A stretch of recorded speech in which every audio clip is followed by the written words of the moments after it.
State of Georgia versus Khalif Adams et al. In 22 SC 183572. Go ahead and take roll for the morning. Mr. Botts, Mr. Sharp, Mr. Stilwell, good morning. All right, Mr. Williams, Mr. Adams, Mr. Steele, and Ms. Renard, good morning. All right. Mr. Kendrick and Mr. Weinstein, good morning. All right, Mr. Huey and Mr. Matthews Sr., good morning. All right, Mr. Nichols, Mr. Harvey and Ms. Westmoreland, good morning. Mr. Ryan and Ms. D. Williams, good morning. All right.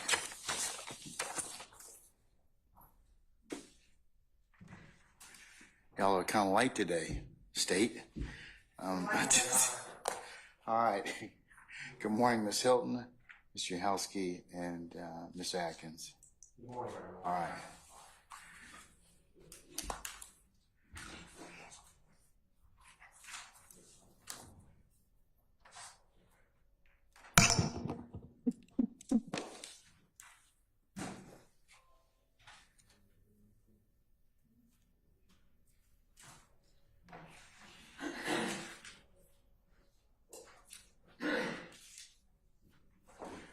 Okay, before we bring our jurors out, let me just kind of cross off my to-do list from last week. 4 things. Did you all resolve or get the portions that you were going to play, the 3 portions from the calls on 28 June of 2015 and June 13th of 2015? Yes, Your Honor, we provided on Thursday at approximately 11 a.m. The times that the state intended to introduce with the jail calls. There were 7 jail calls total, 2 that the court and defense counsel had previously heard, and then we added 5 additional jail calls and provided the relevant timestamps for those. Okay. All right. Okay, we covered the admissibility issues on that already. Number 2 was the issue of the expert witness issue or lay witness issue. You anticipate that Detective Racy's going to testify. The court is of the opinion that in order for him to testify about some of the things you wish him to testify to, he would have to be qualified as an expert. The court relied on Moody versus the state, 316 Georgia at 490. Did you come up with anything who specifically says that that is not of expert testimony? Yes, Your Honor, we did. Your Honor, first. Let me have the case law. So I have a couple of things, Your Honor. Well, the case law, the 11th Circuit case that I rely on will be United States versus Feliciano, which is Feliciano, which is 300 Fed APPX 795. Spell it for me one more time and see if I can pull it. Feliciano, Felicici. One second. I guess if I can get that. Okay, Feliciano.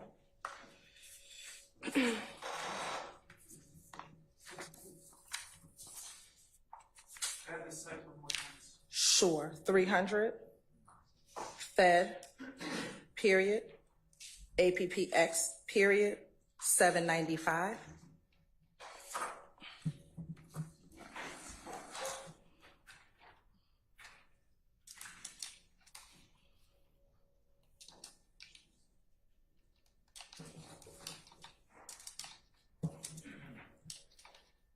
And it's going to be. Is it Feliciano Francisco? When was it decided? This was a 2008 opinion, Your Honor. 2001? 8.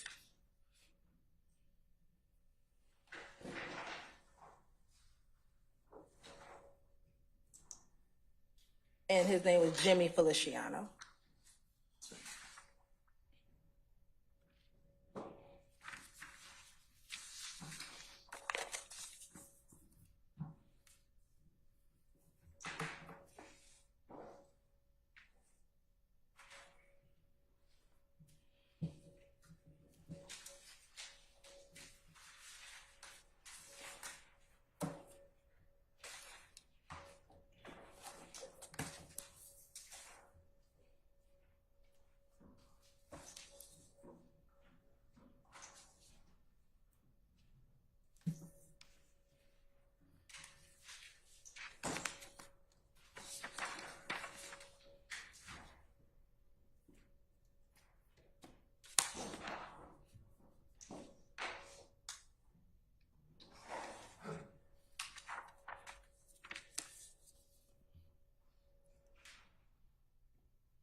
think I have the wrong spelling. One more time for the spelling on the last Sure, it's 300. name.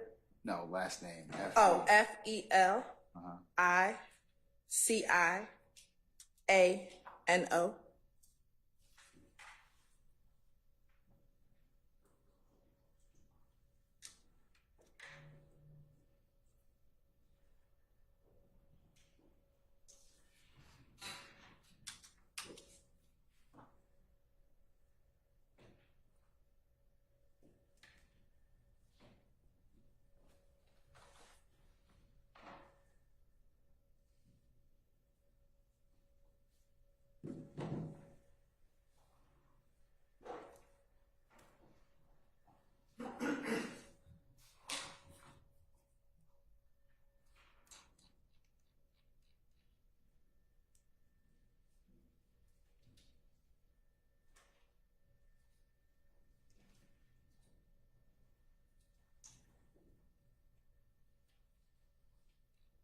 Okay, one more time with the citation. I think I have the correct spelling, Feliciano. What's the citation? Sure, 300. 300. Fed. Fed. APX. PPX. 795.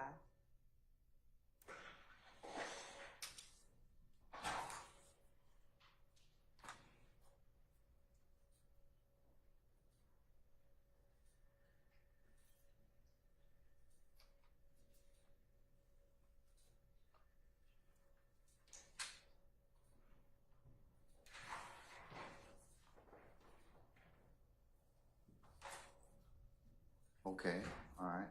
I found it. Okay. And so it's probably at the top of, it's the bottom of page 800 or pen site 800, near pen site 801.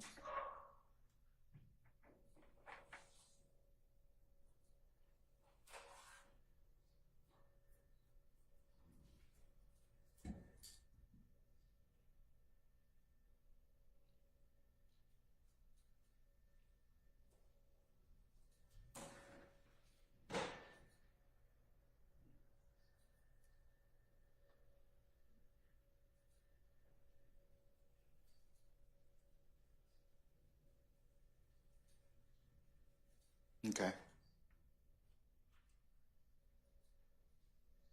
All right. So, Your Honor, here in the Feliciano case, the court is clear there's a distinguishing factor between what needs expert testimony and what does not.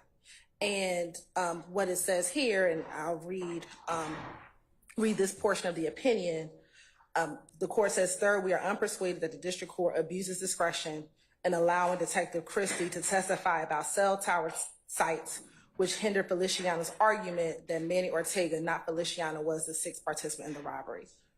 If the witness is not testifying as an expert, the witness's testimony in the form of opinions or inferences is limited to those opinions or inferences which are A, rationally based on the perception of the witness, B, helpful to clear an understanding of the witness's testimony or the determination of a fact and issue, and not based on scientific, technical, or other specialized knowledge within the scope of 702. The line between the expert testimony under Federal Rules of Evidence 702 and lay opinion testimony under Federal Rules of Evidence 701 is not easy to draw. Thus, a law enforcement officer may be qualified to provide both lay opinion and expert testimony. Federal Rules of Evidence 701 Advisory Committee's note citing U.S. v. Figueroa with a citation. In fact, we have recognized that police officers can testify as lay witnesses based upon their particularized knowledge garnered from years of experience within the field. Similarly, other courts have held that experience-derived police testimony concerning criminals' typical modus operandi during a drug transaction does not automatically constitute expert testimony, but lay witness testimony admissible under Federal Rules of Evidence 701. Here, the purpose of Detective Christie's cross-examination testimony concerning the location of cellular towers simply was to establish that Manny Ortega's cellular telephone calls to Ortega following Ortega's arrest did not originate at a point near the arrest location. Detective Christie did not express an expert opinion based on scientific, technical, or otherwise specialized knowledge as required under Federal Rules of Evidence 702. Instead, he simply reviewed the cellular telephone records and the summary of those calls, which identify cellular towers for each call, and based on his personal knowledge concerning the locations of certain cellular towers, testified at the time of the call, Manny Ortega's cellular telephone was nowhere near the arrest location. And Your Honor, this is what distinguishes what Detective Racy, what the state intends with Detective Racy's testimony from Agent Burney, James Burney, who was the expert that we qualified. The state does not intend to ask Investigator Racy how cellular phone towers work, what's the distance between them, but simply for what he read and interpreted from the record, where did he determine the location to be? Your Honor, I also want to direct the court to Carlson's on evidence, specifically page 361, that talks specifically about cell tower mapping. And here, Carlson advises or writes, the mapping of cellular telephone calls has been held to bypass the need for expert testimony. Along these lines, Rule 701 authorized the Metro PCS records custodian to explain how cell phone tower records pings from each cell phone number and how he mapped the cell phone tower locations for each phone shown in company records. Similarly, testimony concerning telephone records, abbreviations contained therein, as well as the location of the defendant based upon a map of cell tower locations did not require expert testimony. Henderson distinguished between testimony about how cell towers operate, which would require expert testimony, and testimony concerning the cell phone records itself, which would not. And so again, Your Honor, Detective Racy, our intent is only for him to testify as to where particular phones were at the time based upon his reading and understanding of the records. He will testify about how he has been trained on reading cell phone records. He has plotted numerous cell phone records prior to having to plot the certain phone calls in this instance, Your Honor, and that is the extent of what his testimony would be.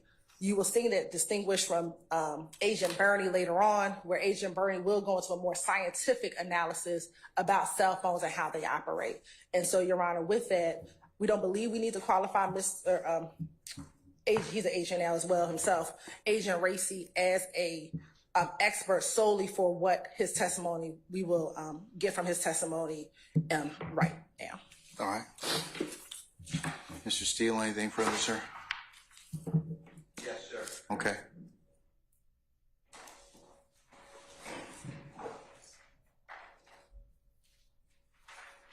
Your Honor, and good morning, sir. Good morning. To everyone, as always. Your Honor, United States versus Feliciano is a unreported opinion of the 11th Circuit from year 2008. And specifically in that case has been held for and highlighted for the fact that Detective Christie, which is Christie, simply I'm quoting, simply reviewed the cellular telephone records. They were in evidence as cellular telephone records, and a summary of those calls, which was in evidence, which identified cellular towers for each call. So it didn't take much to say it used this tower and this tower is here from the records. And then based upon Detective Christie's personal knowledge concerning locations of certain cellular towers, he testified that at the time of the call, Manny Ortega, Manny's M-A-N-N-Y-O-R-T-E-G-A, apostrophe S, cellular telephone was nowhere near the arrest location. Here, it is my understanding that the records have to be interpreted. They don't spell out where the cell towers are. The Honorable Bruce Harvey afforded us another case for this honorable court to look at, which is United States versus Natal, N-A-T-A-L. Your Honor, it is 849 F3rd 530. It's a Second Circuit Court of Appeals case from 2017, and it specifically states that historical cell site analysis uses cellular phone records and cell tower locations to determine within some range of error a cell phone's location at a particular time. A cell phone connects to a cell phone tower in order to assess the cellular network and communicate with other phones. Each cell tower covers a particular geographic area, which depends upon a number of the antennas operating on the cell site. While the proximity of the users is a significant factor in determining the cell tower with which the cell phone connects, other factors also play a role, including structural features of the tower, the phone, as well as the geography and the topography of surrounding environments, and all this requires expert testimony. That's location. You're talking about location, how cell towers operate? The location of the cell phone hitting off a tower. If it's in the record and the record comes in, and a person like yourself can just, or me, can just read the record and say, here it is, and it says it right here on the record, I don't object. And that's what United States versus Feliciano states.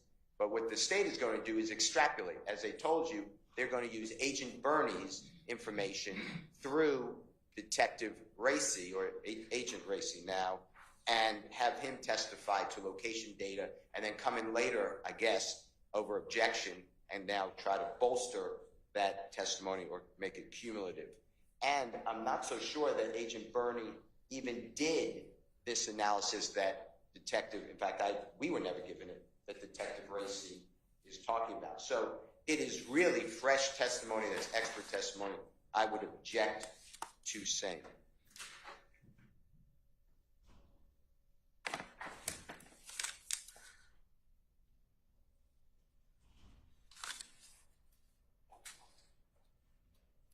What's Racy going to testify? You all told me Thursday is cell phone records and what plotting? Yes, Your Honor, and may I respond to Mr. Steele? So, Give me 1 second. Hold on. Sure.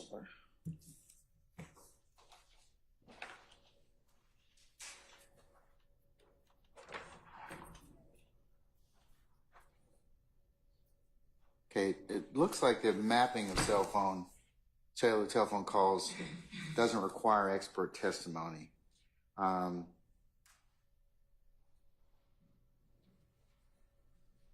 United States versus Baker covers that 496 Fed APPX 201. And it cites Feliciano as well. Also, it looks like testimony concerning cell phone records, abbreviations, locations of the defendant based on a map of cell phone tower locations doesn't require expert testimony. And that's Henderson, 564F APPX 352 10th Circuit, 2014, but it does say that Henderson distinguishes between expert testimony about how cell towers operate, which would require expert testimony, and testimony regarding cell phone records would not. So, what else, madam? Those are the two cases I was going to direct the court's attention to, that this is distinguishable, and I'm not sure if I wasn't clear. Bernie isn't going to be testifying to anything at this point that has to do with the Little Wayne bus shooting. I was distinguishing Bernie because Bernie is very different in what he did with the cases that he did handle, which was. Is he testifying later? He's testifying later. And so I was just using that as a distinguishing factor between what Racy did, which was look at the cell phone records, and then he plotted it based upon the records that he reviewed. He put it in MapQuest, or he'll either Google or MapQuest, he'll tell you which one he used. And then he was able to identify those particular areas, which came from the records himself. Yeah, Baker seems to indicate, given the omnipresent nature of computer mapping software in today's society, websites such as MapQuest.com and Google Earth come to mind. So an agent's testimony about his use of mapping software was not expert testimony. So, under Feliciano. All right, I'm satisfied about that. As Mr. Steele and others, you may certainly object. I will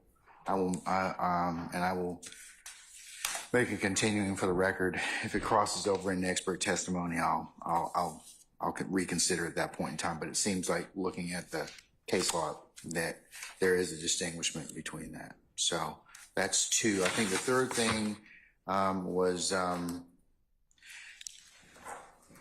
Did you all work out Winfrey certified copy issue and redaction? I heard that was done.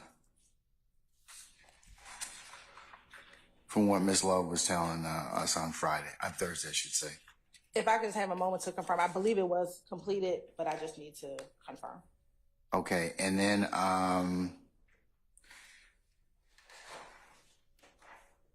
there was the July the 15th of 2015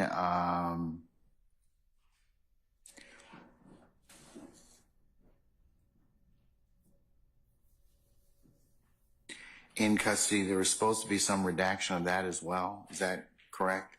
Yes, Your Honor. The state provided on Friday morning as well a redacted copy of that interview along with the transcripts. We haven't heard anything back yet from defense counsel, but we did provide that as well. All right. Okay. All right. Is Racy going to be your next witness? Yeah. Okay. Anything else? 'Cause I think those were the four things I was supposed to take. I was supposed to inquire about. So I've exhausted my list. I'm about to call for the jury. Can I make some questions for the court? Inquiries for the court? Those are the four things I was covering, Mr. Steele. Yeah, but I understand that. I appreciate it. First of all, would you give a continuing objection to any data about where a cellular telephone is for Detective, or now it's Agent Racy? I've objected to it. I believe it's preserved, but you just said make your objection, so I'd like to object. Now, I'll give you a continuing objection. As far as the state added 2 more jail calls since we left on Thursday, I believe, and it was this past Thursday. So they added an additional 5 jail calls as announced. I'm objecting to the late notice of all 5. I understand you told me that the previous order is not in effect, but I'm objecting. Well, no, it's not that it's in effect. You got all the discovery. It's just that the state needs to, like I told you before, they need to go ahead and, tip you, give you some advance warning about which calls they're going to play. And over the Friday at about 11 o'clock, the state gave us the sections, the times that they are intended which to we play. started covering in court on Friday. We took about an hour and 15 minutes to do that. And the court said that you already ruled on admissibility. I'm still objecting to the non-testifying people there. I don't know if you sustained the objection or overruled it. but I would like if you. I'm going to overrule your objection. I'll notice continuing objection Okay. based upon the basis that the state gave me, the case law in terms of context. And then- that was cited on Thursday. As far as I've never seen, I don't know if it was done or not, but the supposed redaction to Mr. Jimmy Winfrey's guilty plea. But I'd like to look at that. But Just cover that. They said it's done, but they're finding out if it's done. But I would like to look at it. Okay. I'm waging objection anyway to Sure. everybody who does not testify who's getting, who pled guilty under confrontation clause, under State versus Jefferson, under hearsay, and under 403. It's very unfair. I can't cross-examine any of these people. okay. And then with the state did a had the redactions as I requested, except for a few, and they all deal with Agent Cunningham stating to Mr. Williams on July 15, 2015, while he's in custody at the DeKalb County Jail, things like, I liked your alligator chair, and I was in your house all day, and things like that, which the state is not allowed to have been in his house. That was an illegal entry into his home, as this honorable court found, as the previous honorable court has also found. So therefore, I will get with the state to show those items, but if we have a sticking point before that item is even played, I know the state mentioned through another prosecutor Thursday that they may not use it, but if they do decide to use it, I have 3 other areas that need to be redacted between the parties. If we can't agree, I'd like you to make the rules. All right, sir. Thank you. Summon our jurors, please, sir.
All right, ladies and gentlemen, please be seated.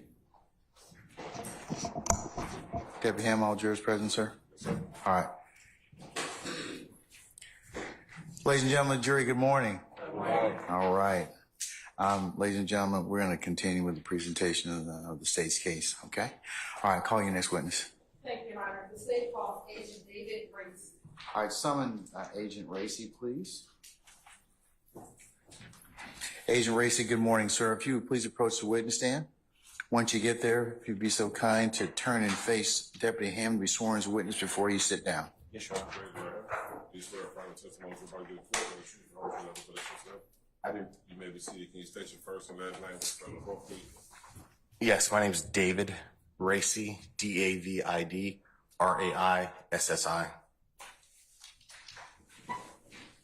Hey, good morning, Agent Racy. How are you? Doing well, thank you. Where are you currently employed? I'm currently employed at the Bureau of Alcohol, Tobacco, Firearms, and Explosives, commonly referred to as the ATF. And how long have you been with the ATF? About 4 years now. June 2020 is when I joined the agency. And what do you do for the ATF? I'm a special agent in a criminal enforcement group, meaning just enforcing the federal criminal laws that we have jurisdiction over as the ATF. And prior to work with the ATF, were you employed? Prior to ATF, I was employed by the Cobb County Police Department here in Georgia. And how long were you with the Cobb County Police Department? Approximately 12 and a half years. And if you could tell the jury, so when did you start your employment with Cobb County? So October of 2007 is when I first got hired by Cobb County. If you can tell the jury about your time with the Cobb County Police Department over the course of those 12 and a half years. Yes. So first, when I got hired, I had to go through our police academy, and it's approximately 6 months long. After that, I graduated the academy and was assigned to what we call Precinct 2. It's basically Austell, Powder Springs, Mableton area of Cobb County, the southern part of Cobb County. I spent approximately 4 years on uniform patrol on the overnight shift, just the graveyard late night shift. And then from there, I transferred to the narcotics unit. We call it MCS, Narcotics Marietta Cobb Smyrna. It's a multi-jurisdictional county level narcotics unit in Cobb County. I was in an undercover capacity back then when I was younger, and spent about a year and 9 months there. And so that time frame was 2012 to 2014. In 2014, I was pulled and transferred to the Crimes Against Persons Division. And I worked initially, it was kind of split, robbery and homicide within Crimes Against Persons. It later got combined all in one. But I came up under homicide and worked there for about 6 years to end out my 6.5 years. And the last kind of year and a half, 2018, 2019, somewhere around there, I was deputized as a task force officer with the ATF, meaning I was a local but sworn in federally to be able to make federal cases as well while being assigned to the Crimes Against Persons unit. And that's kind of what segued to the full-time position at ATF as a special agent. Now, while you were at Cobb County, did you work in any other capacities?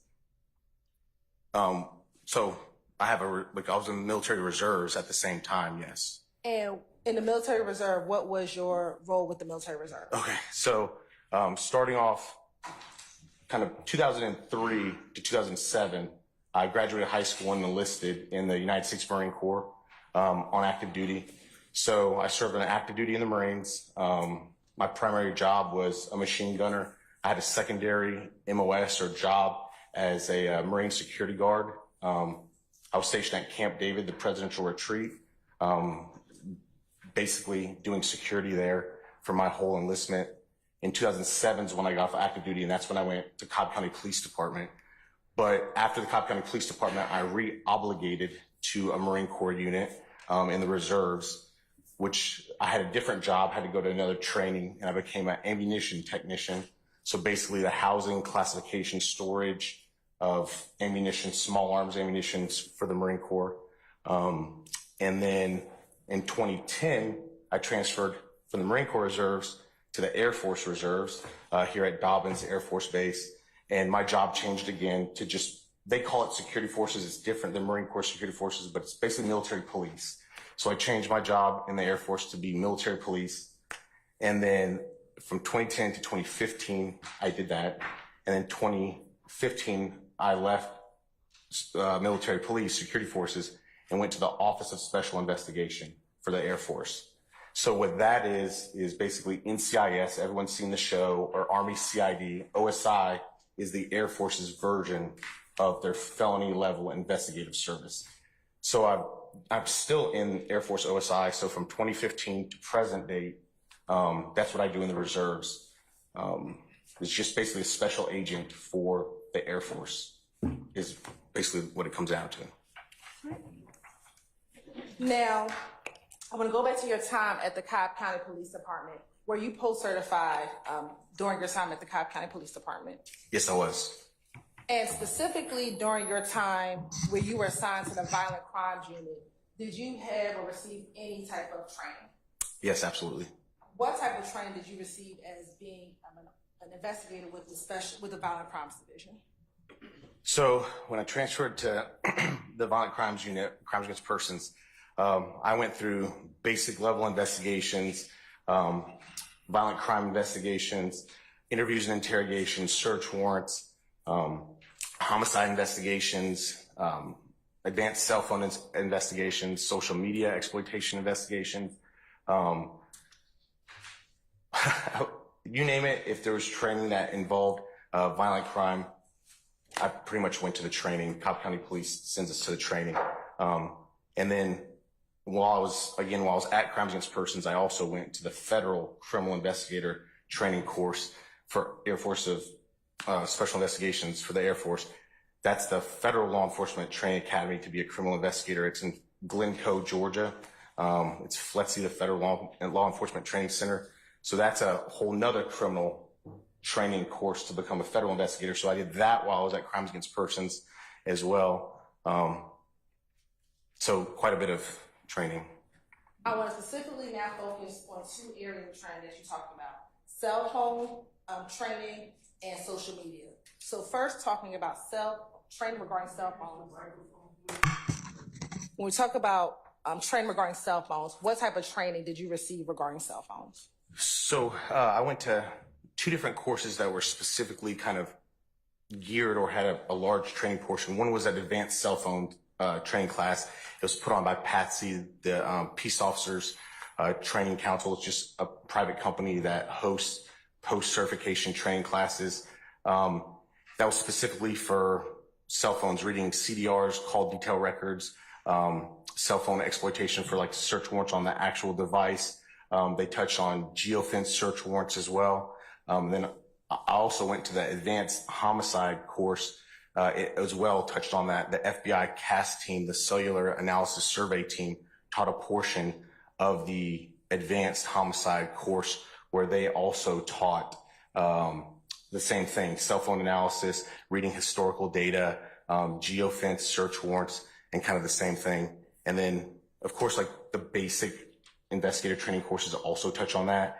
At FLETC, the Federal Law Enforcement Training Center, they also touch on that. So that training is kind of continuous, but at least those two courses were specifically kind of geared towards those advanced kind of investigative techniques with cell phones. And Agent Racy, you're kind of like me. You talk real fast. Yes. So I want you to slow it down a little bit. Okay. For me? Thank you.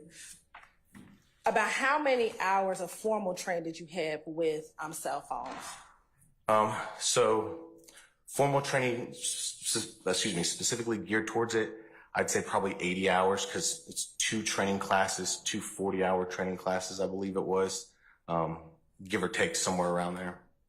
In addition to having classroom training, did you get any other training on how to read cell phone CDRs?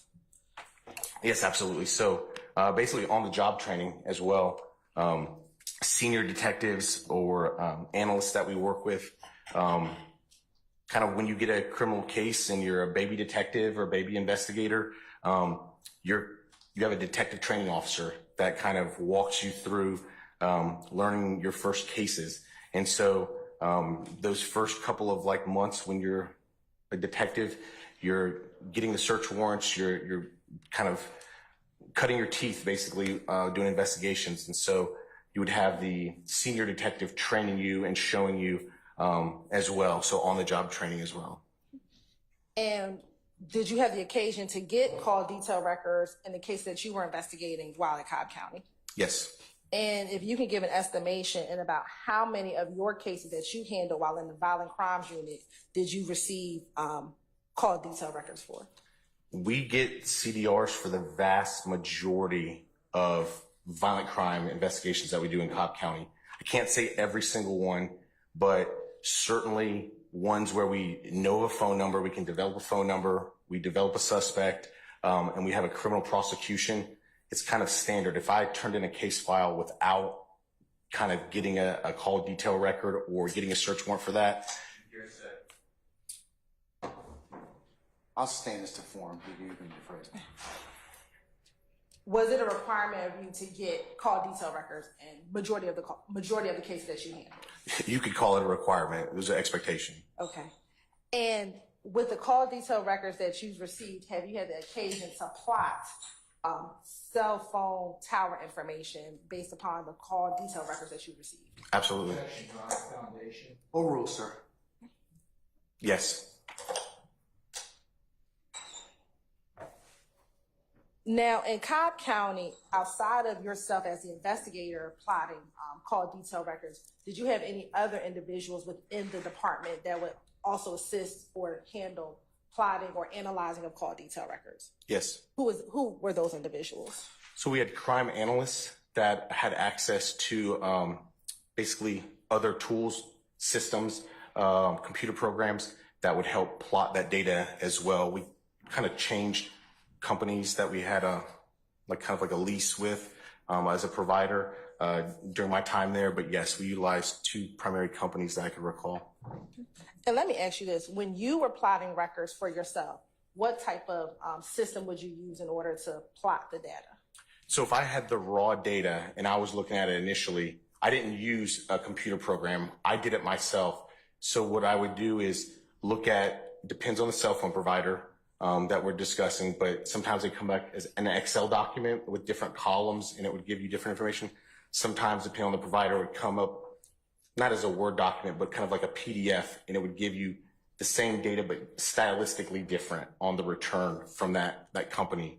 And so depending on which company you got, depending on how easy it was to plot the data. But I would just take on some of them the latitude and longitude that was provided there for that cell tower and put it simply into Google. There's other websites as well, like Radius Drawer, that you can drop it in, but you could simply put it in Google and hit go, enter, and then it'll take you to latitude and longitude. And so you would get basically the Google would show you where that cell tower was. And I know we've been using the term plotting. What is plotting? So that's just taking that data and again, putting it like on a map, utilizing Google or utilizing one of those systems like Radius Drawer or one of those computer programs. And then it would just basically place like pin drops. Like if you had a cell phone and you just dropped a pin, basically placing pins on the map. And plotting is just kind of placing those pins. Now, you talked about the data analysts that were hired at Cobb County. Did you always utilize their services? Yeah, we would. So I would basically do a rough plot it myself, and then I would formally send off either email or drop a disk off to one of the crime analysts and have them utilize one of the systems like CellHawk or PLX PinLink or whatever provider we had at that time. They would basically dump the data, drop it into that system and let the system process it for more formal plotting or drawing. But I would also do it myself. And when you were at Cobb County at the Violent Crimes Unit, did you work a particular shift? Yes. What was that? So initially I worked the evening shift. So the afternoon hours from about 1:30 till about 10 or 11 at night. Our hours changed later on. But then at the latter part, I worked day shift. But during this investigation, I was working the evening shift.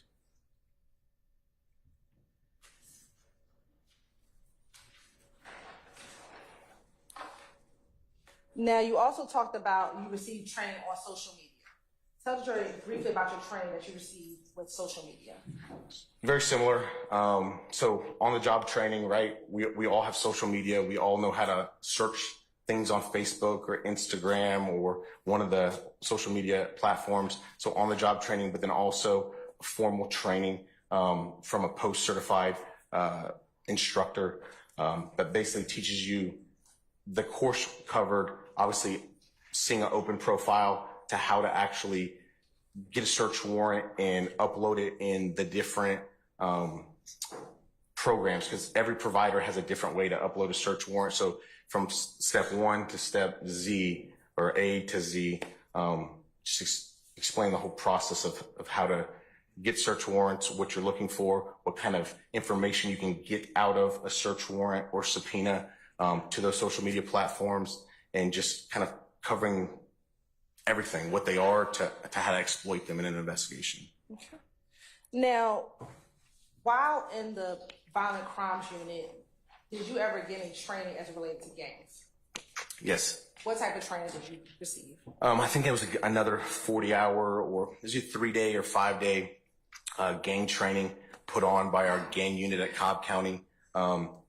And again, it's just a post-certified Georgia post course, and it was intro to gangs. So the national level gangs, like the well-known ones, the Bloods, the Crips, the GDs, to the hybrid gangs that we have in the metro Atlanta area, and then to the non-traditional gangs that exist as well, and then prison gangs that exist. So it just kind of covered a high-level view of gangs, and then got more specific into the gangs that we're seeing in our area as well. And while you were in the violent crime unit, let me be clear, were you assigned to the gang unit? No, I was not. Would gangs come up in your investigation by being detected in the violent crimes unit? Absolutely, without a doubt. In addition to the formal 40-hour training, did you get any on-the-job training regarding gangs as you were an investigator in the violent crimes unit? Absolutely. What did that entail? So when we would have basically a violent crime, a shooting, a murder, anything like that, at Cobb County, we kind of had, as a homicide detective, you had all the resources of the department at your beck and call. So if we needed a gang investigator, I would simply just call a gang investigator, and it was expected, and they would show up and immediately do what they can to assist. Same thing with other aspects, but if there was any indication that the crime from the initial response to the call that appeared to be gang motivated violence, or where the shooting happened possibly indicated to what type of violence it was, we would immediately reach out to our gang unit and basically utilize them as a resource to help us in the investigation. Okay. Now, when you were assigned to the violent crimes unit, how were cases assigned to you as an investigator? So there's a couple different ways. So if we're just sitting in the office and it's evening shift and a crime occurs, we had like a radio that scanned all the channels in Cobb County, and we would kind of hear if there was a violent crime that happened. And then the supervisor on duty, we would await a phone call from patrol to let us know, and a supervisor on duty would just pick a detective that was going to lead the case. They knew our caseloads. They knew who was kind of actively working something hot and heavy, or who kind of was in a lull, and they would pick based on that. Sometimes if you're the one that just simply answered the phone while you're sitting there and a patrol officer called to report something, well, you answer the phone, then it's your call, and you investigate it. If we were off duty and you were the on-call detective, like you were the duty detective for that weekend or that, off shift hours, the calls would get filtered by a supervisor in our office. And then again, they would just call those on-call detectives and say, hey, we have a call out. You got to respond out and investigate. So there's a couple different ways that it can come in. I want to direct your attention to the morning of April 26, 2015. Did you have the occasion response to 3376 Peachtree Road, Atlanta, Georgia, which is also known as the Mandarin Hotel? Yes. And was that location Fulton County? It was in Fulton County. Where did you respond from? Home. And do you know what time you got to the location? I think it was like 4:30 in the morning. It was 4 something in the morning. And as a Cobb County police officer, why did you respond to that location? Basically, a call came in to Cobb County 911 initially. The victims of the incident traveled into Fulton County. Once at their final stop location, Atlanta police responded, and Atlanta police then also contacted Cobb County and reported that the incident happened in our jurisdiction. So then kind of the calls got initiated from there. What, if any, information did you have prior to responding to the scene? It was very limited. The supervisor on duty called me and basically said a tour bus was shot up. We knew that there was a celebrity on board. but it was on the interstate, and there's basically no suspects, no real description other than a couple vehicles, and we had I think a vehicle description at that time, but it was very limited information. Once you got on scene, what did you find when you arrived at the hotel? So when I arrived, there were 2 tour buses outside the hotel, and there were 2 people that were in the tour buses that were still there to speak with me. And did you immediately speak with those individuals, or did you speak with any law enforcement officers prior to talking to any potential witnesses? I spoke with Uniform Patrol first, kind of same thing in Cobb County. When we respond out, you kind of get briefed by the Uniform Patrol, what's going on, what they know, do they have any additional facts or information. So I first spoke with, I think it was a sergeant with Atlanta Police that was on the scene, and then later, spoke with those 2 individuals who remained. And who were the 2 individuals that remained that you spoke with? Alvin Lewis, who was a bus driver for the lead bus, the first tour bus, and then a James Mulvey, who was kind of like a security guard / manager for Lil Wayne, Dwayne Carter. And based on your conversations with them, not telling what they said, did you get more information to assist you in starting your investigation? Yes. What information did you receive that was helpful in your investigation? That would be complication clause. Your Honor, Director Court quick. I'll overrule the objection. So we had basically a limited description of a couple vehicles. One specifically was a white, it was thrown out there that could be a Corvette or sports car, but just a white vehicle that was the main offender vehicle. And there was a description of a couple other vehicles as well. I think one was like possibly a truck or SUV, and then just the other one was just like a car, like a third just car. I don't think that we actually had a description of it. And you said that you learned there was celebrity on the bus. What celebrity was on the bus? Overrule, sir. So Lil Wayne would be his, I guess, performance or stage name. Dwayne Carter's his legal name. There was another smaller, I think, rapper who was also on board, but not going to be nearly as well known, at least to me. But yeah, those. And through your investigation, you learned outside of Mr. Carter, were there other individuals on either the first bus or the second bus? Yes. Were you ever able to identify the other individuals outside of Mr. Carter, outside of Mr. Lewis, outside of Mr. Mulvey that was on the bus? Yes. How? So the Atlanta police sergeant basically had a piece of paper that he had names on, and he handed that to me. Did that list of names have any identifying information outside of their names? No. Did it have any phone numbers? No. Did it have any addresses? No. Or just the names? It was just names. Were any of those individuals outside so that you could speak with them when you arrived? No.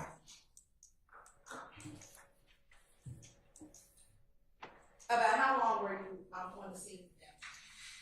Oh, it would have been a couple hours, I would say, maybe 2 hours if I had to guess, but. During the course of those 2 hours, did any of those individuals on that list, outside of Mr. Mulvey and Mr. Lewis, come to speak with you? No.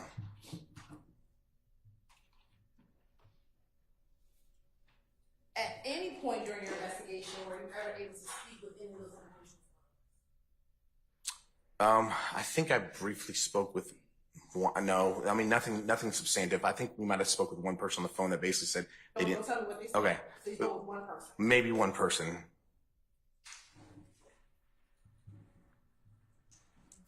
And to be clear, was it that night or the one April 26th or sometime later? Sometime later.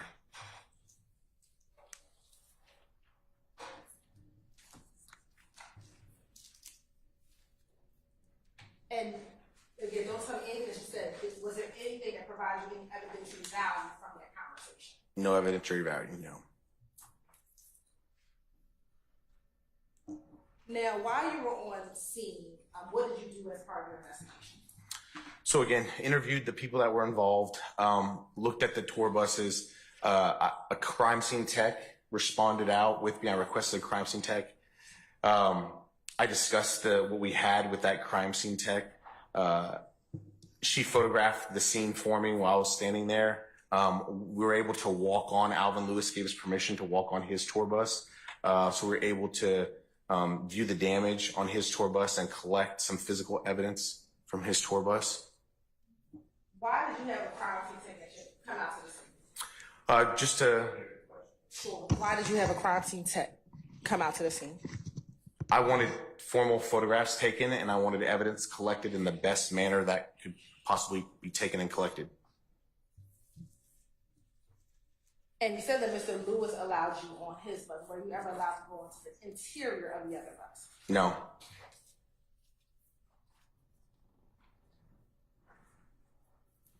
And your crime scene tech, when they arrived on scene, were they able to take pictures? Yes. I'm going to show you what had been previously marked and admitted. A few exhibits.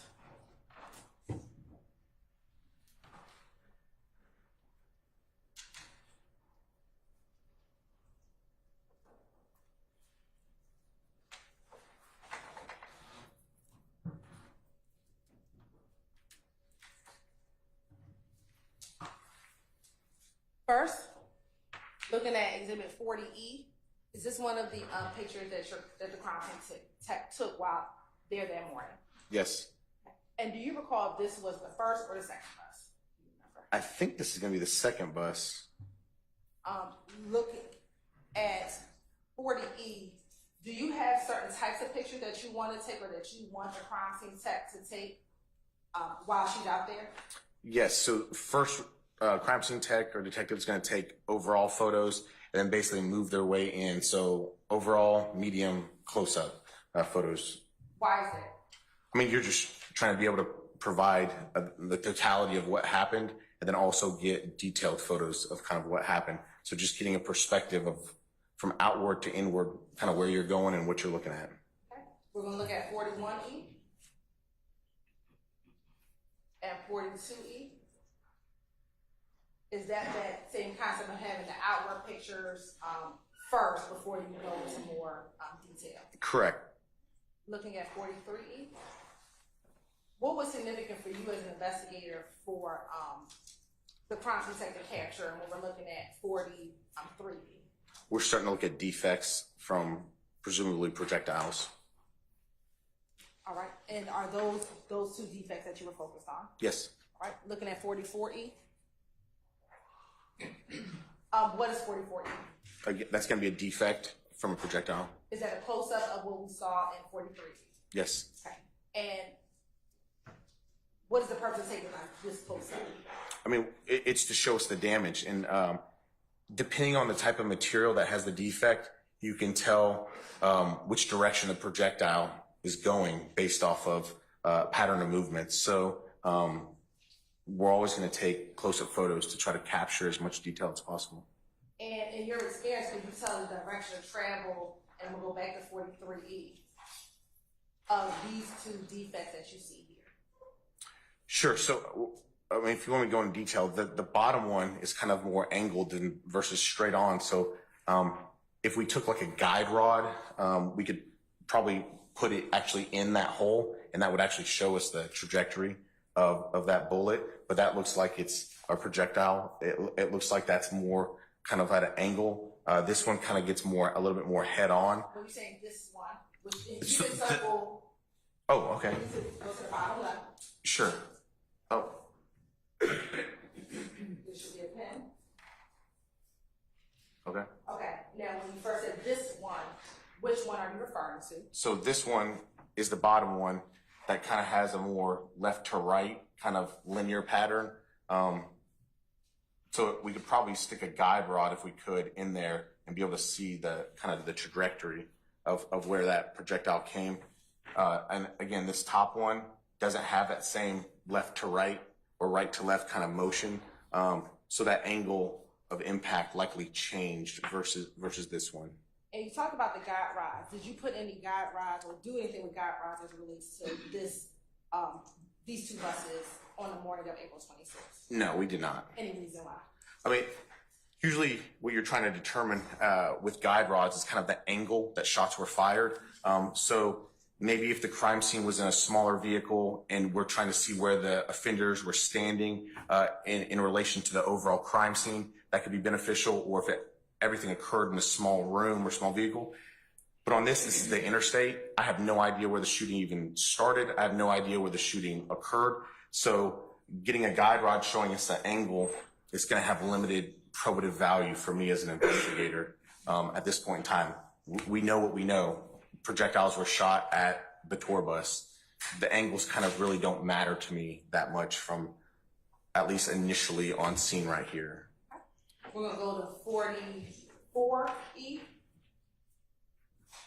Sorry, 45E. What was significance for you when we're looking at 45? Again, it's just another defect. And are these different from what we saw before? Yes. And looking at 47E, again, was that the same reason why you had the crime scene tech take these pictures? Correct, yes. As well. Moving to 49E. Is that again for the same reason? Yes. And 51E. Is that again for the same reason? Yes. All right. Now, with all of the ones that we just saw, are these all different defects on the bus? Yes. Now I want to look at State's Exhibit 59.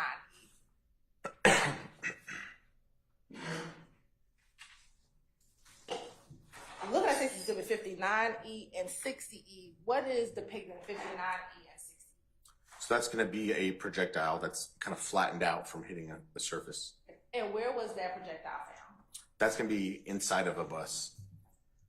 Inside of the passenger car where people were sitting, inside of the bottom of the bus, or somewhere else? I believe this one, if this is, it's going to still be on that first bus. This is going to be on the bottom kind of luggage compartment area of the bus.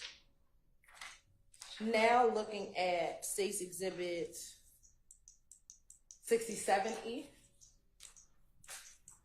what was significant about looking at 67E? Okay, so this is going to be the rear of the bus, and this is going to be, obviously, we're seeing, the state tag, and we're seeing the name of the bus, but we're going to start seeing some defects here, as we can see. And is this the same bus that we looked at previously, or this is the secondary? This is the other bus. This is going to be the other bus, the lead bus. So this is, in reality, it's the first bus that was driving in the caravan. Now looking at 68E and 69E, what was the significance of those two?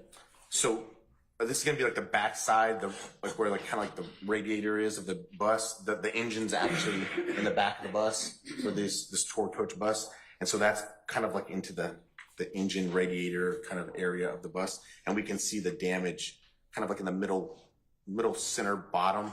We see there's a hole in the radiator or the rails there. Looking at 71E and 74E. What was the significance of you as an investigator taking those two pictures? Sir. I'll overrule the objection. This is going to be another projectile strike, and this is the driver's rear mirror at like the driver's driving would be to the driver's left of the first bus, Alvin Lewis's bus. And we're going to move to 82 and 83.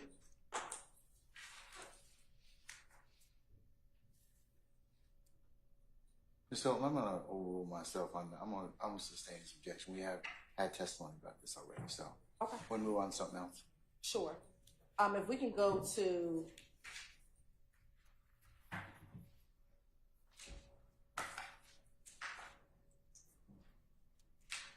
89E.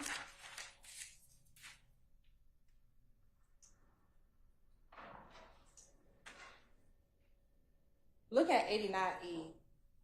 Is that a projectile inside of 89? I have a message on mine, so it's kind of blocking it. Do you see the item that's on the? Yes, that's a projectile. Was that projectile collected in addition to the one found in the luggage compartment? Yes. The one in the luggage compartment, how did you find the one in the luggage compartment? You just open up the little door that's there. And did you collect those two items? Yes, we did.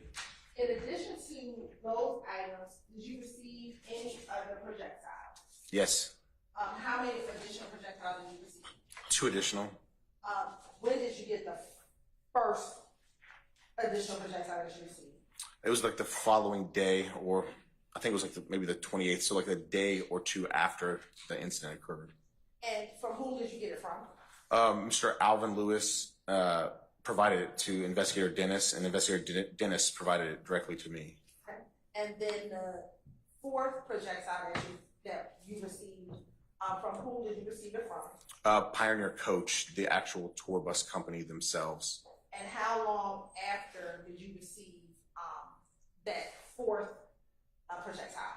It was more than a week after. Okay. So. And did you place those projectiles into evidence? Yes. You're on permission to approach? Yes, ma'am. You've already shown that to the defense counsel? I believe they've seen it before.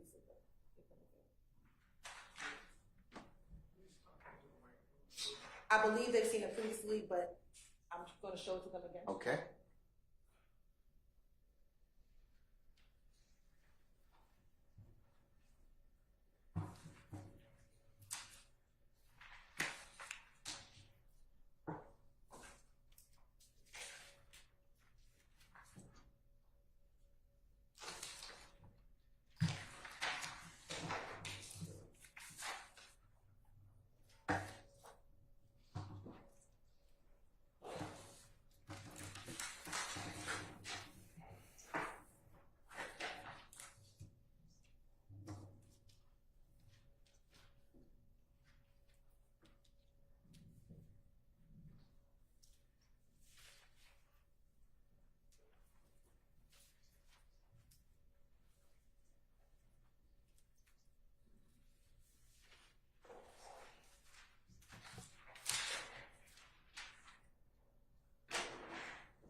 May I approach, Your Honor? You may, madam. I'm going to show you what the mark states in 130E, 131E, and 132E. Yes, ma'am. Tell me if you recognize this is 130E, 131E, echo, and 132. I do recognize him. And how do you recognize? First, let's start with Texas Exhibit 130, echo. So it's marked with our evidence units labels that we have on there. My name's on that label, and then I could see the crime scene tech who responded out there to the scene with me, her date and time of collection. And would she have collected that while in your presence? Absolutely. All right. And would it have been at your direction? Yes. Now looking at Texas Exhibit 131, how do you recognize Exhibit 131? The same. It has a Cobb County Police evidence label. It has my name on it. It has the crime scene tech's initials and her date and time of collection as well. And 131 echo, do you know if that's the one that you received from Mr. Lewis, well, from Detective Dennis? Correct. Yes. And did he hand that to you? Yes. And did you then give it to your crime scene tech? That's correct. All right. And now looking at Exhibit 132 echo, how do you recognize 132 echo? So this one has my handwriting and my initials on it, but the same as the previous one. It has the Cobb County Police evidence label. It has my name on it, the case number, just the same information as the others. And looking at those three exhibits, does it appear to have been open or still sealed in the form that you saw back in 2015? Yes, so it has the Cobb County Police labels or evidence tape with initials, and then it has the GBI Crime Labs label and then initials on it as well. You're right. This time the state would like to attend Exhibit 130, echo 131, echo 132, echo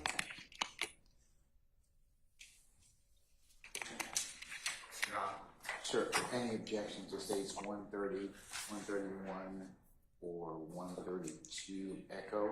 Your Honor, just 130 and 131 and 132. I object to the envelopes. There's writing on the envelopes. If you could take that up. And then 132E, I don't believe there's been a chain of custody. May I see him, please?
Here you go, sir.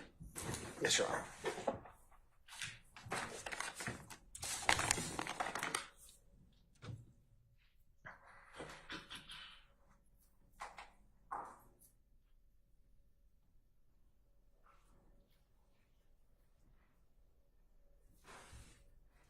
Any further objections, Mr. Steele? No. All right, I'm going to overrule your objection, sir. Proclamation to publish. You may publish.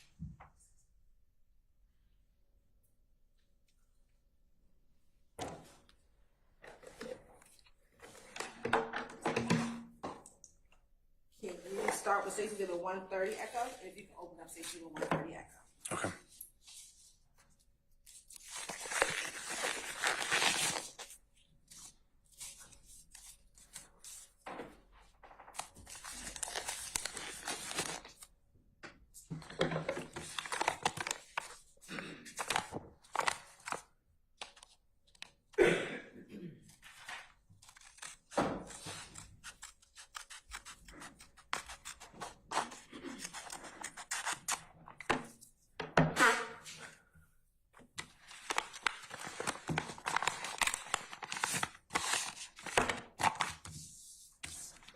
Would you like me to open the interior? Yeah, so first, let's start with the first item. What is contained in this first item? Okay, so this one is going to be, It's going to be 130. We'll make it echo alpha and echo beta. I think it's Bravo. So first, we're going to look at one echo alpha. okay, so this first one that you handed me is the projectile that was collected from the interior of bus number 1. So Alvin Lewis is the lead bus. And you can open up first 130 echo alpha.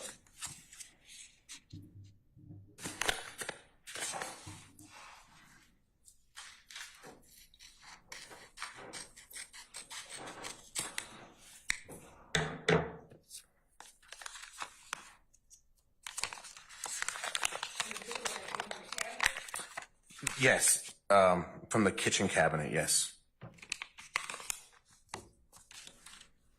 And if you could just hold it up.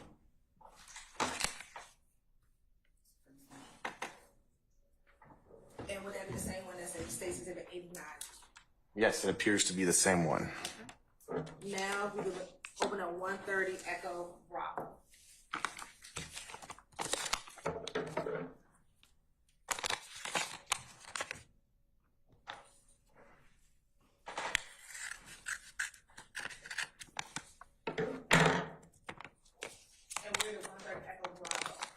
So this is that one that came from the luggage area of bus number 2, which we showed it first, but it comes from the luggage area of bus number 2, and it's that smushed one.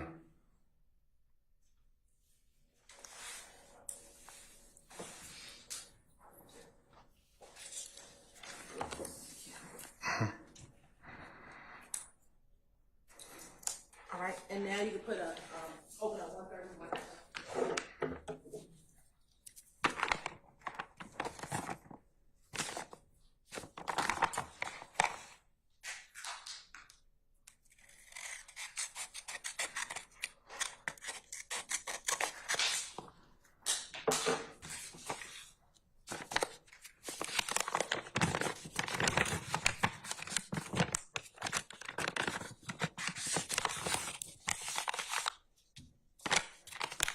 And looking at the copy, you open up that. Where is this the one that came from, Dennis?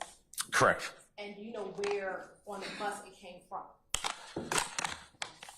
This is going to be the one, the radiator. I believe it came out of that Alvin Lewis found.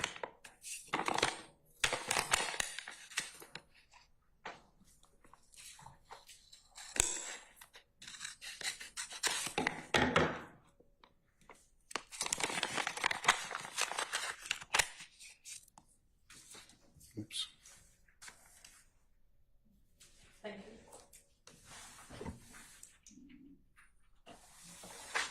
And then Stacy Exhibit 132. Sticker. No, and then 132. Okay.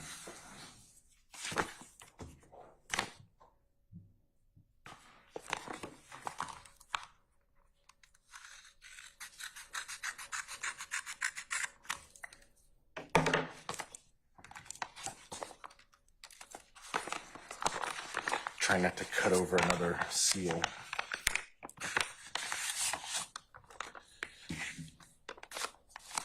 Cut it open as well.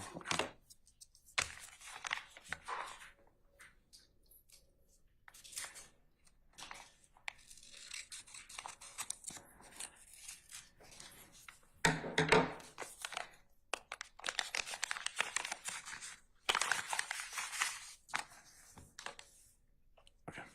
And then, again, how did you receive this exhibit in 132 Echo? From Pioneer Coach. All right. Now,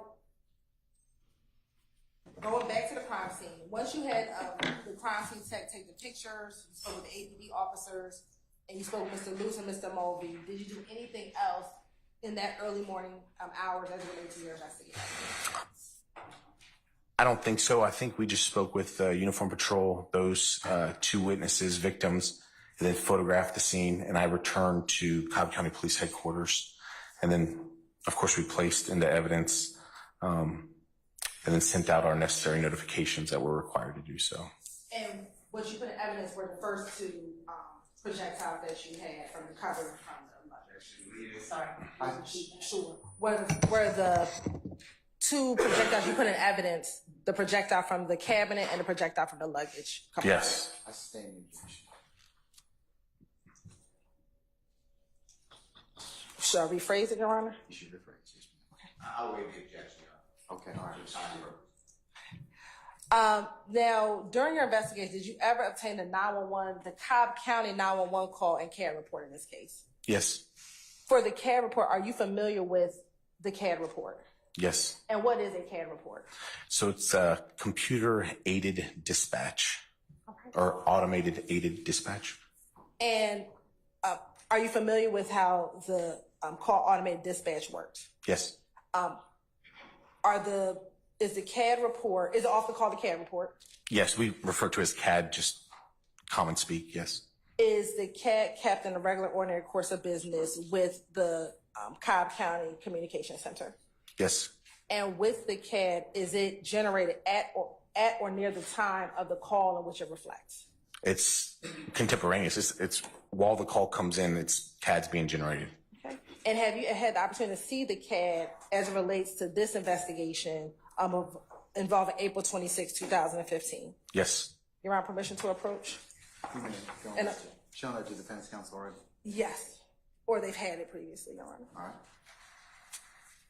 I'm showing you what the market state exhibit 1E. Tell me if you recognize exhibit 1E. I do. And how do you recognize Exhibit 1E? Because it's giving the location of the incident, and it's also giving the caller who called in, and I just recognize it because it's part of my case file and the date and the time, etc. And is that a fair and accurate depiction of the CAD for this incident of the morning of April 26, 2015? Yes. Does it appear to have any additions or deletions? No. Your Honor, this time the state would like to tender State's Exhibit 1E into evidence. Any objection? Yes, sir. Basis. It's not the proper witness for foundation purposes, plus its confrontation clause and hearsay. We'll sustain the objection.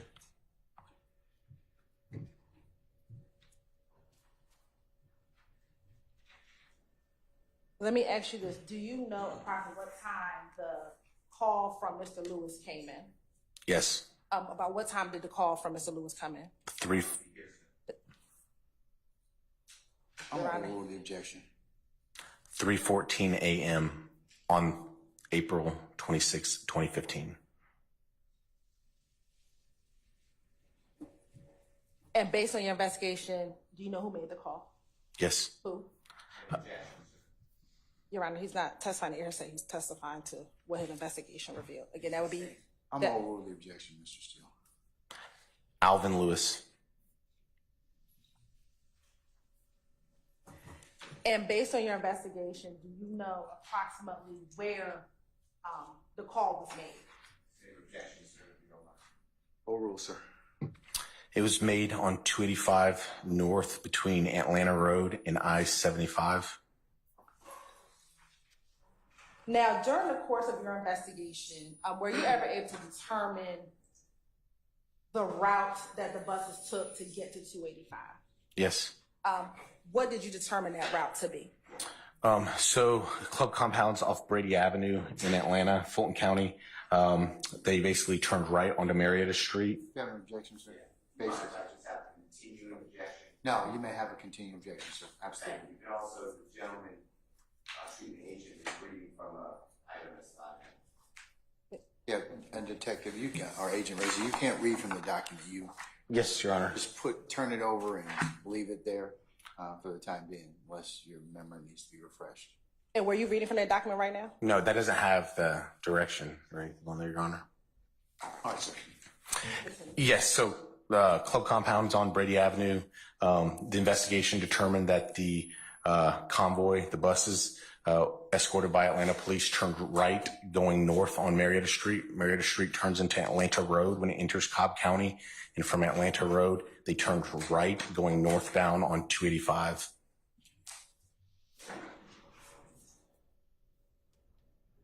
Now, once you left the Mandarin Hotel the morning of April 26th, what, if any, information did you have to move forward with your investigation?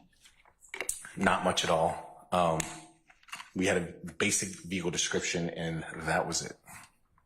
Did you have any investigative leads as to whether or not there was surveillance video that captured the shooting, or fingerprints or eyewitnesses that captured the shooting?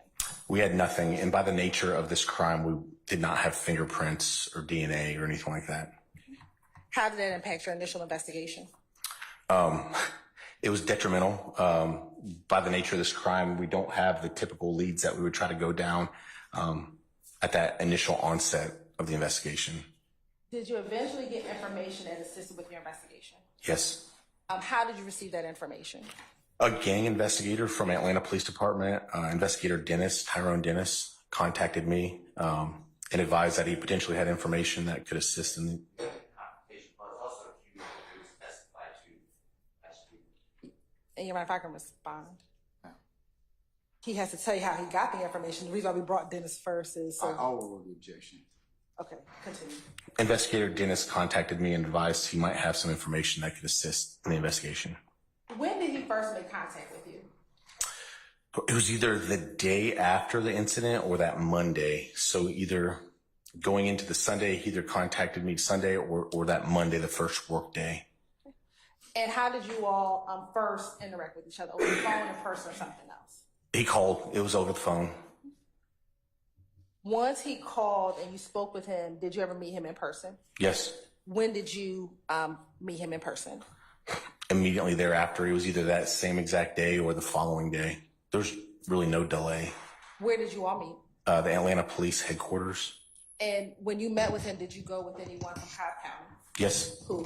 One of my supervisors, Lieutenant Casinda. When you got to APD, did you only meet with Investigator Dennis? No. Who all was present when you met with Investigator Dennis? We met multiple times, but on that initial time, Investigator Gaither, a TFO, task force officer, she's with the Sheriff's Department, but it was Kimberly Underwood, I believe, was there. An ATF special agent, Tyra Cunningham, may have been there. There may have been one or two other task force officers or gang investigators that were there. I met multiple times, so it's kind of hard to remember that one particular time. And you said gang investigators. Did you know what unit Investigator Dennis was a part of? Yes. Okay, and what unit was that? It was the gang unit. I think they changed names at some point in time to the intel unit, but I just refer to them as the gang unit. Out of the other individuals who were there, did you know of any of them, any of the other people, specifically Gaither, did you know if she was a part of the gang unit? I learned that at the meeting. On this initial encounter with these individuals, Gaither, Dennis, about how long did you meet with them?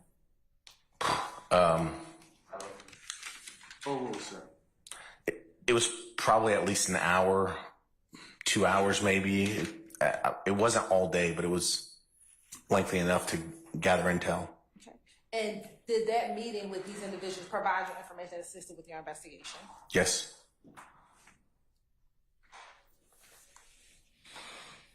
What was the type of information that you learned as a part of this meeting with specifically Investigator Dennis? And documentation, but if you don't mind including that too, sir. You're right. Investigator Dennis testified last week. Overruled, sir, on both Mr. Shard as well as Mr. Steele. I learned that there was a basically like an ongoing beef or ongoing dispute, basically multiple violent crimes going back and forth between two groups, and that this incident may be associated with those previous incidents. Now, prior to meeting with the gang, did you have any knowledge or information about what they told you? No, none of the crimes had occurred in my jurisdiction, so I was not aware of it. Was this information helpful to your investigation? Yes. As a result of this meeting, did the APD investigators continue to assist you with this investigation? Yes. Was there anyone specifically who could continue to assist you with this investigation? Investigator Dennis and Gaither both, but primarily I would say Investigator Dennis. And after leaving this meeting, did you develop a potential suspect in this case? Yes, we did. Who was that suspect? Mr. Jimmy Winfrey.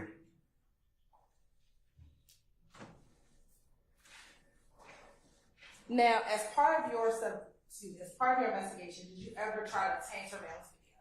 Yes. When did you attempt to go look for surveillance video? I think it was on like the 28th, so that Monday or Tuesday, basically like the next work day or two. Where did you go?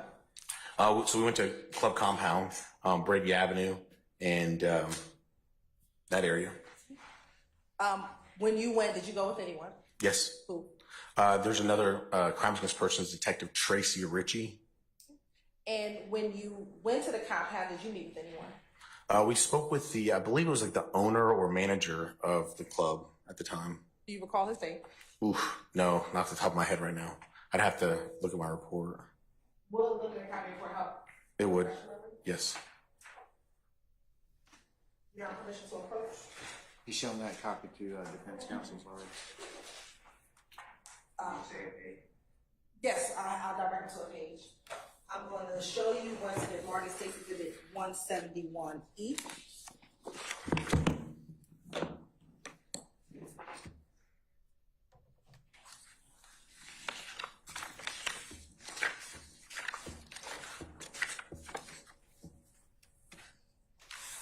Do you recognize it?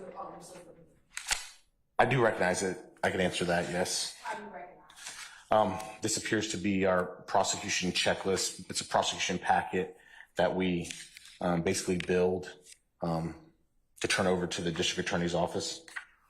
And does that appear to be a fair and complete portion of your reporting portion of that? It does.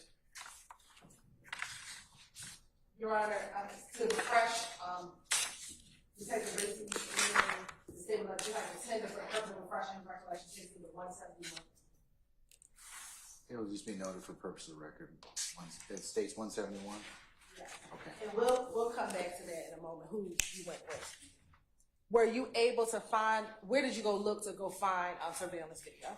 So Brady Avenue, we went to the club and then basically walked that whole block, the intersections around there, just looking for any sort of video that was external to any of the businesses that were there.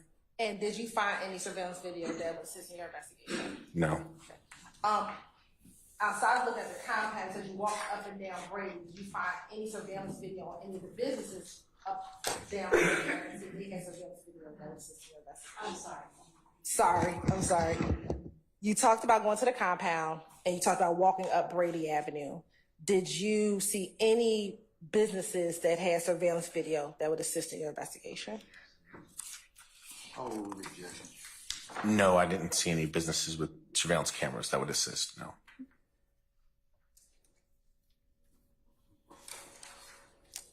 Outside of looking at surveillance video or looking for surveillance video in the area of the compound, did you make any requests for any other surveillance video as a part of your investigation? Some other video did come up. Investigator Dennis, I believe, followed up on parts of the request. Being that it was in Atlanta, it was kind of, depending on what I was doing that day, we would task each other out kind of thing. And so I think Investigator Dennis was able to capture some video. Where did he capture video from? Authentication clause is already Your Honor, he has talked about his investigation, which comes Oh, from. ruled the objection. Where did he get the that video from?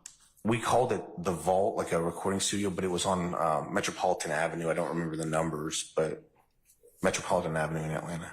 Okay. And did that video assist in your investigation? Yes. How? So the video depicted vehicles that were possibly involved in this incident, basically kind of meeting up and traveling together in a group. Yes. Okay. And now I want to go back to the individual you met with. If you could look at page 56 of your report. Okay.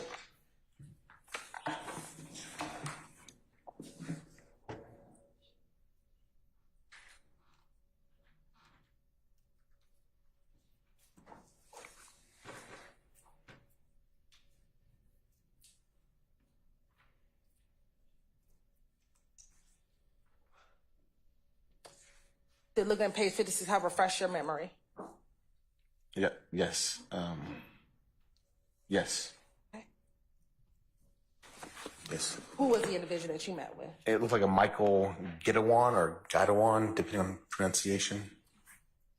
Now, earlier you testified that you developed Jimmy Winfrey as a suspect. What, if any, information did you have regarding his potential involvement in the case? So we learned that he basically. I'll overrule the objection, sir. So we learned that he was associated with one of the groups that had an ongoing dispute with the victims, at least Mr. Lil Wayne, Mr. Dwayne Carter. Furthermore, we learned that he had a vehicle or operated a vehicle that generally met the description of one of the vehicles involved in the shooting on the interstate. And given this information that you had about Jimmy Winfrey and you had his name as a suspect, were you ever able to get a phone number for Mr. Winfrey? Yes, we were. Do you recall what was the phone number that you received from Mr. Winfrey? The actual phone number, the digits, I believe it was 3383 was the last four, but it was a 44 area code. I don't remember the three digits in the middle. We're looking at a copy of your report, help refresh your memory. Sure. If you could look at page 55 here.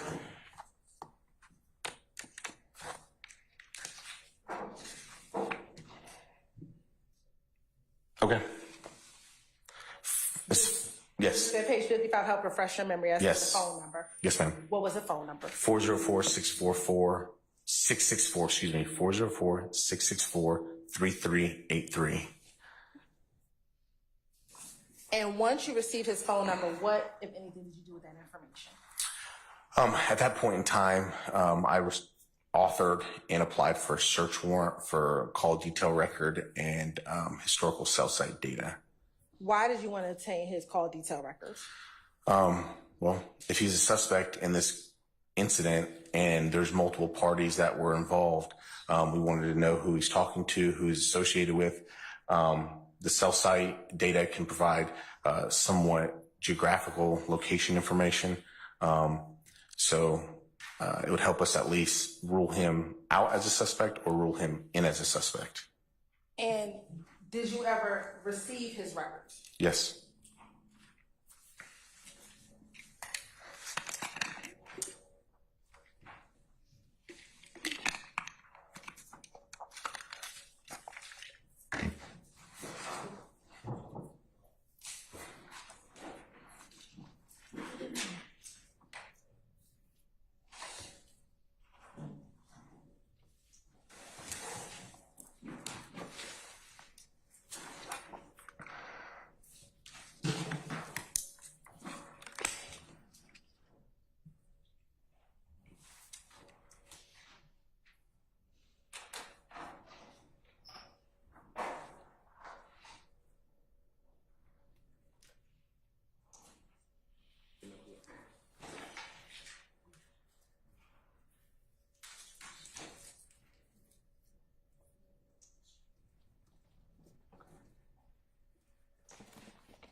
Sure.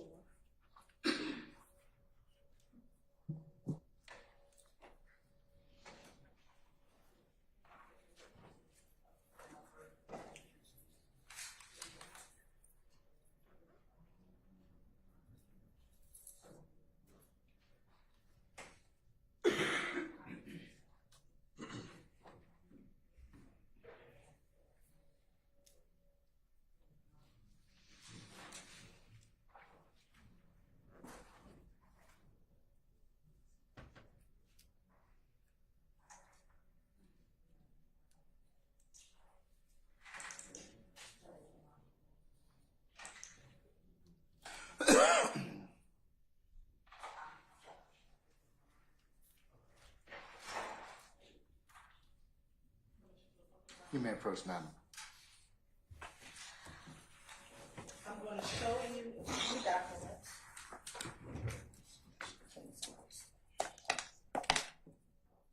I'm gonna show you what's marked as State Exhibit 133A, 133 Echo, 133 Echo Alpha, 133 Echo Beta, and 133 Echo Charlie. And I think I should have said Bravo, not Beta. Bravo, yes, ma'am. If you could take a moment and look at those and tell me if you recognize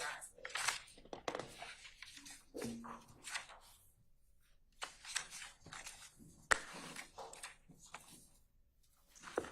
Yes, I do recognize them. First, starting with 133 Echo. How do you recognize Exhibit 133 Echo? This is just a business record certification that we request cell phone providers to give us when we send off a legal compliance search warrant subpoena to a provider. Now looking at 133 Echo Alpha. Echo Alpha. Yes. Yep. What is 133 Echo Alpha? So this is a disk that contains the cell phone records, to the records that we're talking about, and my initials are on it in today's date. And have you had the opportunity to review that CD to make sure it contains the records that you received back in 2015? Yes. And does that appear to be a fair and accurate depiction of the records that you received back in 2015 as it relates to this case? It does. All right, now looking at 133 Echo Charlie. Oh, excuse me, Echo Beta, I apologize. Bravo. Bravo. Yes. What is 133 Echo Bravo? So this is basically kind of like the subscriber information page. It's just some information from Sprint. But yeah, mostly subscriber information and data about the device and the account that the legal process was on. And then lastly, looking at 133 Echo Charlie. Yes, this is just going to be an Excel document of one of the files that was provided to us by Sprint. And looking at 133 Echo Charlie, does it have some highlights on 133 Echo Charlie? It does. And is that, when you initially received the data from Sprint, does the initial data have any highlights on it? No, that doesn't. Is 133 Echo Charlie a demonstrative of what contains on 130 Echo Alpha? Yes. You're on this time the state would like to attend the first state exhibit 133 Echo, 133 Echo Alpha, 133 Echo Bravo as evidence in this case. Council's any objection to states 133 Echo, Echo Alpha, or Echo Bravo? I don't object to the records are on a CD. I do object to the authentication from another person. Just the authentication that would be under continued witness, and the demonstrative going back to the jury under continued witness. All right, first we have a certification. We do have it. All right, I'm gonna overrule your objection. I have not done 130 Echo Charlie yet. Yeah, so. You're right, Okay. this time say I tend to 130 Echo Charlie as demonstrative evidence. All right, any objection to states 133 Echo Charlie, demonstrative? I can't hear you. Oh, yeah, I'm with you. Yeah. Okay. All right. I'll admit that. States 133 Echo Charlie. Let me be published as you see fit. Now, once you receive the records, and we're going to focus on 130 Echo Alpha, did you review those records? Yes. And after reviewing the records, did you find any information that assisted with your investigation? Yes. Before we go on, Madam, I have it on good authority. We need to take it. All right. So, ladies and gentlemen, let's take 10 minutes, and we'll go ahead and reconvene at that point in time. All rise.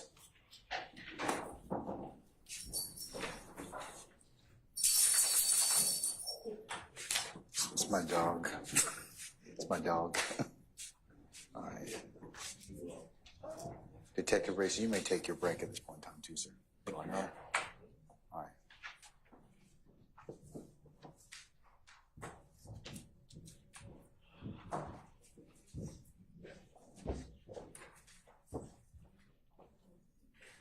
All right, right, ladies and gentlemen, please be seated. Our jury is left us. You're welcome to take your comfort break. We're in recess.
He's short a few. Crowd, please come back. Yep, please, thank you.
Can you text them or?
All right, Sergeant Brown, do we have all our participants that we need?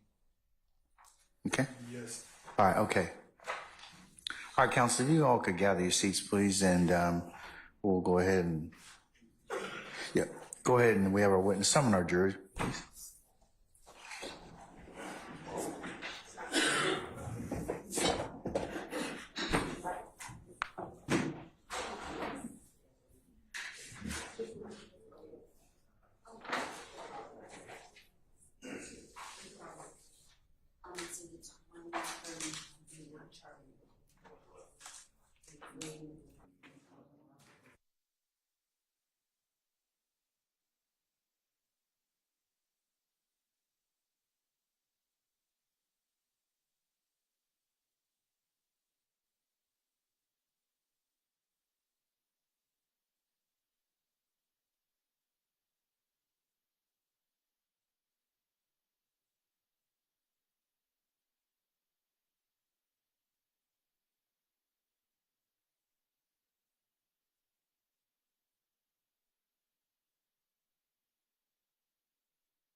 all jurors present accountable. All right, ladies and gentlemen, please be seated.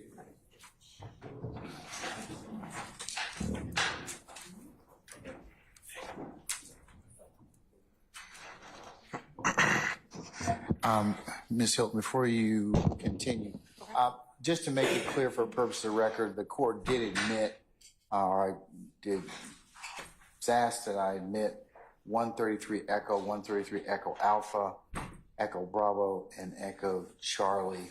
I have admitted all of those exhibits over objection. So just for purpose of record. Thank you, Your Honor. Once you received those cell phone records, did you review them? I did. And after you reviewed those records, did you find any information that assisted in your investigation?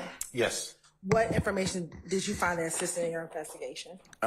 Ingoing, outgoing calls and location information as well, location history.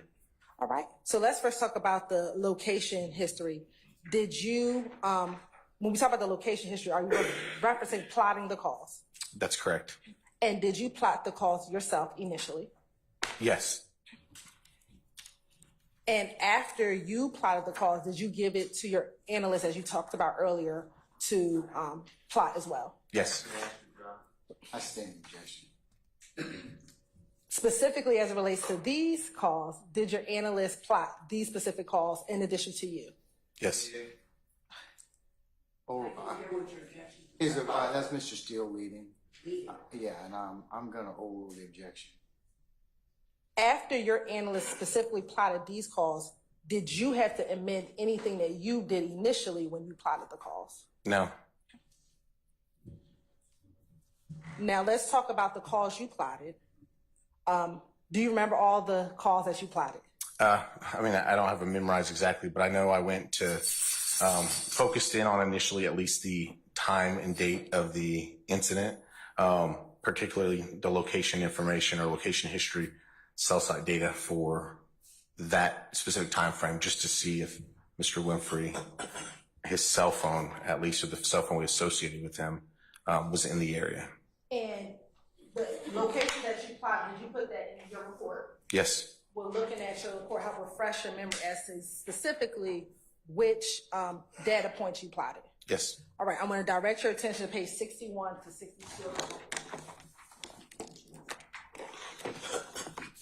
You said page 61? Yes. Of which exhibit now? Sorry, on Stacey's in the 171.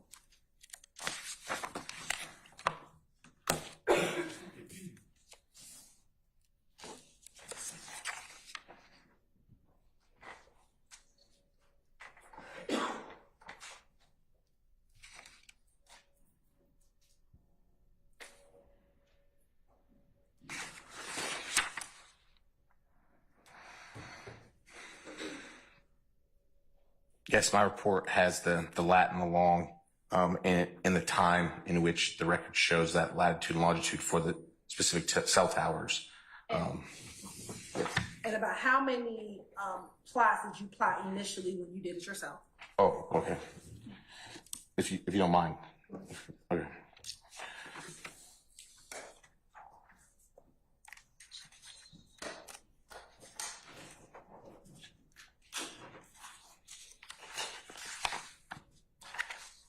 Roughly 11 cell tower locations with dates and times. Now I want to start with the first plot. What was the time period that you plotted? Basically before the shooting incident is what I was going for. I'd have to look at the exact time if you want the exact time. Yes. But what I was doing was before the shooting incident, during the time of the shooting incident, and then after the shooting incident is what I was looking for. So would it help refresh your memory to look at the first plot to see the time that the initial plot that you did? Yes, it would. Okay. And what page are you looking for in Stacey's exhibit? What page are you looking at in Stacey's exhibit 170? 61. So it's going to be at 0038 hours, it appears, is my first plot. So that's like 12:38 in plain time, the 12-hour time versus the 24-hour time. 0038 is the 24-hour like military time. All right. And was there a time frame that you looked at when this first plot, from 12:38 until when? I'd have to look again, ma'am. There's a. That's fine. not a record. Okay. Refresh your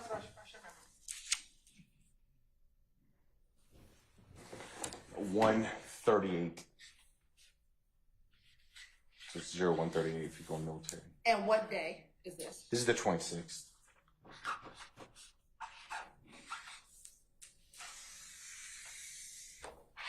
And what was the approximate, were you able to identify location? Yes. What was the location or the approximate area of the location that you identified as where this phone was at that time?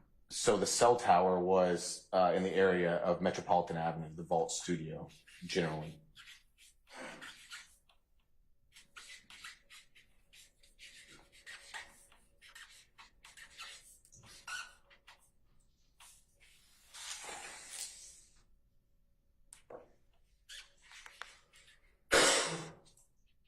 You said the Vault Studio? Correct. And in looking at the actual record, so State's Exhibit 133 Echo Charlie, are you able to determine, is he calling multiple phone numbers in this time frame or just one specific number? I'd have to look, ma'am. And we're looking at 133 Echo Charlie help you to answer that question? It would. Okay, go ahead.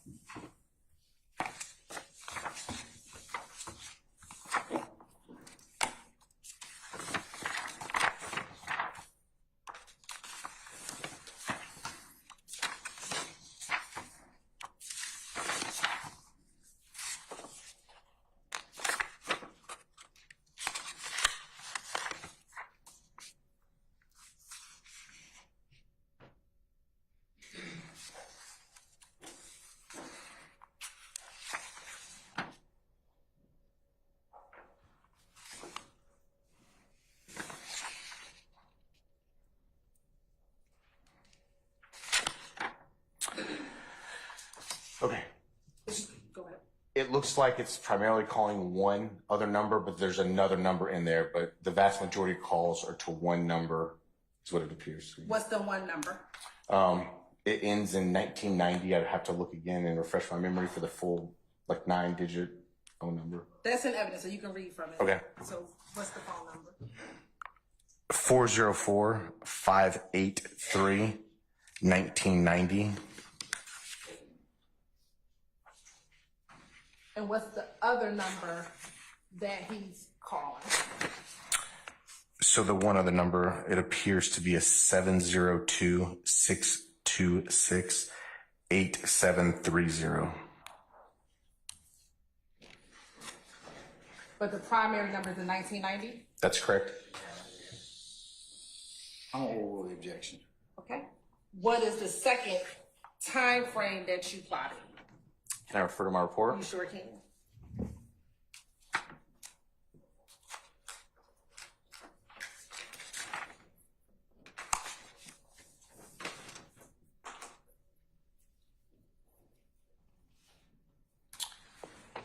Okay, 0201, so 201, and then 0308, I believe, or 04. Sure, I'm not writing this right. When did this 201 end? So 201 to 304. Is it still on the on the morning of 426? That's correct. Where was the area that it plotted generally, like the address? Where was the address area that it plotted to generally? Generally, the cell tower is in the area of Brady Avenue, so club compound.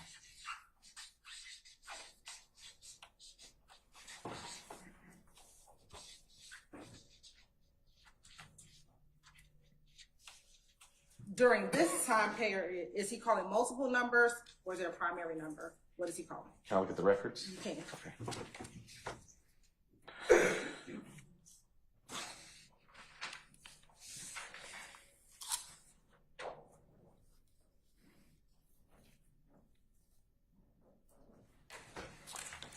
So he's calling multiple numbers, but I'd say half are that same 1990 phone number that we're dealing with. And then there's, looks like some other phone numbers mixed in as well.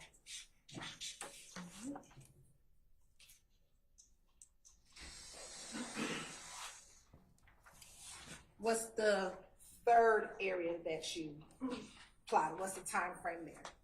Can I look at my report? Yes, you can.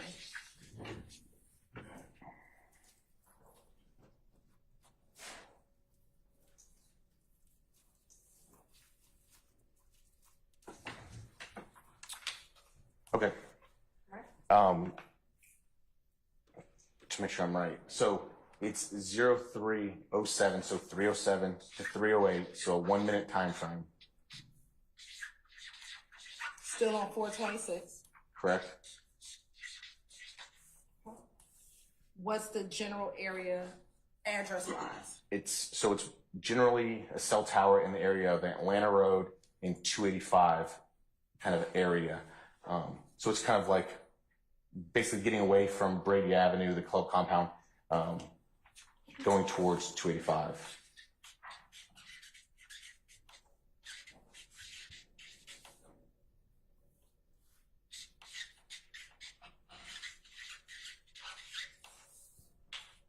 And as far as what phone number is he calling? May I refer? Yes. Okay.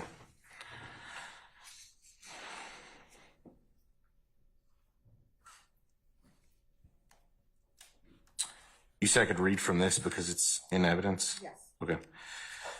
So there's a couple phone numbers, short duration calls. Would you like me to read them? Are they all the same number or multiple different numbers? It appears there's different numbers.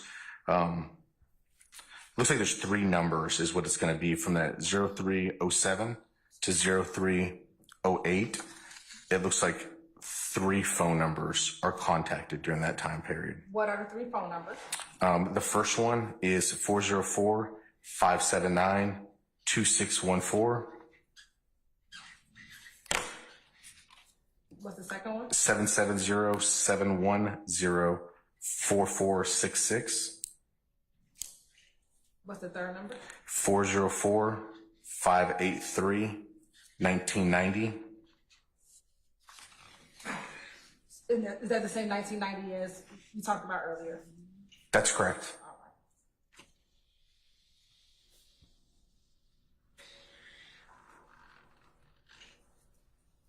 And this Atlanta Road and I-285, based on your investigation, that route that the bus was taking to get back to their hotel. That's correct.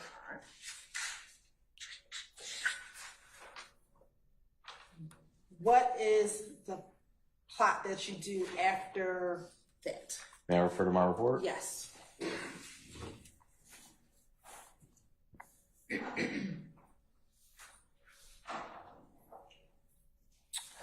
Okay, so it looks like one at 0310, so 3:10 a.m.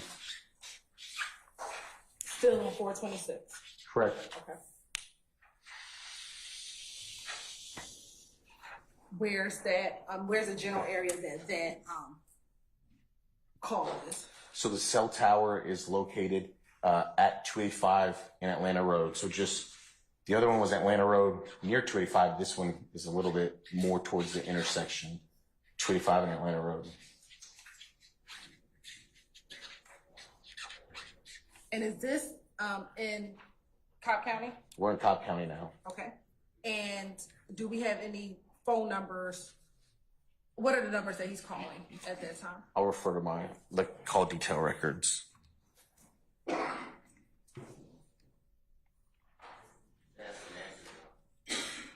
You're not as it relates to 310. I'll rule the objection. So the phone call is a phone call that goes from 308 to 310, and that phone number is the 404-583-1990. So it's that same 1990. Same 1990.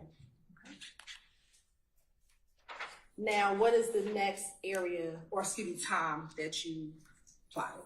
May I refer to my report? Yeah. All right, we're getting this. So 3:14 hours is what it appears to be. Now, looking at your report, did you have the location of that call? No, it looks like I didn't put the location. Do you know where that is sitting here today? Yes. Okay.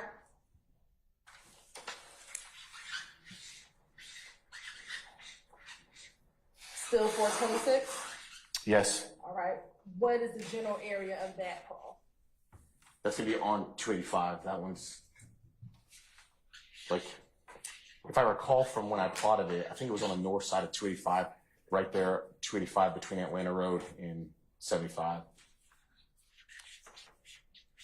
If my memory serves me. Could you repeat that, sir, and speak up just a little bit for us? Yes, sir. So what I said was that cell tower is in the area of 285. I believe from my memory was north of 285, so kind of in the Smyrna area, but it was between Atlanta Road and I-75. And looking at the phone numbers, what is he calling multiple? Is the phone calling multiple phone numbers or one number based upon the record? So at 314, he's at 314 specifically, 314 to 315, he's calling one number. What number is it? It's going to be that same 1990. So the 404-583-1990.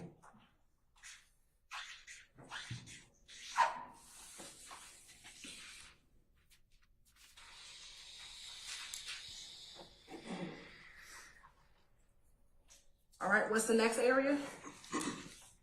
Refer to my report? Yes, you can. Okay. So at 0317 hours, so like it looks like 0326, I believe. So we have a larger gap. Where's that? What's the general area that that phone is located? So the way the cell towers, the cell records are for Sprint, it gives a first tower and ending tower. So when the call's placed, you get the first tower the cell phone connects to, and you get the cell tower where the call disconnects from. You do not get the middle cell towers from Sprint at that time. So we kind of have like a large movement is what we see. The first cell tower is in the area of I-75, heading, well, without giving a direction, because the records don't tell me the direction, but it's I-75 into Atlanta, around the area, kind of like of the, I guess, I'm trying to think of the roads, and I haven't been in Atlanta in years. But just south of Cobb County, past Chattahoochee, kind of entering Fulton County, generally that area is where the cell tower is. So the first cell tower is in I-7 off of I-75. Basis, sir. I'm sorry? Basis? Repeating the answer. Old rule, sir. So for clarification, Yes. for I-7, for the first cell tower, is the cell tower on I-75, is it in Fulton or in Cobb County, roughly? I believe it's in Fulton County, if my memory serves me correctly. It's in Fulton County.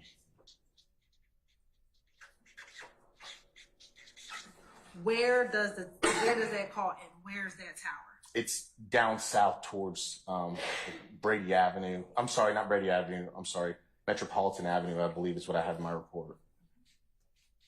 So the ending is at near Metropolitan Avenue. That's correct, yes. I'm sorry, I was refreshing my memory.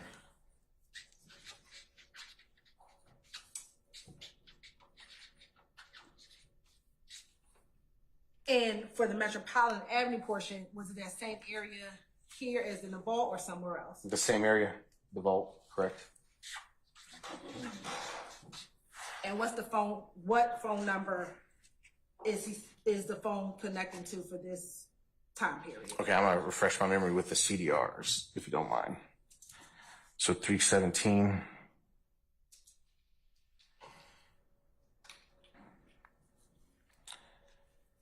to 326, we have multiple cell phone numbers that it's connecting with. Okay, so is this one call? I thought you said this was the first and the last call. So, give me 1 second, I'm sorry.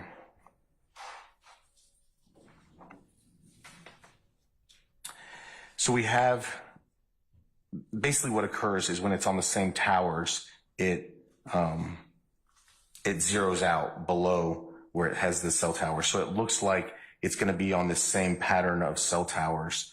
I'm sorry. Yes, this is going to be one phone call. I'm sorry, I was misreading it.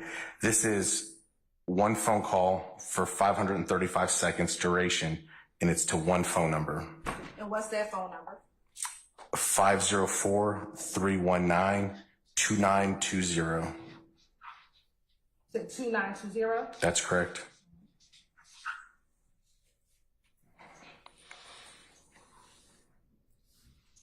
Does it make any other calls after this call at 317? So what we're seeing is there's a few like routed calls, like maybe it was a three-way call or call forwarded kind of deal. But yes, so after 326, we do have some more phone calls. Yes. Okay. Let's go back to after the 317 call that you plotted. What's the next call that you plotted? Okay.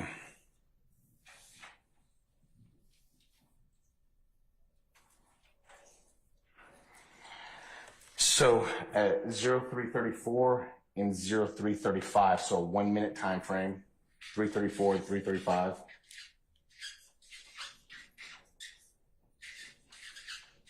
And again, both of these are still on 426. That's correct. And I'm sorry, were all these in 2015? They're 2015. Where is this call located? So the cell tower for that call is the Mandarin Oriental Hotel, So then the area of Peachtree Road? Peachtree Road, Atlanta.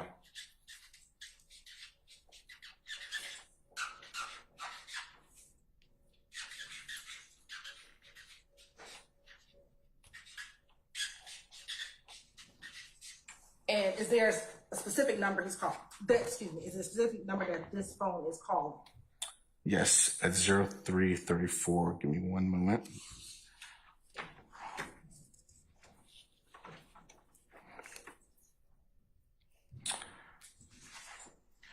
So that number is 678-382-9019.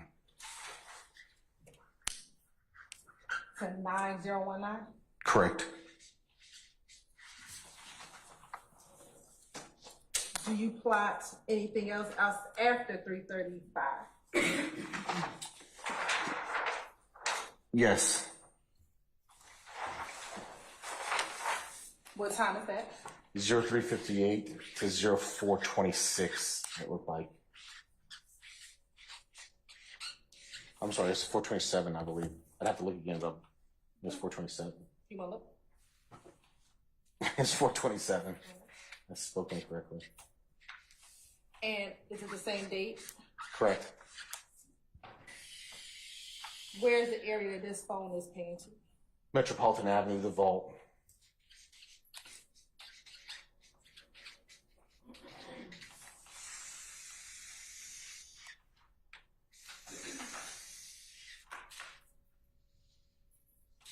And what's the phone number?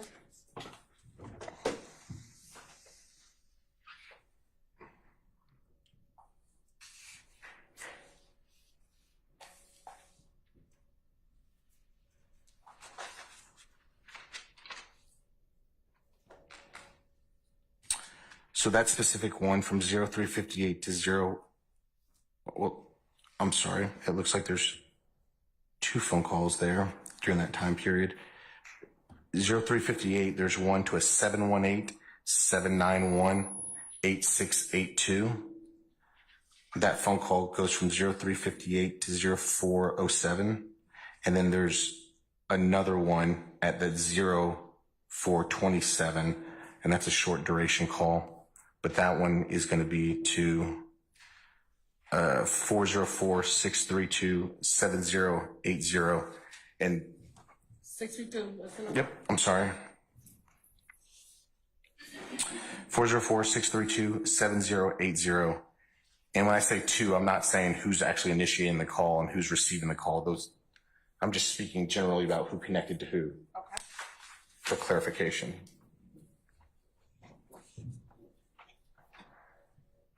And did you plot anything else after this 358 to 427 time frame? No, I think I completed my plotting at that point in time for that specific phone number. Okay, so I know earlier you said 11, but was it about 8 calls that you plotted?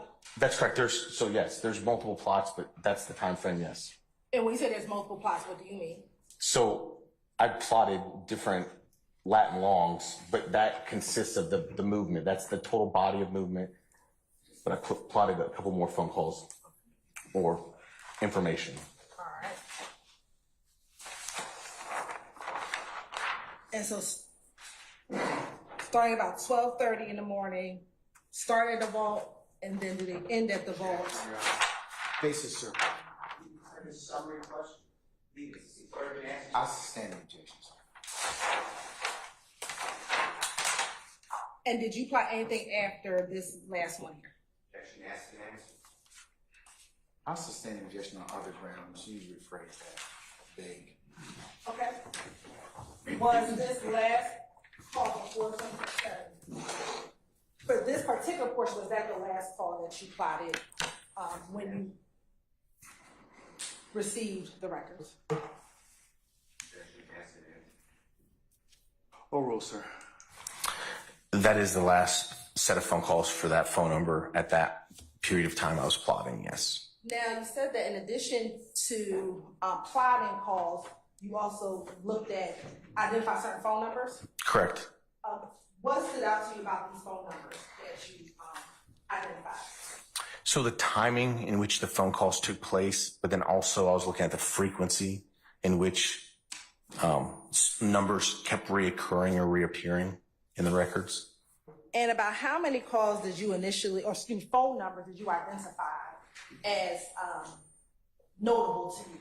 I think there was maybe 8. It was 6 to 8 phone numbers that kind of stood out as like multiple repeat callers and specific to the time frame, somewhere around there. Did you put those phone numbers, identify those numbers in your police report? I would have, yes. We're looking at your police report on refresher memory. Sure, certainly. 1, how many, and 2, what the phone numbers are? Yes. May I look? Yes. Okay. You wouldn't happen to have a page to direct me to? Page 60.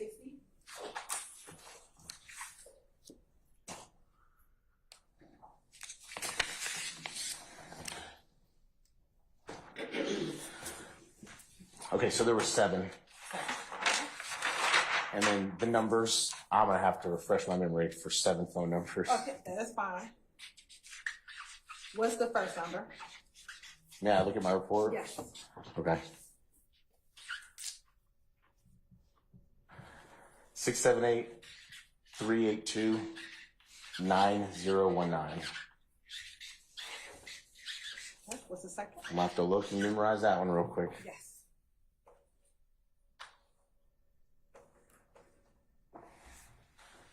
470.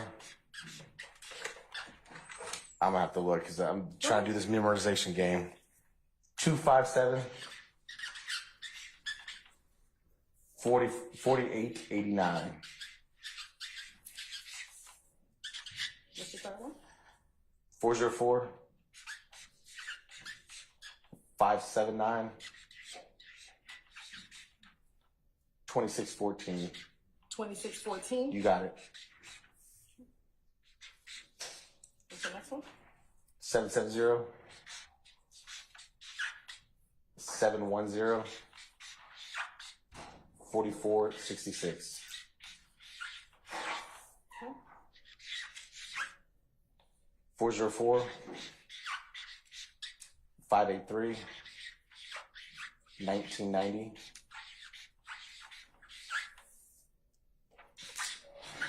504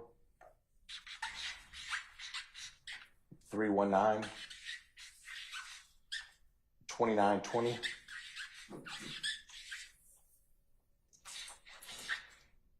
404 578 9444. Was that the last one? That is.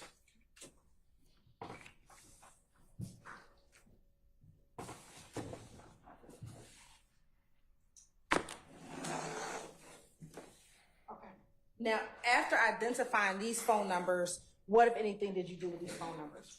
So first, just the easiest and most straightforward way is we have some search systems that use kind of like publicly available information. We call them like TLO. It's ran by TransUnion. So it's kind of like the credit providers. Like if you open up a cell phone in your name, you buy property in your name, you register, whatever, they're pulling data from multiple sources. They're kind of aggregating it in one location. Police departments pay for that service. So there's competitors. We have multiple ones, Clear, Accurate. They're basically all the same thing. So just doing a search through that can give you potential leads. Searching police databases, such as like our records management systems, whether it's Cobb's or giving it to Atlanta, that could provide us with people who've listed that phone number in an accident report or an incident report. Doing a simple Google search on a phone number can sometimes yield who the owner of the phone is. And then beyond that, we can get legal process such as a subpoena or search warrant on the phone numbers to try to get actual subscriber data from the providers. And did you get search warrants for any of these phone numbers listed on the board? For some of the phone numbers, not all the phone numbers. Okay. What phone number did you not get a search warrant for? The one ending with 9444. And why didn't you get a search warrant for that number? I identified it as an attorney's phone number.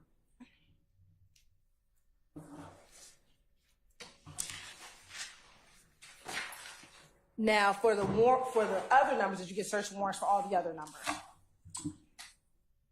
I don't know for all of those. I did subpoenas for some, and I know I did subpoenas and search warrants for others. But depending on how much information I could deem relevant, and then what I felt that I could articulate probable cause and articulate an investigative need for, then I. And I can ask a better question. I'll sustain the objection, sir. Did you get call detail records for all phone numbers except for the 94444? I don't know if I did get call detail records for all of them. Let me ask you specifically. Did you get call detail records for the number ending in 1990? Yes. What about 2920? Yes.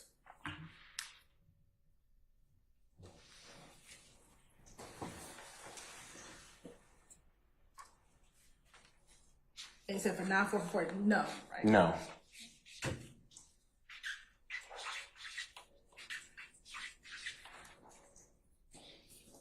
Were you able to get records back for the number ending in 1990 and the number ending in 2920?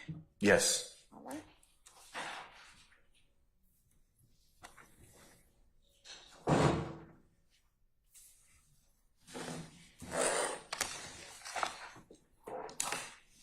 Permission to approach? You may, madam.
Same one. 2920.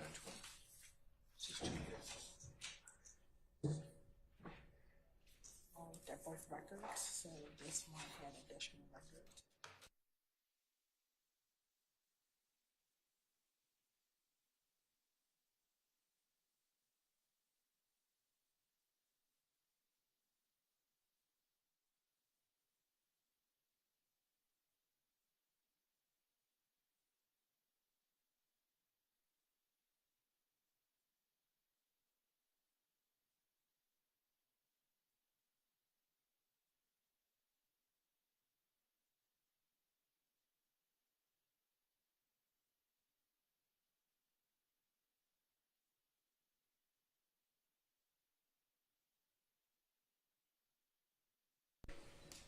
I'm going to show you what's been first marked State's Exhibit 134 Echo, 134 Echo Alpha, and 134 Echo Bravo.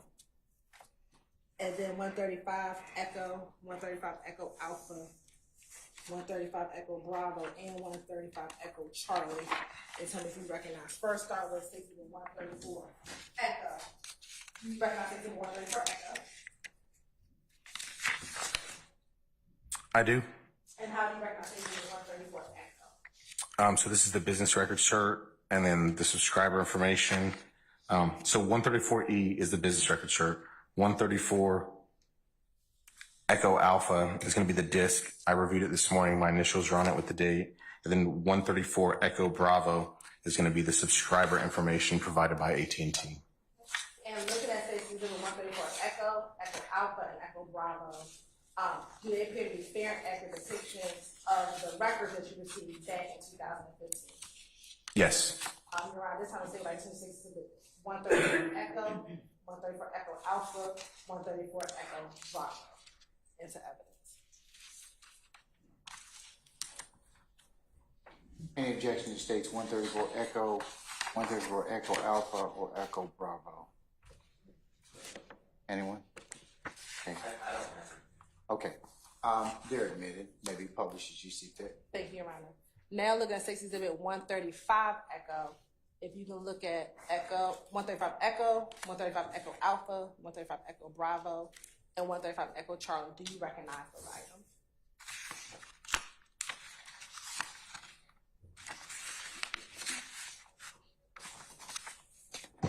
Yes. Okay, first starting with 135 Echo. What is 135 Echo? That's going to be a business record certification from Sprint. And for what phone number? I'm so sorry. That's going to be the 504-319-2920. And 135 Echo Alpha. What is 135 Echo Alpha? It's going to be a disc with the returns from the provider. And did you have an opportunity to review those today? I did. Did they appear to be a fair and accurate depiction of what you received back in 2015? Yes. All right. And 135 Echo Bravo.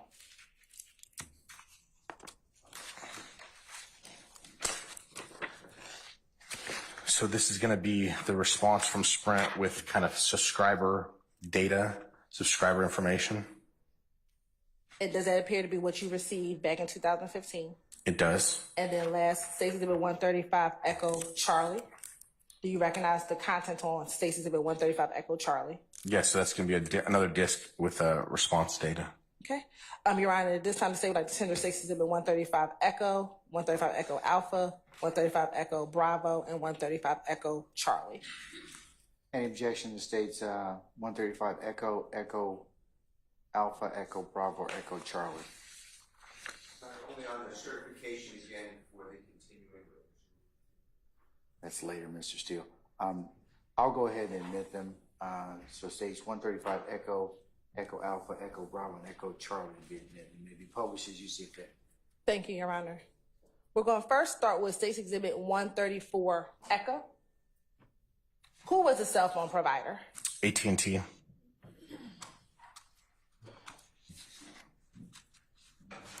And on 134 Echo Bravo, what is State's Exhibit 134 Echo Bravo? It's the subscriber information. And what's generally contained in the subscriber information? Like the account name, the account holder, like who's going to be the registered user, Sometimes there's a contact phone number or email address associated with that person, an address, and then just kind of, sometimes you'll get information about what actually device, like the cell phone, like the IMEI, or some of the, like it's an Apple iPhone, or if it's a Android or Samsung, you'll get some of that information back as well sometimes. Okay. And for the phone number ended in 1990, who was the subscriber? So the first name listed is YSL Enterprises.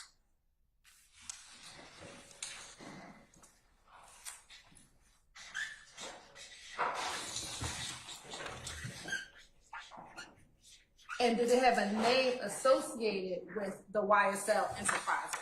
There was a contact name listed, yes. Who was the contact name? Amina Diop, Amina Diop, Diop. And was there a registered location for this phone number? Yes, there's an address. Where's the address? 1188 Magnolia Way, Southeast Smyrna, Georgia. Can you give me the numerical number? Yep, I got you. 1188 Is it Magnolia Way? Magnolia Way, Southeast.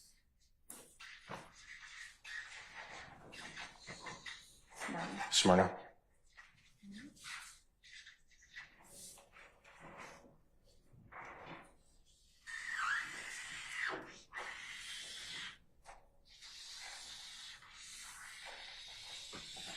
And so this 1990 number came back to YSL Enterprises. Is that the same phone number that we talked about? The phone number belonging to Jimmy Winfrey contacting the night in the morning of the shooting. Correct.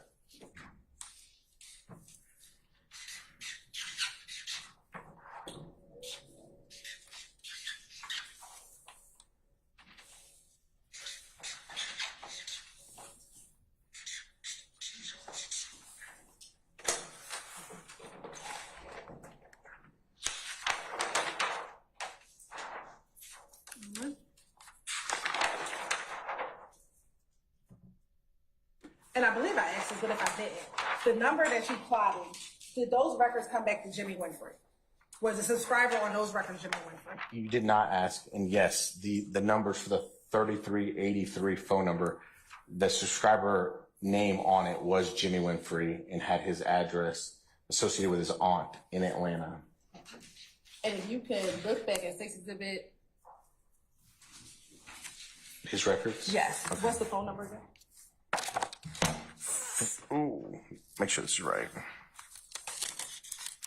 Yep. So it's 404-664-3383. And who was the provider? That was Sprint on that one. And that came back to Jimmy Winfrey. That's correct. Jimmy Winfrey. Do you want the address? No. No. Okay.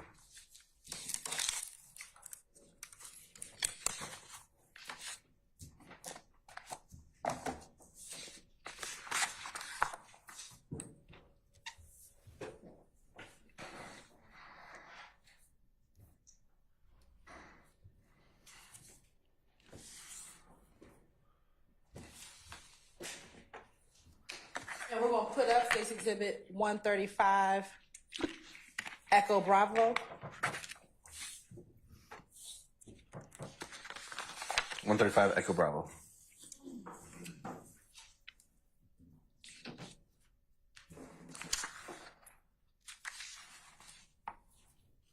And is this what you were just reading from? 134 Echo Bravo. Me, I said 135, I apologize. 134 Echo Bravo. 134 Echo Bravo, yes, that's what I was reading from.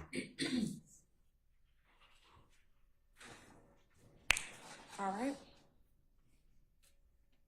Now let's look at 135 Echo exhibits. Yes. Now first, looking at State's Exhibit 135 Echo Bravo, what is the phone number for State's Exhibit 135 Echo Bravo? So it's going to be the 504-319-2920.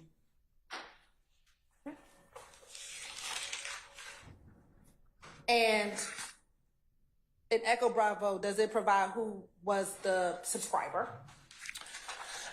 Yes. So the subscriber of the 2920 is Cash Money.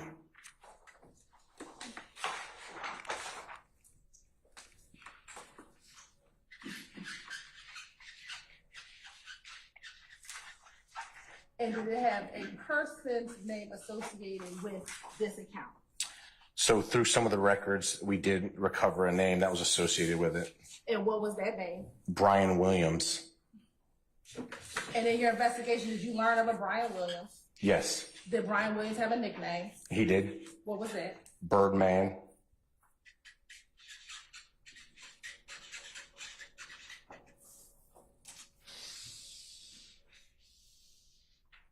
And is this 504-319-2920 the same number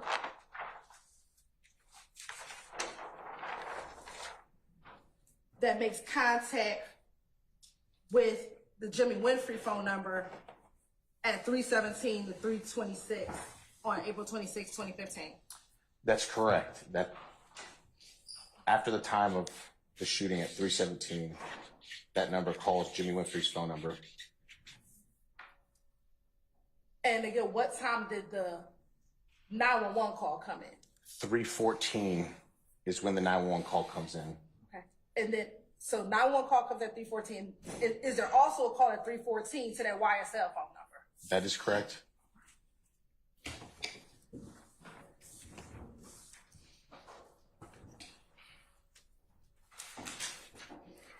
Now, with any of these phone numbers, do you know who's actually holding the phone in their hand? No. Okay. What is the information that you do know? We have information who the subscriber is provided from the cell phone provider. And then we also have whatever other information, circumstantial or direct, from the investigation that informs us who's in possession of the phones. Okay.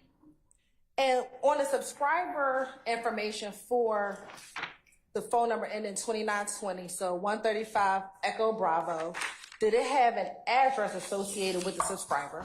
It did. And what was the city and state of that? Miami, Florida.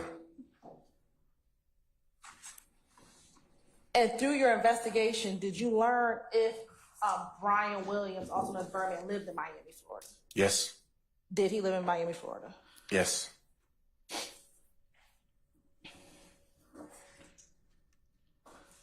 Now, during the course of your investigation, did you ever learn if Jimmy Winfrey contacted that number ending in 2920 when he was in custody with the Cobb County, at the Cobb County Jail? Yes.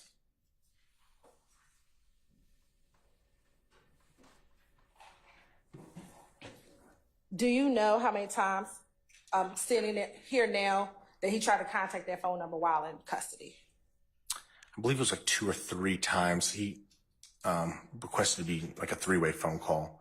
I think at least one was unsuccessful, but I think 1 or 2, I think 2 others were successful based off the jail phone calls.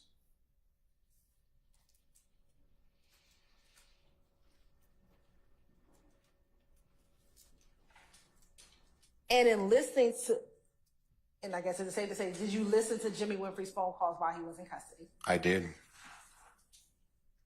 And in listening to his phone calls, did Jimmy Winfrey ever confirm with anyone that he actually spoke with Birdman? Yes, he does. Now, in addition to these 2 numbers, did you receive any phone records for an individual by the name of Demikion Garlington? Through the course of the investigation, I did, yes. Okay. And how did you get those records? Atlanta Police Investigator Gaither provided those to me. And did you make those records as a part of your case file? I did.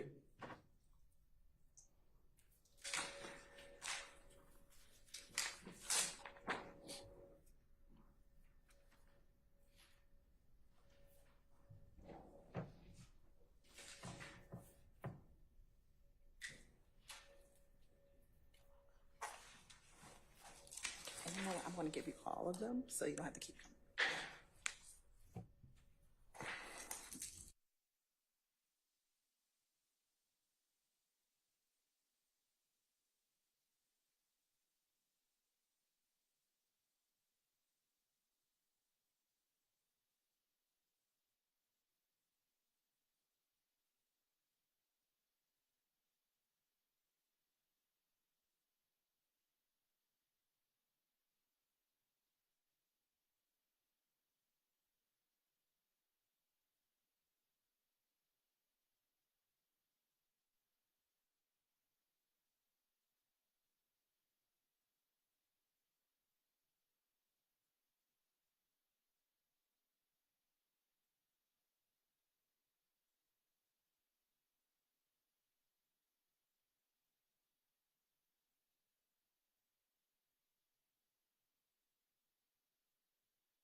Permission to approach, Your Honor? You may not. I'm showing you what's been marked as 136 Echo, 136 Echo Alpha, and 136 Echo Bravo. Tell me if you recognize these were 136 Echo, 136 Echo Alpha, and 136 Echo Bravo.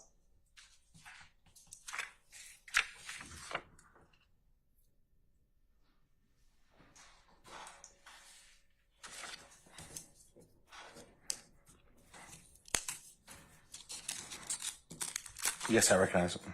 Okay, and are those the numbers that were given to you by the records that were given to you by Detective Gaither? That's correct. And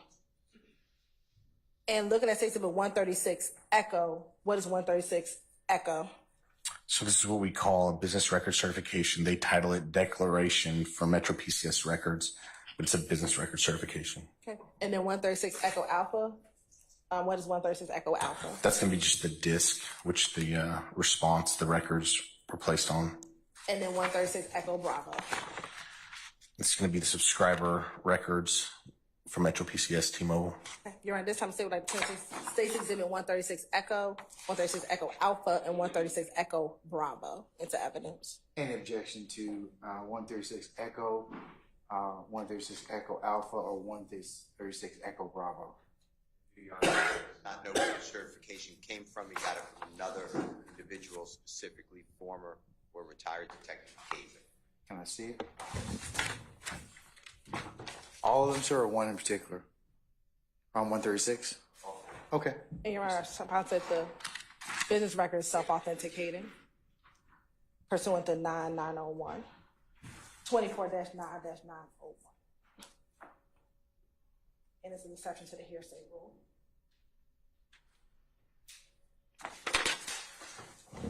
Steele, I'm going to overrule your objection. 136 Echo, 136 Echo Alpha, 136 Echo Bravo Omega may be published.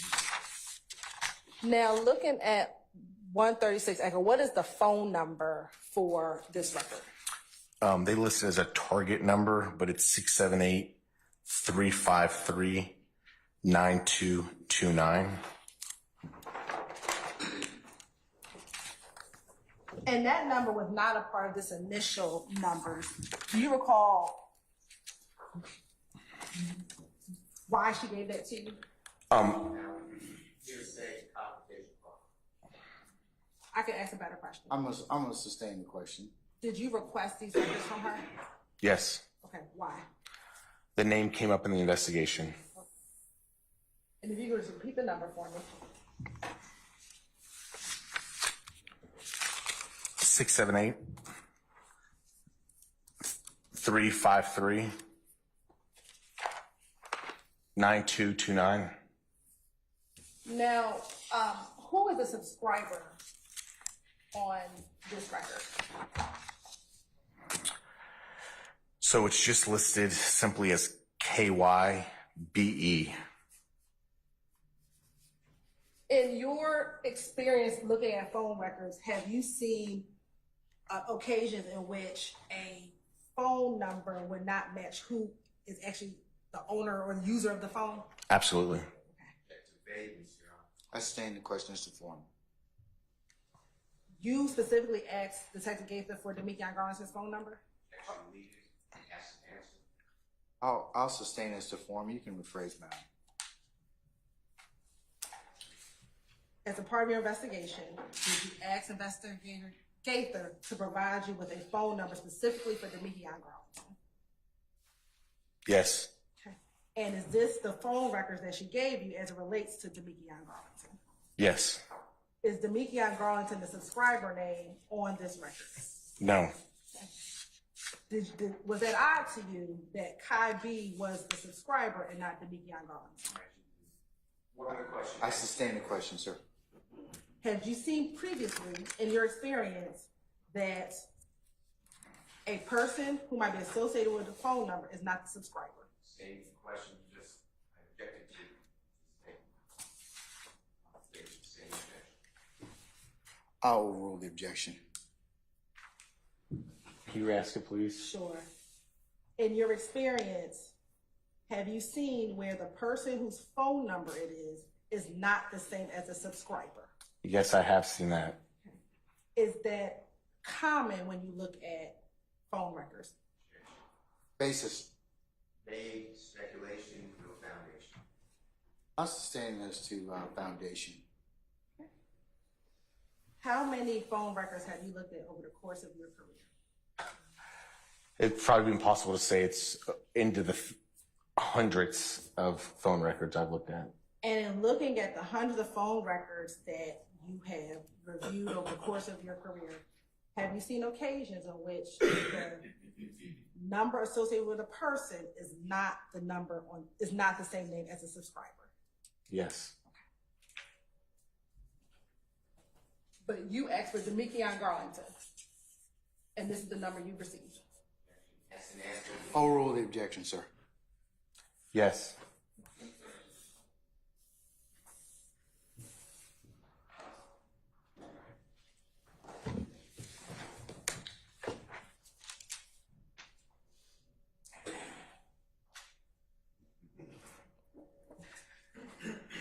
Now, did you obtain cell phone records for phone number 404-823-8553? Yes. And what about for phone number 678-815-5790? Yes. Permission to approach again, Your Honor? You may. And I've shown these to defense counsel.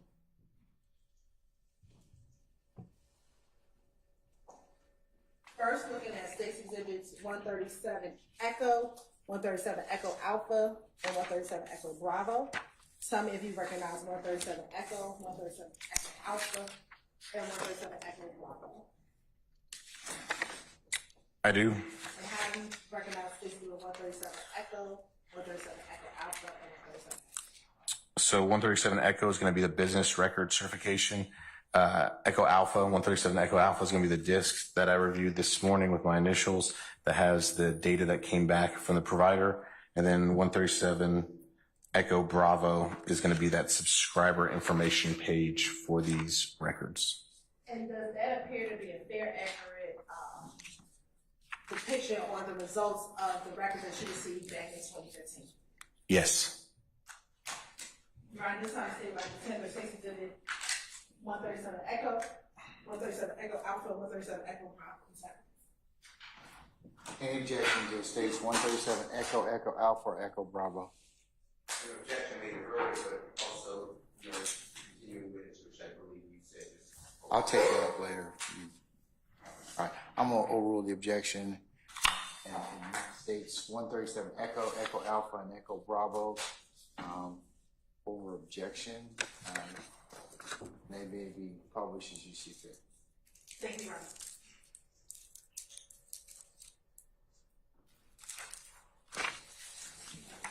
Now, look at Exhibit 138 Echo, 138 Echo Alpha, 138 Echo Bravo. Do you recognize those exhibits? I do. And how do you recognize Exhibit 138 Echo, 138 Echo Alpha, 138 Echo? So this is going to be 138 Echo. It's going to be the business record certification. 138 Echo Alpha is going to be the discs I looked at this morning with my initials on it for those records that were provided from the the cell phone provider. And then 138 Echo Bravo is going to be the subscriber information page. And does that appear to be the same records as you received them back in 2000? Yes. Your Honor, this time the state would like to tender State Exhibit 130 Echo, 130 Echo Alpha, and 138 Echo Bravo into evidence.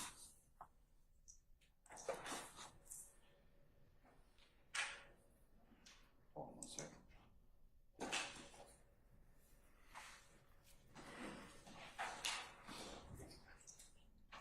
All right, any objection to states 138 Echo, Echo Alpha, Echo Bravo? Anyone? Same objection? Okay, all right. I'll note it over objection, and it's admitted and may be published as you see fit. Thank you, Your Honor. All right, looking first at 137 Echo, Echo Alpha, and Echo Bravo, who was the provider of those records? AT&T. And who was the subscriber of those records? YSL Enterprises.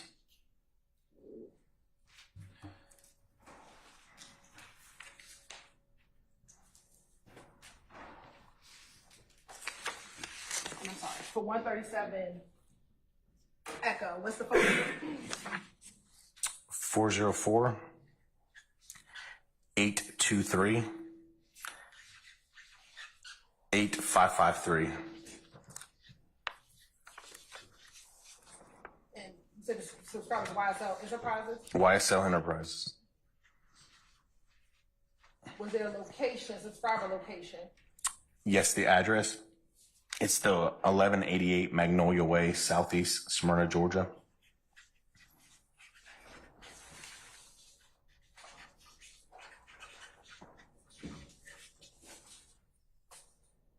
And as it relates to this number here, when you received the records, were you able to plot some of the records for April 25th and April 26th?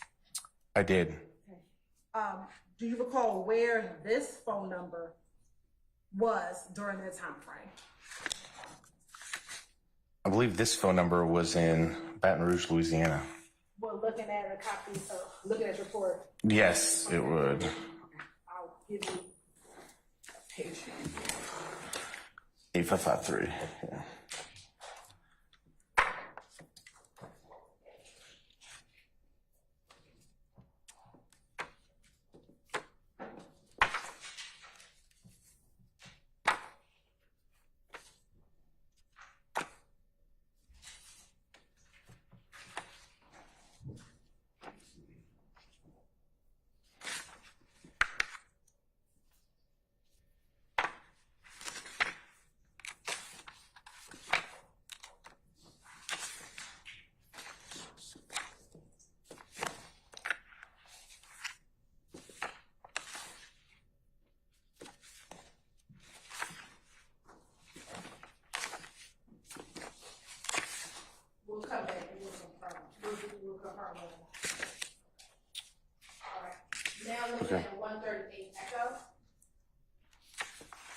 Okay.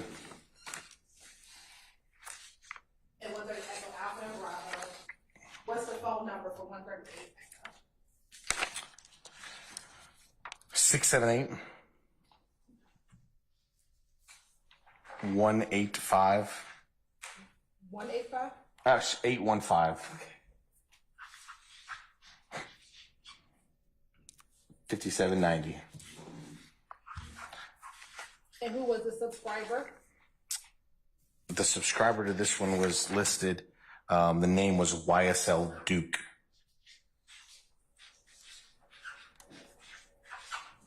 Did it have any location information where this phone was registered to? Yes, it's 816 Oak Street Southwest,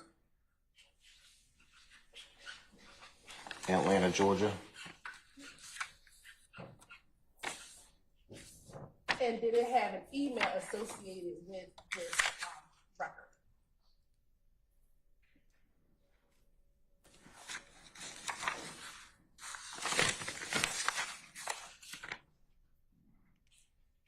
I don't see an email address on this record.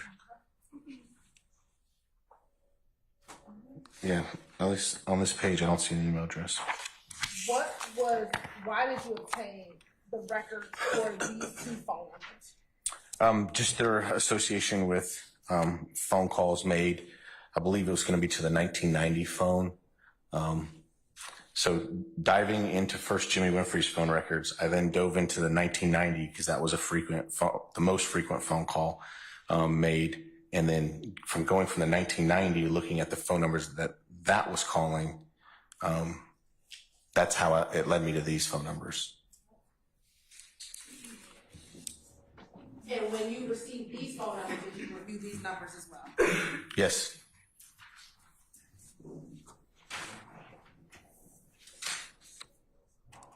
Now, did you eventually secure arrest warrants in this case? I did. Who did you secure arrest warrants for? Jimmy Winfrey.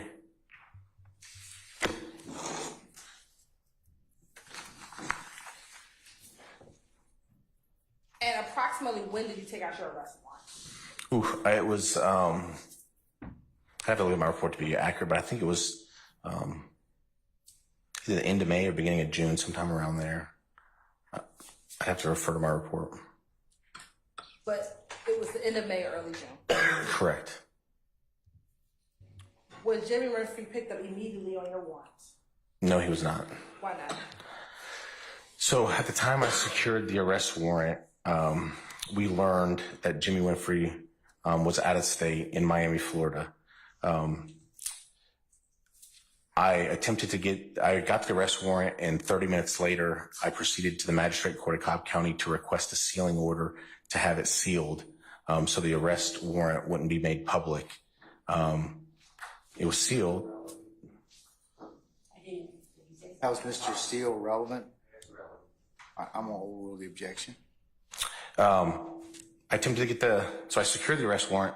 Within 30 minutes, I went to the magistrate court in person to request a sealing order, received said sealing order. However, the word that the arrest warrant had been secured was leaked to the media. At the point in time when you leaked to the media, did you learn where he was? Yes. Where was he? Yeah, he was in Miami, Florida.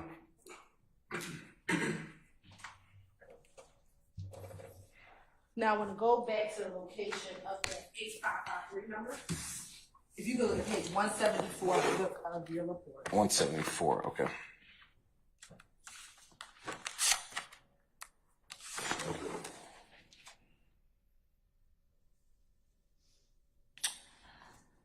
Yep, 8553. Okay. Where was that phone in the time of April 25th to April 26th? So April 25th, it was in Baton Rouge, Louisiana. Okay.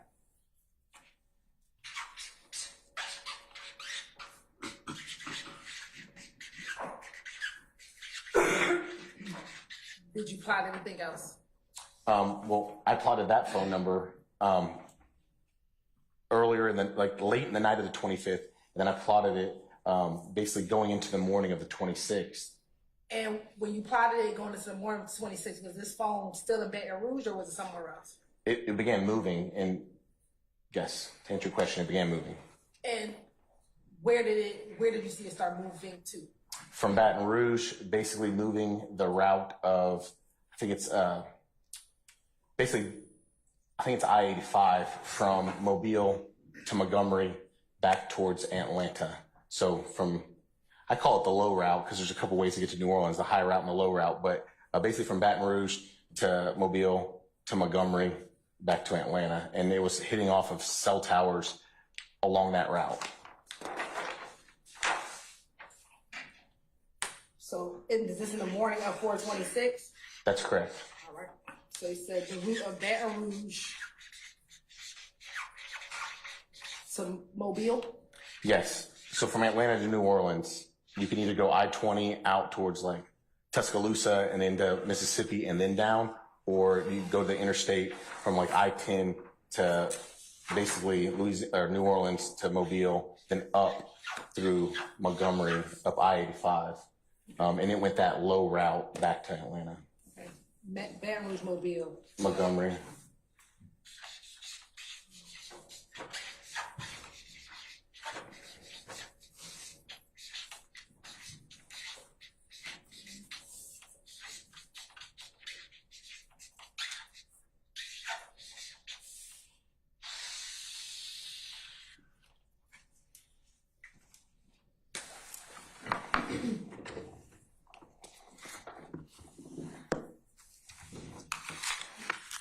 Now, going back to Mr. Winfrey, was he ever arrested on your warrants?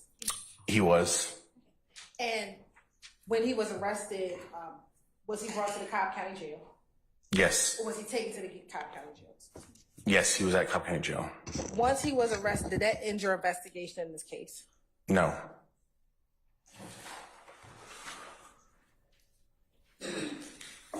When he was arrested, did you attempt to speak with him?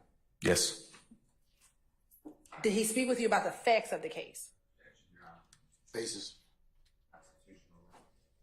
Your Honor, he's not present in the courtroom. I'm overrule the objection, Mr. Steele. We did not speak about the facts of the case. Okay. Did he provide you information about his attorney? He did. Okay. At the time, how many attorneys did he have? I think he had multiple, but I think I remember specifically one attorney for a particular reason. And who was that attorney? Manny Aurora.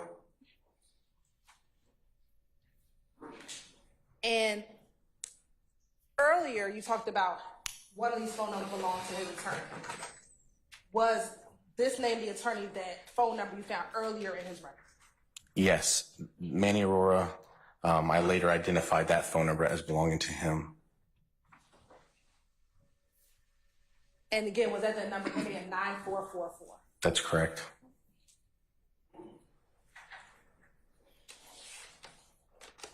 Now, in looking at Jimmy Winfrey's phone log, does Jimmy Winfrey contact that 9444 number on April 26, 2015? Yes, he does. Okay. When does he first contact that number on April 26, 2015? I believe it was 6:56 in the morning. Do you need to look at the record to be sure? I'm pretty sure it's 6:56, either 6:56 or 6:57, but I'm like pretty sure it's 6:56 the first times. So on the morning of April 26. That's correct. On the morning of April 26, was Jimmy Winfrey a suspect in this case? No, the morning of April 26th, no.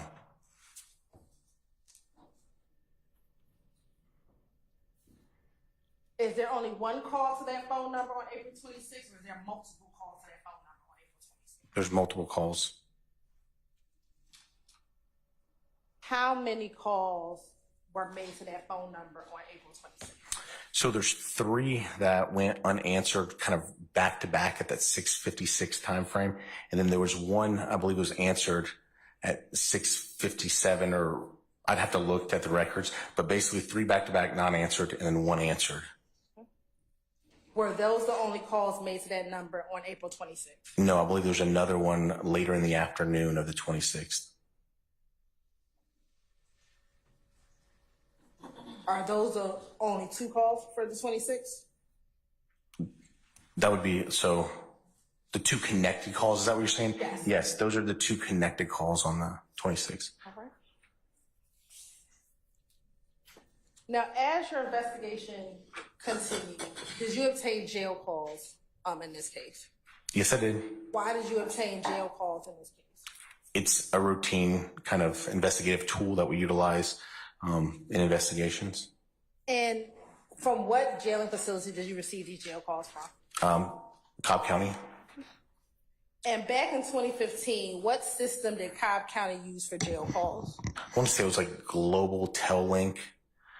It's been years since I've worked for Cobb County, but I believe it's like Global Tel-Link, something to that effect. Okay. And can you tell the jury back in 2015 how individuals who were housed in Cobb County Jail could make phone calls? Sure. So when you're initially in intake and you've never been to Cobb County Jail before, you don't have a PIN, like an inmate PIN number. So you can make phones basically for free in intake. Once you get past intake, they'll give you an individualized PIN number that associates with you, an inmate. So you have to put in that PIN prior to making a phone call. But yeah, I think that answers the question. Okay, thank you. And did you, as a law enforcement officer, have access to the jail calls? So I didn't have access to the system, but I had the ability to request those phone calls. Yes. God bless you. And how would you go about requesting or getting the phone calls? So there's 2 ways. One way that I went, one way the organized crime unit has direct access to it. I don't, but the organized crime unit did. And then the more formal way is actually requesting it from the custodian of records for the Cobb County Sheriff's Office. And taking you specifically to this case, did you receive calls from Mr. Winfrey? Yes, I did. And the calls that were received, let me ask you this. When individuals make calls from the jail, do they have a PIN number that they use? They do have a PIN number that's supposed to be assigned to them. Before you pose any more questions, it might be appropriate for us to go ahead and take lunch. We'll be going in a little bit of time anyways. Ladies and gentlemen, how about some lunch? Yes. Okay, all right. Let's go ahead and take formal lunch, and let's just be back for 2 p.m., okay? All right. All right, all rise.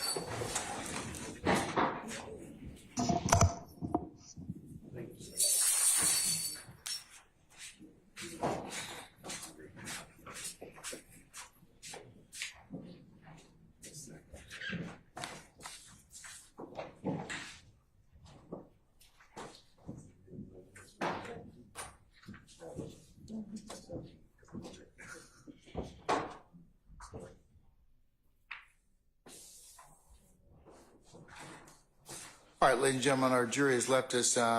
Detective, we'll see you back for 2 o'clock. Okay, don't discuss your testimony with anybody except attorneys in this case. Yes, Your Honor. All right, counsels, you're in recess until 2. Okay. All right.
No litigants present? Everyone's present. Okay. All right. Where's our witness? Okay. Do I need to excuse our witness? Yes, please. Okay. All right.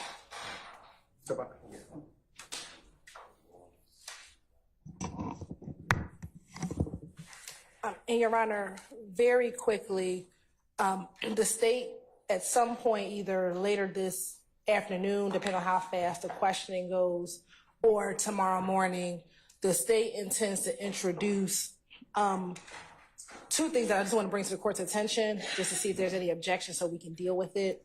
The first thing is a video.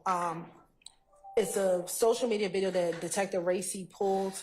This video was provided back on April 12th as a part of the pool of evidence that we intended to introduce during this case, during this particular act. The video specifically, the relevant portion that the state intends to get into is a video of Mr. Winfrey at the gun range shooting what appears to be an AR assault rifle. We have not heard any objections to that video, but I wanted to bring it to the court's attention that we do plan on getting into that video. The entire video was about maybe 3 minutes, but it is, it has third-party commentary, so we redacted the third-party commentary and solely focused on Mr. Winfrey at the shooting range. So that's the first item that I wanted to bring to the court's attention. Okay, and when was the video purportedly made? The video was made, well, let me say, prior to Detective Racy pulling it. So in 2015, at some point, we would need to go back to the complex video to see when it was pulled. But the video that Detective Racy pulled was the commentary talked about the ongoing beef or feud that was happening between Lil Wayne and YSL. And specifically, this video was created after Mr. Winfrey was arrested. Okay, what's the relevancy of the Mr. Winfrey's range video? Because he's the one to allege to have shot up this bus in this case. And so it shows him at the range shooting a weapon that we believe to be what was used in this instance. As the testimony or the evidence provided that Detective Finney saw this type of weapon inside of his vehicle prior to, on the night of, prior to the shooting. And so it also shows, and we believe in the background of this video, you can hear someone that we believe to be Mr. Williams encouraging Mr. Winfrey to shoot the weapon at the range. And so, one, it would show association. Two, would show that he knew how to shoot and fire that weapon. And three, it was a type of weapon that he was seen with on the night of.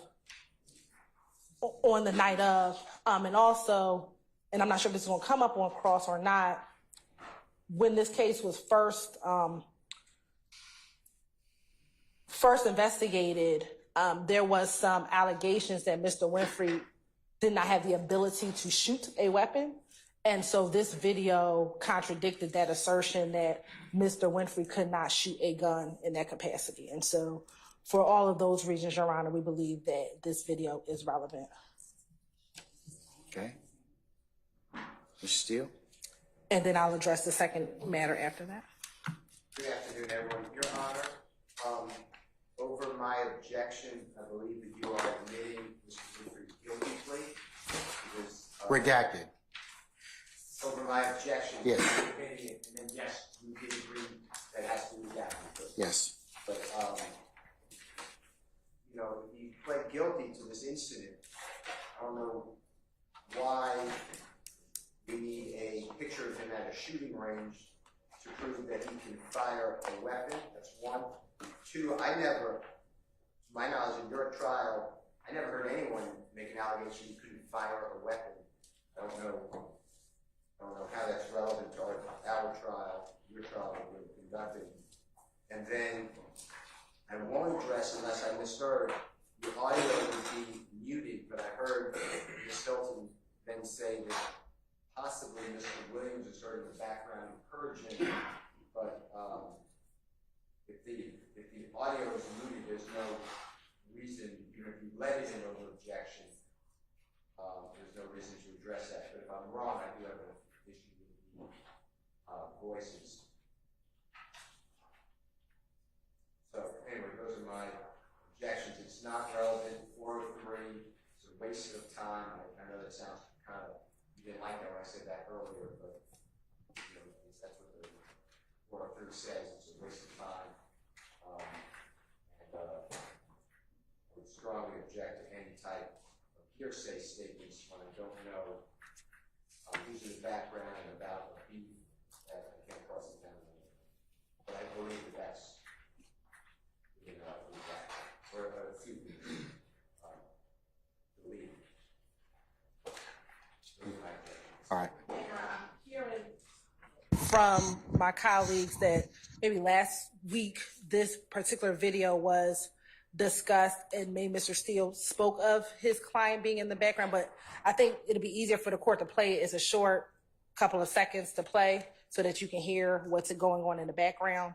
And then I think I can move from that point, Your Honor. On behalf of the court.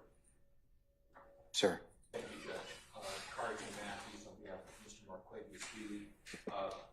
We would object, Mr. Healy and I would object to this video coming in. We believe that under 403 that is highly prejudicial. And again, when we look at 403 and that balancing test, I think the cases have basically stated that bringing in highly prejudicial material for any scant cumulative, scant probative value gets us to the 403 prejudice. We're going to likely hear a violent weapon being fired at a gun range. It's going to be loud, it's going to be repetitive, and I just believe that that is prejudicial in itself to the extent that whatever scant probative value that it may bring would not lead us to it being so probative that it would outweigh the prejudicial impact they would have on Mr. Healy sitting here in this trial and the rest of the defendants who it does not pertain to. All right, what's it going to be marked as? This is going to be 172 Echo, Your Honor. All right, let me hear it. Let me see it, I should say. Go rapid. Let it rip.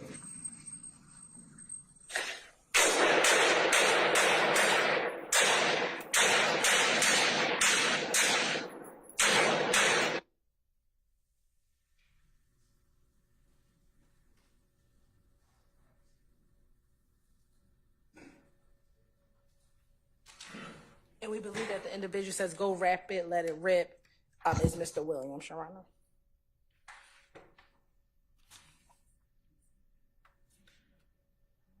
Okay, if I understand correctly, you don't know when it was made, correct? We know that the video was received or pulled after Mr. Winfrey was in custody for this. Still didn't answer my question.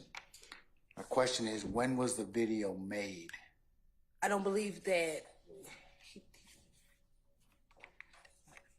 Do you know when the video's made? Don't guess. No. Okay, We do all not right. know when the video was made. All We right, know it was made prior to his arrest. Okay, we don't know when. All right. You are going to introduce Mr. Winfrey's certified copies of his conviction. He's pled guilty to this, right? We do intend to introduce the redacted. The redacted copy. All right. And he also pled under Alford, Your Honor. Here, Your Honor, again, the reason why we have to put up this case is because we have to show the jury the connections between these individuals. If it was only about the certified copy, then we would never have to put up any of the facts surrounding this case, Your Honor. And I know Mr. Matthews talked about it being not probative, but it has to be substantially more prejudicial, Your Honor. Him shooting the gun is not substantially more prejudicial than probative in this case. Again, when the thought and theory is that one, Mr. Williams was in Baton Rouge when this occurred, that two, I imagine that the defense is going to be that Mr. Williams had nothing to do with any of this. The state still has to prove this act and the association of all these individuals as a part of the enterprise. This is another piece of evidence. Again, we know it's prior to Mr. Winfrey being arrested. When I look at the video, when he was arrested, he had similarly styled dreads. Based upon his booking photo, based upon some of the other photos that are closer in time, we intend to introduce some Instagram photos in which Mr. Winfrey has a very similar hairstyle. We know this video, this was posted on April 20th, 2015. So the state went further that this video came in or around maybe early 2015 or 2014. We don't believe that this was years prior to this video being placed on the internet. And again, this shows a connection between Mr. Winfrey, Mr. Williams. They having a good time. And it shows that, again, we believe that is Mr. Williams encouraging Mr. Winfrey to fire a gun at a gun range. But we don't know. I mean, the voice, I mean, that would be up to, we have other pieces of information that's going to have Mr. Williams' voice, so that would be up to the jury to determine if those voices are similar, but we do believe that that is that voice. And it's my understanding that last week, Mr. Steele may have advised that this is his client in this video. Again, I don't know if I was present for that, but that this is his client in the video. This is his client's voice in the video. And they also, last week, at least the line of questioning to Mr. Dennis was that the guns in the halftime video are fake.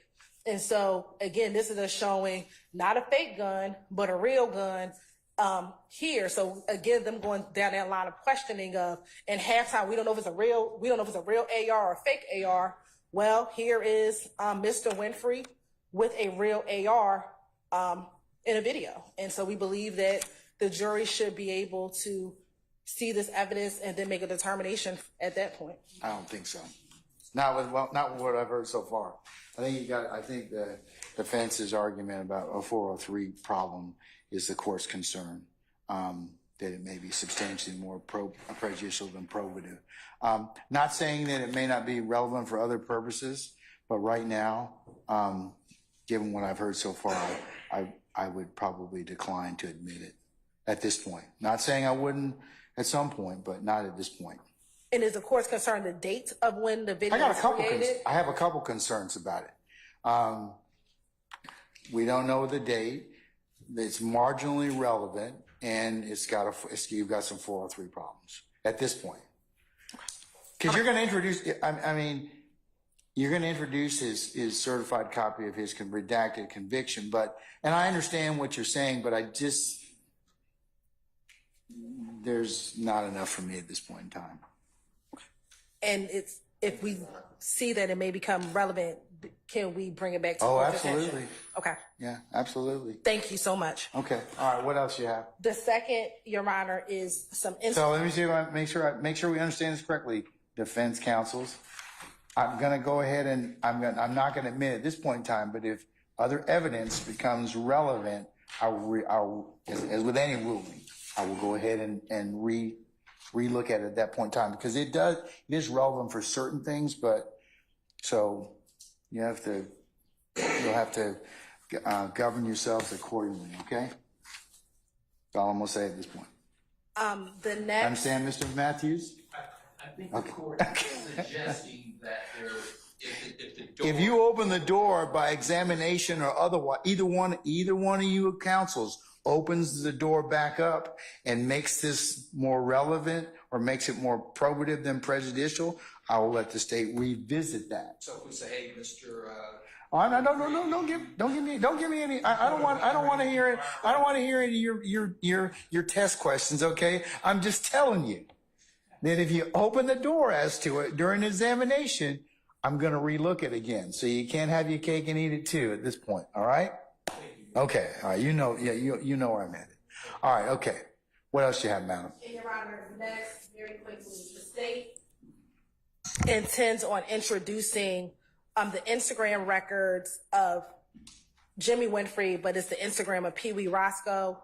We also intend on introducing the Instagram of Jeffery Williams or Thugger 1 and the return that was received for Shannon Stillwell's Instagram. Specifically, though, as it relates to the Pee Wee Roscoe Instagram, the state has at this point 4 excerpts from that Instagram return that we would like to introduce to this witness. It'll be State's Exhibit 163,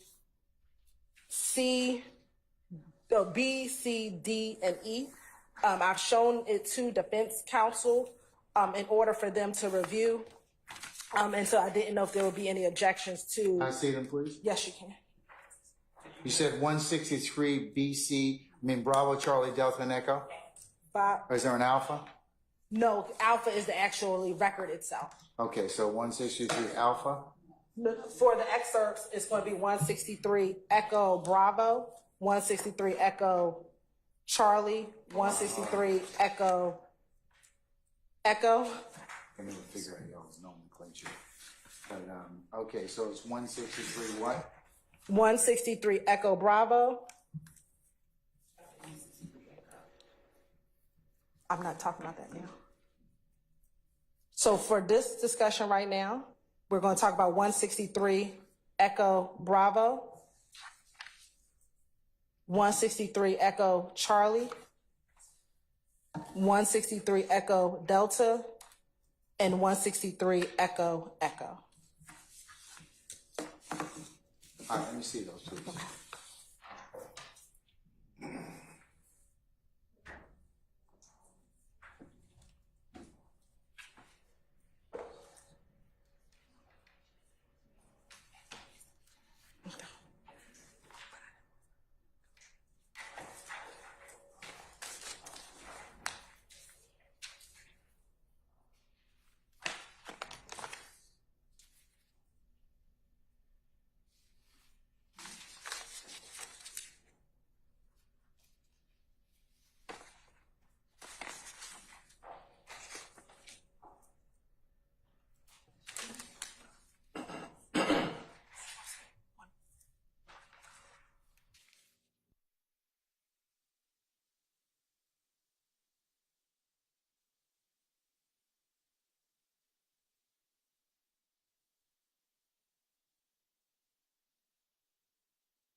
Be Echo Charlie. One is page 45 and one is page 240. So which one are you using as Echo Charlie? And I have Echo Delta as well. So, but there's 2 that are named 163, unless I'm just looking at the. Can I see those? Yes, ma'am, you certainly may. Say again, sir? Absolutely, you can come up there and look at those. Oh, sorry, that's supposed to be an E. Can you make it look better, please, or at least more phonetically appropriate? Can I come up? Yes.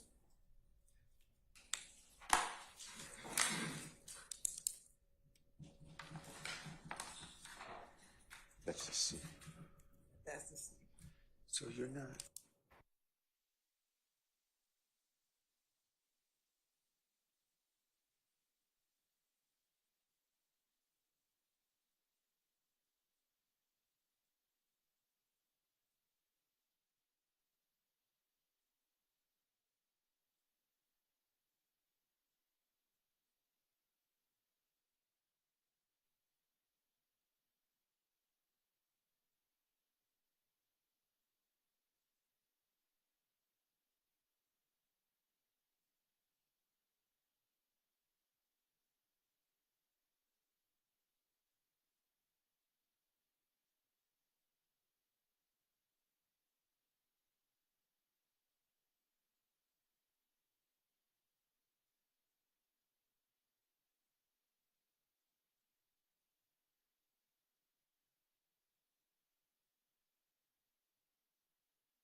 repaginate the right ones. Okay, now I have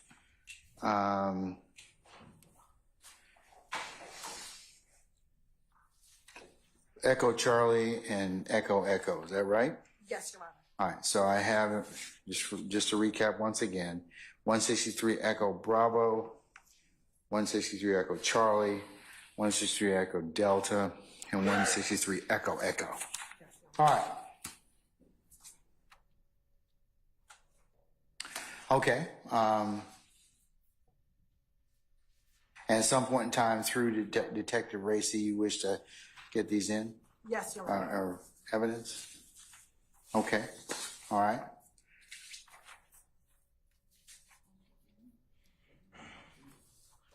Okay. Anyone have an objection to them? This is my concern, and I don't believe it's coming. Have you seen them, Mr. Sharp? Well, I haven't seen the ones from my.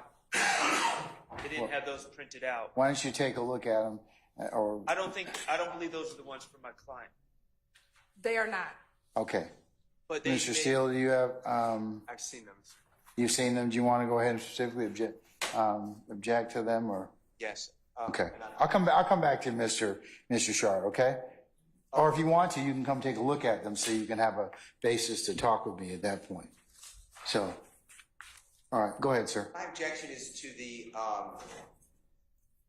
foundation again, just pulling it off the internet all of a sudden becomes admissible or authenticity. 1, 2, there's writings on it. You'll see it. I think the word is text, Your Honor, T-E-X-T, which is the writing on all of them. And I have nobody I can cross-examine, so I would like to object to any of the writing as well. I understand that they're from Instagram, is my understanding. Whose Instagram page are they from?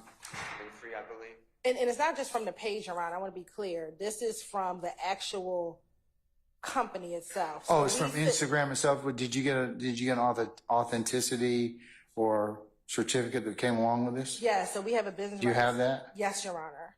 All right. Subject to that, Mr. Steele, I'll probably overrule your objection. And then I would like everything in, and then obviously go one by one. If both sides want to use it, we have to advise the court what we want to use instead of just the 4 pictures. Or 4 postings, I'm sorry. Sir, whatever, however you want to examine the witness is fine. I mean, but state's asking for those 4. If there's a certificate as to all of them, that means that the authenticity has been satisfied. Do you have any other basis for an objection, or do you? I didn't see the certificates, but I'm assuming that the state has it. So we served it in this. No, I'm not saying I didn't get it in discovery. I'm saying I didn't see it here. Sure. It's being pulled from the internet by Detective Race. That's how I understood. All right. No, I can show the certificate and then the CD that has the. I think the whole thing should come in. That's my opinion. It will, Your Honor. I just was focused on the excerpts because that is what may or may not be objected to. So yes, the state has 163 Echo, which is the business record cert. We have 163A, which is the full Instagram record, and then these are going to be 4 excerpts from the record. All right. And my only other objection would be then. And I'm sorry if I keep on saying it, 163 Echo is the exhibit with Echo Alpha, Bravo, Charlie, Delta, and Echo. So 163 is the certificate. 163 Echo is the entirety of the record, and then you got excerpts marked.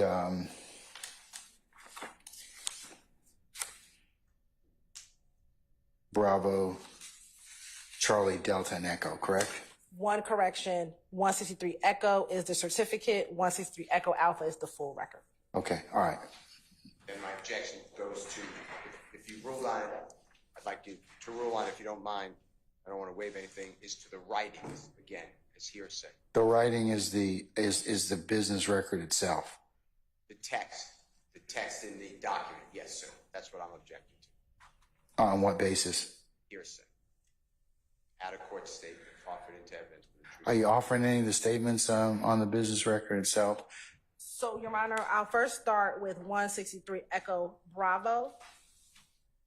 And if you look, Your Honor, on the bottom page of 163 Echo Bravo, Yes. and it says PSA, we on tour, came from zone 3, my rounds, I'ma ride for them like a military mafia, you dig? You dig what I'm saying? Bankroll Mafia, YSLRG, you dig, my little sisters. Your Honor, we believe the individuals in this exhibit, we believe for sure one is Ms. Dolly Greer. I think that's her. Is who, I'm sorry? Dolly Greer, or someone identified as Dolly Greer. The state believes the other individual, Mr. Aretha Greer, who there's testimony that those two individuals are the siblings of Mr. Williams. Okay, but who are you going to get to authenticate the text? Because Mr. Steele's right. I mean, here's the thing. With a business record, you get your authenticity is satisfied. It is what it purports to be because you've gotten it directly from Instagram. It's still got objectionable hearsay in it that you need to have an exception for or some other basis. So, short of you, are you going to have anybody that is going to testify about this this text message, or do you have an exception to the hearsay rule? Your Honor, Mr. Winfrey is a co-conspirator, both in the shooting that's being from April 26, 2015, as well as a co-conspirator in this in count 1 of this indictment, Your Honor. So is this a text that he made? This is a text that he posted when this. That he posted. Correct. This is the caption Okay. that he All would right. have posted when he posted this. So you're saying it's a statement by a party opponent or party opponent? And he will be a party opponent as well, Your Honor. All right. I'm going to overrule your objection, Mr. Steele. I will admit the 163 Echo Bravo over your objection, as well as Echo Charlie over your objection, Echo Delta over your objection, and Echo over your objection. All right, Mr. Harvey, sir. 105 again, and a motion for severance? Certainly the motion for severance, yes. Okay, all right, okay. And a couple of other things. The motion for severance, number 1. Number 2, the fact that it's admissible as a statement of a party opponent means that it is just admissible against that person, not everybody else, and not Mr. Nichols. But what if it's also admissible since it's a co-conspirator, since they're charged in count 1? That's great. Remember at the beginning of this trial, the state was supposed to give us everything they were going to admit as an 801D2E statement. They gave us 3. This isn't one of them, and I would object to this being admitted as a co-conspirator statement under 801D2E. I do not think it is in furtherance of any conspiracy, number 1, and we weren't provided with this. We didn't litigate it before, and the whole purpose for you. Okay, and assume you're correct. I would give that limiting instruction, but just not now. I would probably give it as part of the course instructions at the end, if it's appropriate. Well, it certainly is appropriate. I think because remember, you haven't presented any evidence at this point in time, and the law doesn't require it. In fact, you reserved your right to open and to present any evidence. That's correct. So it's not even something I need to take up at this point in time. Well, I disagree with you respectfully. Of course. Because it's being admitted under the state's theory against everybody here, even though it's a statement particularly. Well, it's being admitted against Mr. Winfrey, and he's a but he's a conspirator. But the jury doesn't know that. The jury doesn't know that it's being admitted against Mr. Winfrey because it's his statement as a party opponent, even though he is not here, or that it's just being admitted, if it is being admitted over objection, against Mr. Williams.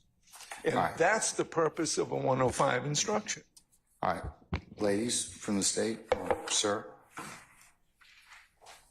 Your Honor, if an instruction is to be given, we agree with the court that it can be given at the conclusion of when you give the instructions to the court at the appropriate, to the jury at the appropriate time. All right. Mr. Harvey, I will overrule your request at this point in time for a limiting instruction at this point.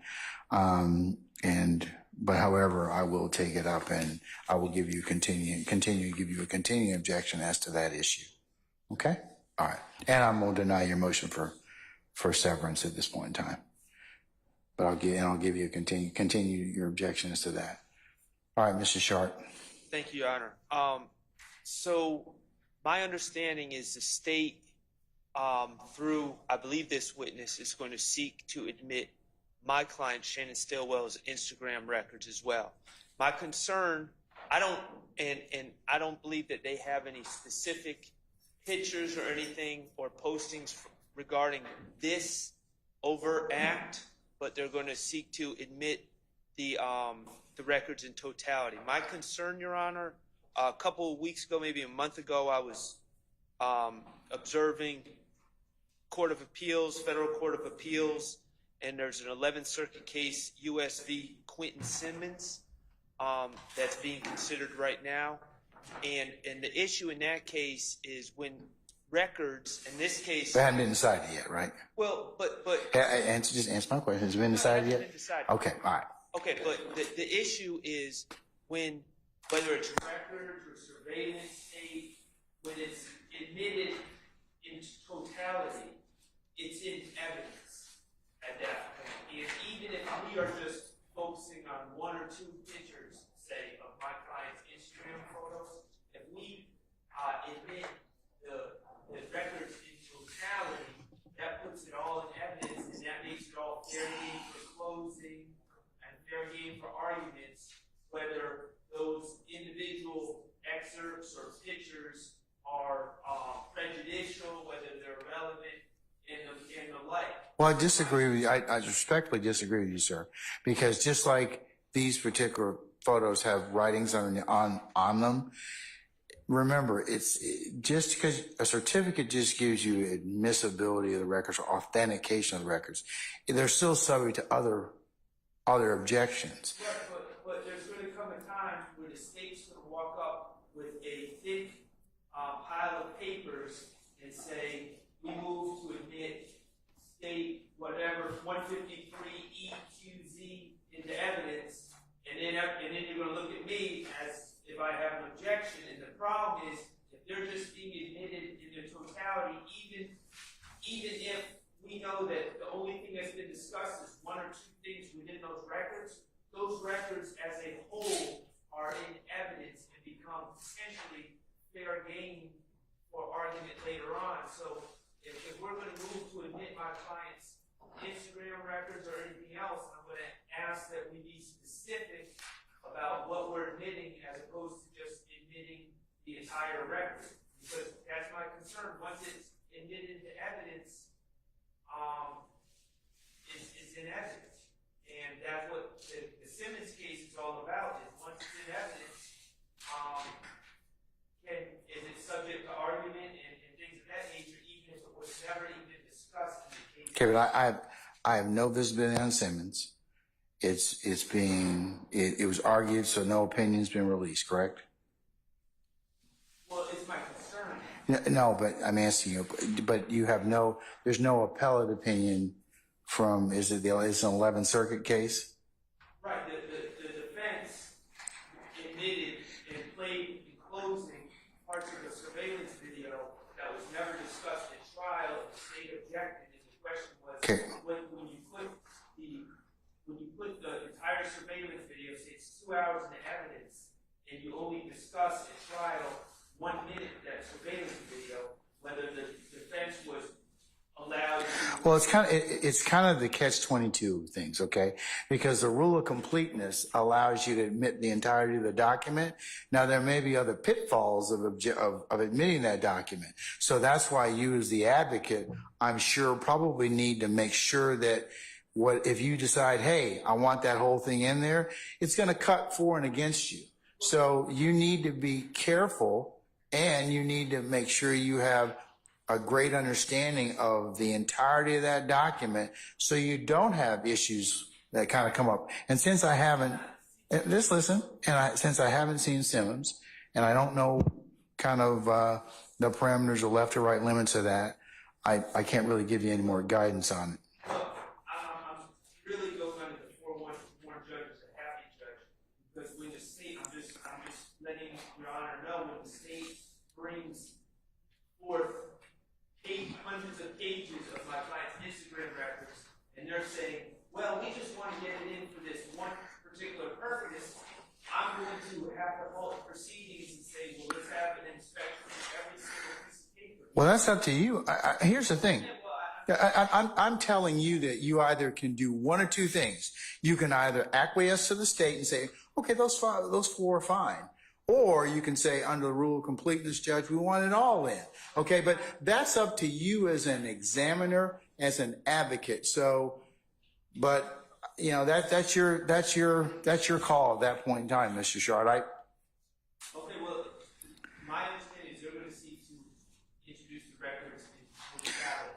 I don't know. Are you going to admit Mr. Stillwell's entirety of his Instagram, or are you looking to do kind of what you similarly did here, which is just, you know, the relevant portions? Yeah, I think that's the part that's missing here, Your Honor. When we introduce the entire record, we have to introduce the entire record to say what excerpts we come from, what excerpts came from those records. And if Mr. Shar says his concern is we'll just be able to get up and talk about parts of the record, but if the court hasn't admitted that portion, I haven't admitted that portion of it. or if we haven't talked about it within the confines of the evidence coming out, then that can't be brought up in closing or some other portion. The state's intention with any of the records is to excerpt out what we intend to introduce and share that with defense counsel, similar to what we did today. So moving forward, that is the state's intention to identify what we plan on introducing, providing that to defense counsel so that if there are any objections, they Well, can. it's only says binding on the state, and I'm fine. I'm just letting. I think it seems to be that that's what, you know, that's what they're asking the court to do. And even though a certification applies to all of the records, they're only asking for these, like, for example, for this exhibit, they're asking for 4 of these. Now, on the rule of completeness, if the examiner wants the rest of them, then you take it kind of as you take it as you find it. So there may be things that help you and things that hurt you. But what they're saying is, as it pertains to your client, unless you ask for the rule of completeness to apply, that, you know, that they're only going to ask for a particularized number of things to be admissible, and they're not getting into everything. It's only binding on him, I'm fine. That's fine. I don't think that. I think that as Ms. Hilton has mentioned, that would be accurate in terms of. I have not admitted the rest of other than those exhibits or excerpts, so it would be kind of improper for you to kind of go into something else. Answer your question, sir? Yes, sir. Okay. All right. And then lastly, we do have copies of the redacted version. We have a copy for the court. Redacted version of what, ma'am? Sorry, the indictment. So we have a copy for the court, and Did you already show that to Mr. Steele? I'm going to show that to Mr. Steele now. You're on the approach. You may. 173.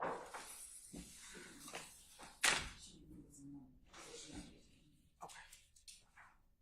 I believe it's going to be 173 Echo, Your Honor. And Mr. Steele.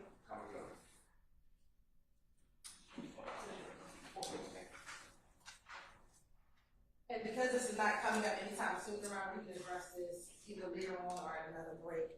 And then last but certainly not least is the calls that we referenced earlier today, with the relevant timestamps, Your Honor, as opposed to having to stop and play the entirety of those jail calls. We did redact each of those jail calls to the relevant portions. And so we have Stacey Zimmer 140 Echo Alpha, which will be the full jail calls. Hold on.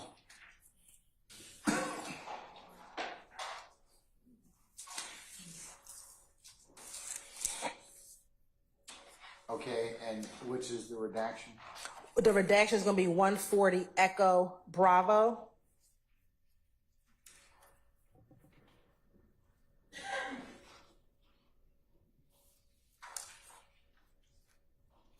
And those calls were just emailed to defense counsel, but it is the timestamps that we provided in the email, Your Honor. Are they all, are both series of calls on there from both dates that you're going to seek to admit Mr. Winfrey's call on the 28th of June and the 13th of June?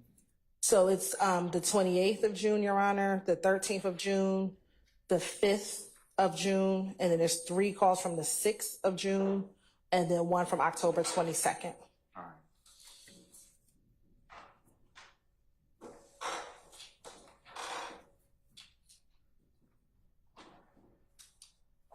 Okay. Hold on one second.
What was states 173 Echo again, madam?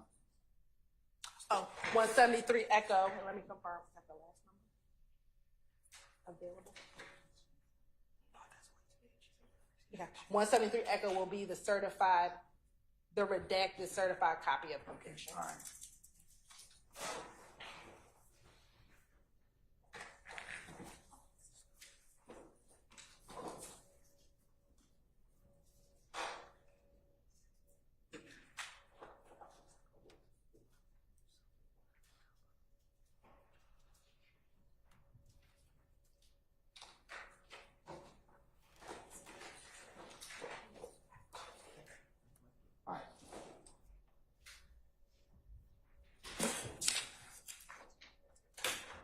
Okay, can we call for our witness now? Yes, Your Honor. All right. Do I have time to study, review my study the indictment? There's some items that we'd like you to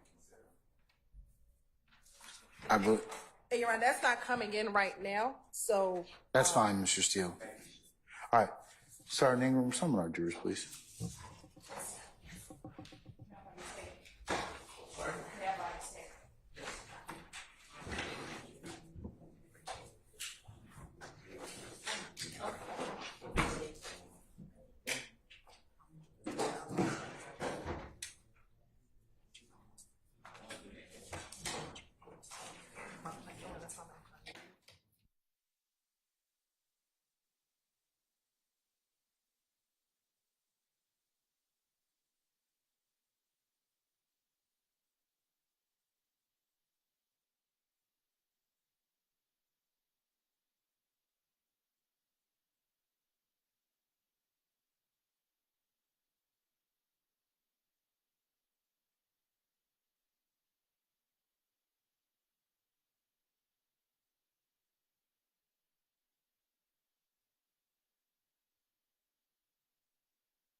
All right, thank you, Sergeant Ingram.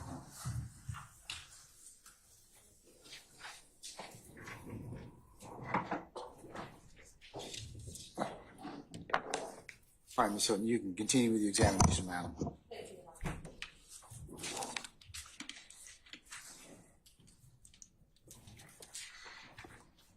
Afternoon, Agent Racy. Good afternoon. I think when we left off, we were talking about how individuals at the Cobb County Jail can make calls. I believe first you talked about pins by having a pin. Were there other ways that you could search to identify if a certain person was calling?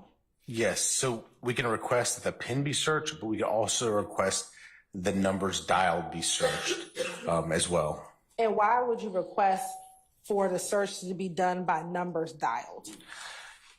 Inmates use each other's PINs all the time. Now, as it relates to Jimmy Winfrey, the calls that you received, were they solely from his PIN, or did you search from using phone numbers and get other calls that were not on his PIN? I did both. And about how many times did you obtain jail calls regarding Mr. Winfrey? I did it in batches. Again, I didn't have like live access to the system, like some systems, some counties have. So I had to just basically make requests and then go pick up the discs. So I would do it in batches. I'd wait like a couple weeks, whatever it would be, the time period, and then just make another request, review them. Time would go on, make another request. So I think probably 4 or 5 times during the life cycle of the case. And when you reviewed those calls, did you hear any identification of Jimmy Winfrey making those calls? Yes. What identification did you have of Mr. Winfrey making those calls? So, well, there's the PIN number that's obviously assigned to him, but then also there's an audio recording where the inmate would identify themselves by name and then also by voice, but just recognizing the voice over time. And what was your purpose of searching for jail calls for Mr. Winfrey? Evidence.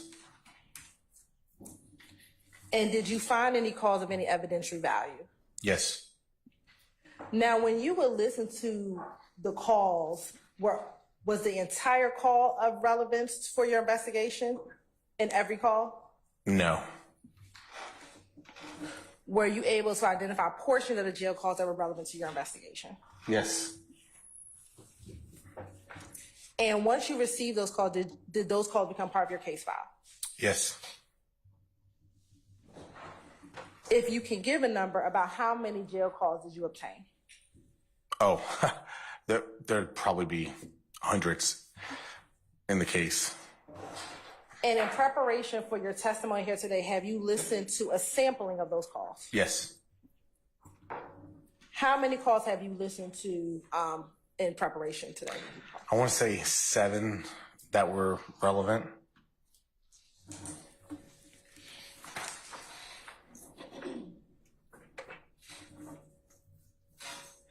And when you listen to those jail calls, did those calls capture the relevant portions of those 7 phone calls? Yes. Yes.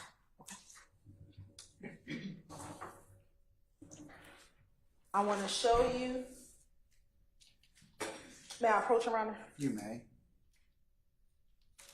Mr. Stevens?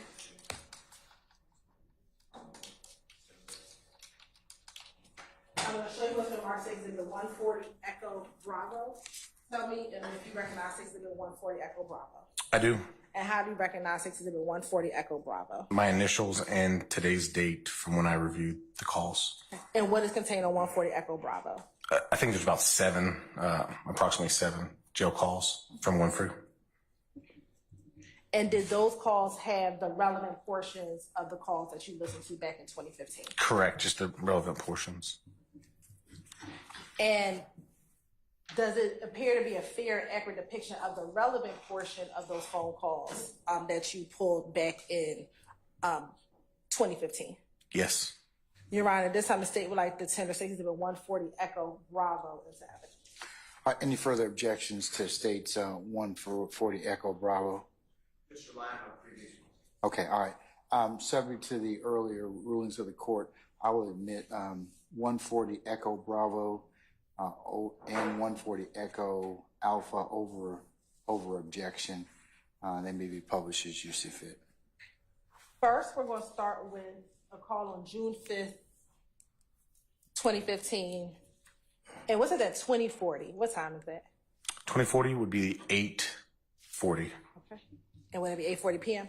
p.m., correct.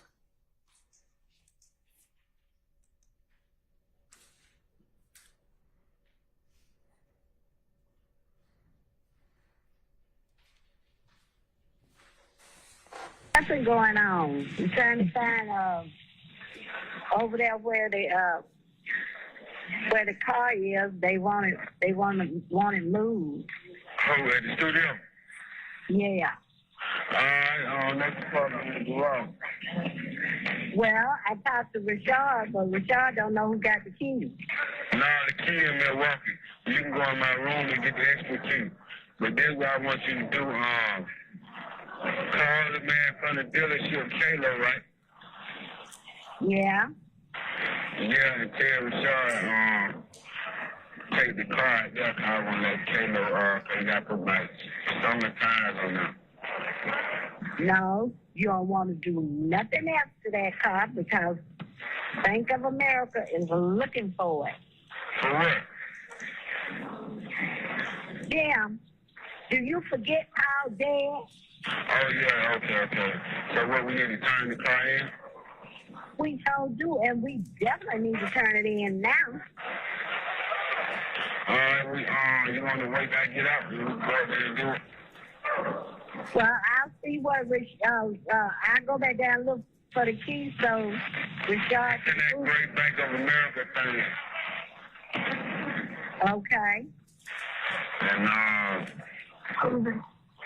And where is it? Huh? What time you get out work tomorrow? Jim, you know what? Yes, ma'am. You don't need to be saying too much shit because they recording everything you say. I know there ain't nothing wrong with me, Auntie. I was just asking. Okay. In that car, you right by what you're saying, but ain't like I'm doing something illegal. I'm not doing nothing. Okay, well, whatever. I'm just trying to tell you they record everything you say. I know that. They're trying to turn it around and use against you. Hey, man, I got that. Okay. So for that call, do you recall the date that call was made? June 5th. Okay. And why, and let me ask you, this is the relevant portion. Did you provide the entirety of that call to the state? Yes. Why was this call relevant for you in your investigation? The discussion of the vehicle that we believed was involved in the incident at hand. Now, was the male Mr. Winfrey? Yes. At the time, did you know who the female he was speaking to, who that was? I suspected who it was. Later get confirmation through the investigation, but I suspected who it was. Okay. When you confirmed who it was, who's the woman who's on the call? Mr. Winfrey's aunt. Now, did you hear Mr. Winfrey in the call make reference to the studio? Yes. Do you know what, did your investigation reveal what studio that car was at prior to it not being at the studio? I believe it to be at the vault at the Metropolitan Parkway address. And in listening to that call, did you hear a reference for someone named Paul? Yes. Did your investigation ever reveal who Paul was? That's going to be Mr. Winfrey's uncle who's deceased, but the vehicle's registered to him. It was registered to Paul? Correct.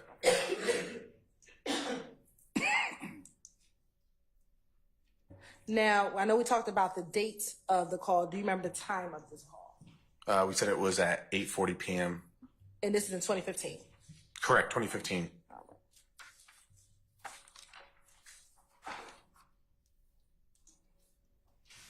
What address was the vehicle registered to? It was Adams Drive, 1670 Adams Drive in Atlanta. And what type of car was registered to an individual by the name of Paul? It's the Camaro in question. It's Camaro Z28.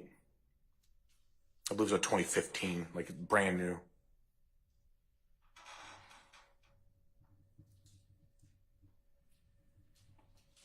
And did you hear them speak of the Bank of America? Yes, I did. Did you learn if Bank of America financed this vehicle? They did. It was financed by Bank of America, correct?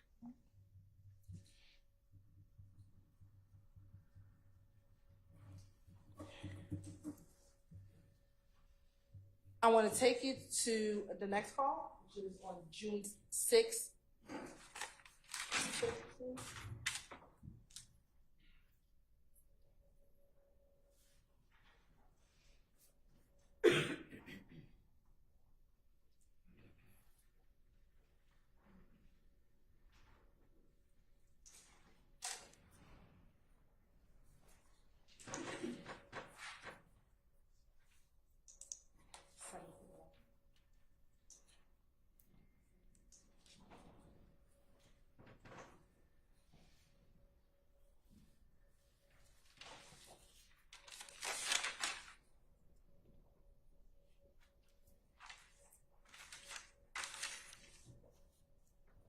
And for the record, what is the date and time of this call?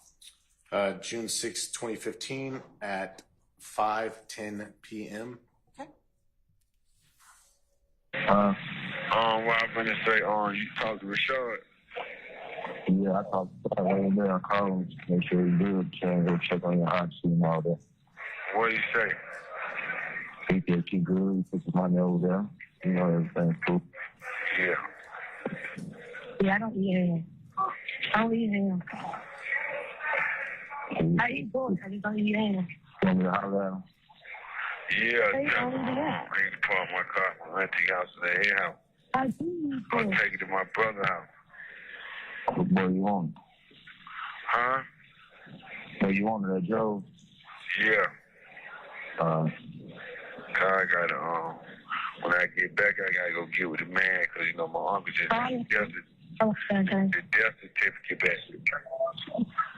So, yeah.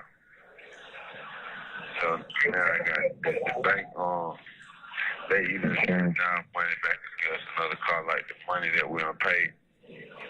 Yeah, I don't think it's for that. Yeah. You know what I mean? Yeah. Now, I know some of the words were kind of mumbled. When you listed a call, did you find anything of any evidentiary value in that call? Yes. What was it? Well, they stated something to the effect of wanting to move the car to the auntie's address. And why was that important to you? Well, I mean, we're trying to, if I was trying to recover the vehicle, I need to know where it's at to be recovered. So that's giving me a potential address to try to go recover evidence. All right, let's listen to the call on June 6th at 22:30.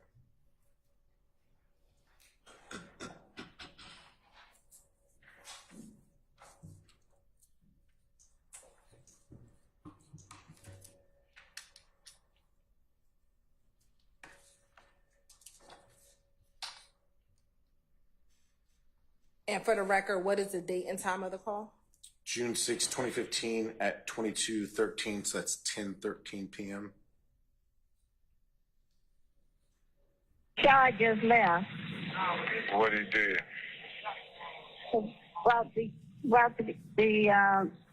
my car. Oh. Mm-hmm. He parked it. Yeah, it's in the garage.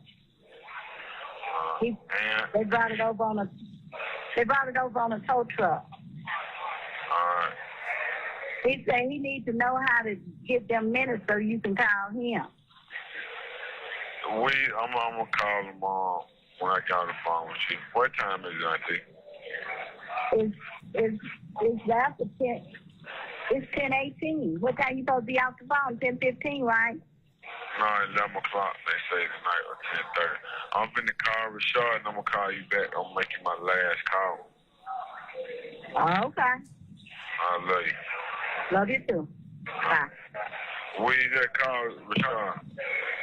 Okay, hold on. I ain't saying your number in the phone. Huh? I ain't saying. What up, God? What's the word you do, I'm saying? Appreciate that, brother. Oh, yeah, man. I just dropped that on there, too. You get what I'm saying? They were acting lame. I guess so. Slim called me.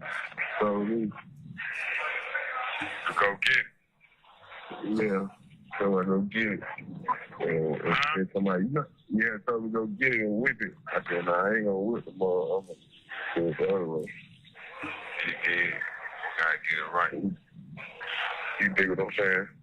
So I just did that. Hello. Hey. Yeah, auntie. Yeah. Yeah. Yeah, the car is in the garage. I know. Now, when you heard this call, was it significant for you in your investigation? It was. Why? They're now stating that the vehicle is in Auntie's garage at her address. And at this juncture, do you do anything with that information, knowing that the car is in Auntie's garage? I do. What do you do? I authored a search warrant and proceeded to the Fulton County Magistrate Court and applied for and was granted a search warrant in reference to that vehicle at that location. Okay. I want to take you to final call on June 6th.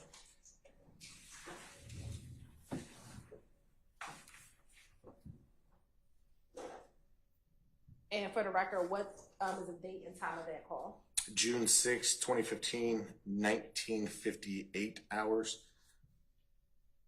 Okay. So that would be 7:58 p.m. Yeah. Yeah, Roscoe, you did what the fuck I'm saying. I ain't doing shit, man. Just holding it down. Just got us there with all these niggas. Yeah, I go to court on the 16th or the 17th. But my lawyer, what the lawyer say, William? They were going to try to get it dismissed this week. They don't file for a motion. I was just calling and checking on your ass. What you got going, baby? Huh? Tell everybody I said what it motherfucking do. Hey, man, you won't believe this shit, dude. Motherfucker got down yak. Know this nigga got about 50 pictures of yak in my league on that bunk, man. Little young nigga. He got a picture with yak. What's his name? Hey, what little buddy name, man? Little light-skinned boy. He be with little Bell Simpson. The light skin. What that light skinned boy name with the dread? Peso. Yeah, Peso. Yeah, little young nigga. Yeah, we partyed up, man. They got the town. Huh? What you say, bro? You understand? You understand? You dig what the fuck I'm saying? Hey, boy, you sure got the town on lock, kid. Defo. Ripping the hell, boy. You hear me, man? Defo. Ripping. Man, no bullshit, man. Defo. Look, that little motherfucker ain't no Jeff, no got slide. Man, they treat nigga like the Pope in here, man. Yeah, you know, your main motherfucker, man. You understand? Got it. That's your dude, boy. Oh, man, the whole joint. The whole joint. Look, everybody got stars right here. Now, you know we paying for waste, right? Yeah, hey, man. It's still good. Defo, look, your motherfucking head down here, man. No Jeff, no Jeff. We were better for the Johnson. I was for the Johnson. You see what I'm saying? Then we ended up winning. So I was out there. Hey, folks, know your motherfucking ass, boy. Listen, dog, the whole motherfucking joint, brother. These folks slime out. Everybody slime, bro. He said they keep it like the Lord. Yeah, man, for real. Hey, listen, man, everything in here slime out, boy. Everything. Man, them folks ain't going back and forth about your motherfucking head down here. Say, look here, man. Everything in here slime out, man. Everything. Listen, man. A nigga got a picture of Yak, Malik, the whole motherfucking crew on one of his beds. Little nigga, little peso. He got a picture called Yak and Malik, the big homie. They call you the real big homie. That's my little homie. Yeah. Hey, peso. He 100, RICO. Yeah, the little nigga, hey, Yak, the nigga full, he strong. He got that's my boy. the man got the YSL on his back and everything. He hurt up. He got the YSL in the star, in the 5-star. The man got a picture. When I seen your picture, I'm like, hell, no, this can't be Yak. He like, but this is my phone. I ain't going. Oh, tell him that out there. Man, listen, this Yak right here. Hey, what's up? Yo. What do? Come on, where's the show, man? I said, you wish what the hell they come out. Shit, I ain't come out nothing, bro. Got nothing real. They just got a rhyme. They got a court date for that month at the beginning of the month. So shit, hopefully by then they let me out of something. Hey, like, yeah. Hey, make sure Roscoe good, man. For you.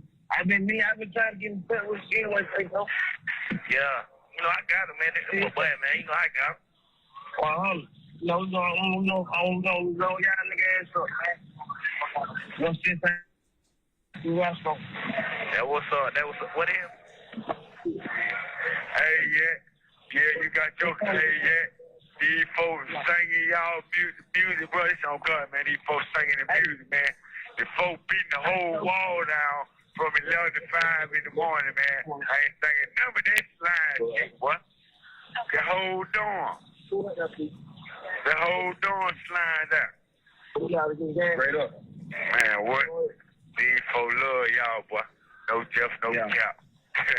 Hey, yeah, you ain't around this town. Cap like that. You the last motherfucker I expect to see, man. Folks got a picture of your motherfucking ass on the bed, man. Yeah. Yeah, man, that's my big brother, man. You know, he got a picture of you, Malik. I think you was in the Found Blue, yeah, when you had that weed outfit on. The stone outfit, you had on the stone outfit. Yeah, man, nigga holding it down. Nigga be out of this motherfucker, man, no time. Step back for a major comeback, you did. Okay. And that concludes at 5:20. Now, did you hear them reference a person named Yak? Yes. Do you know who that individual is? The names came up in the investigation, but I don't recall like his real government name. Okay. At this point in time. Did you hear the term or them discuss people slimed out? Yes. Did the course of your investigation, did the word slime become significant? Yes. How? Objection on our foundation. Oh,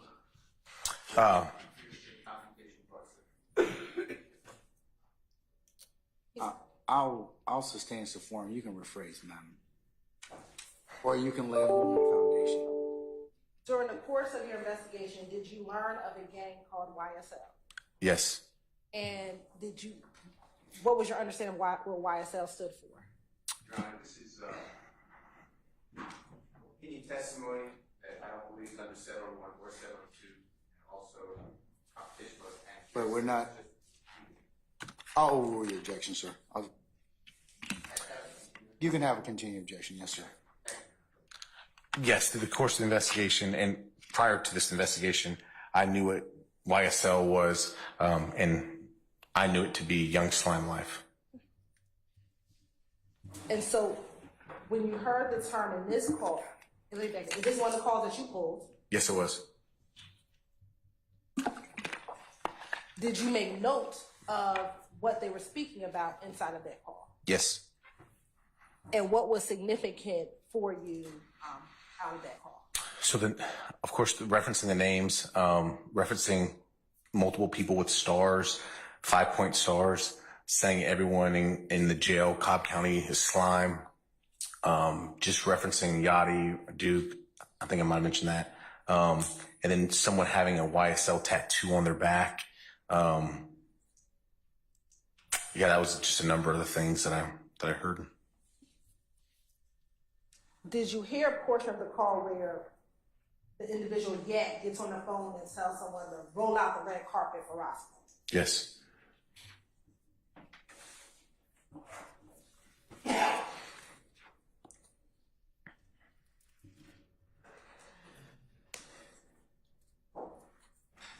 term or phrase that you've heard during the course of your police work with Cobb County?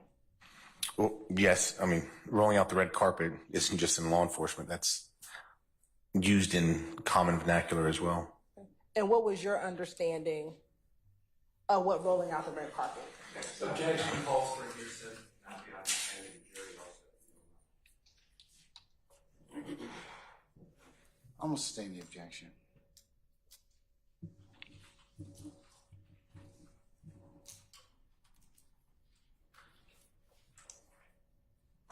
Outside of what we already discussed, was there anything else of significance in this call? Not that I could think of.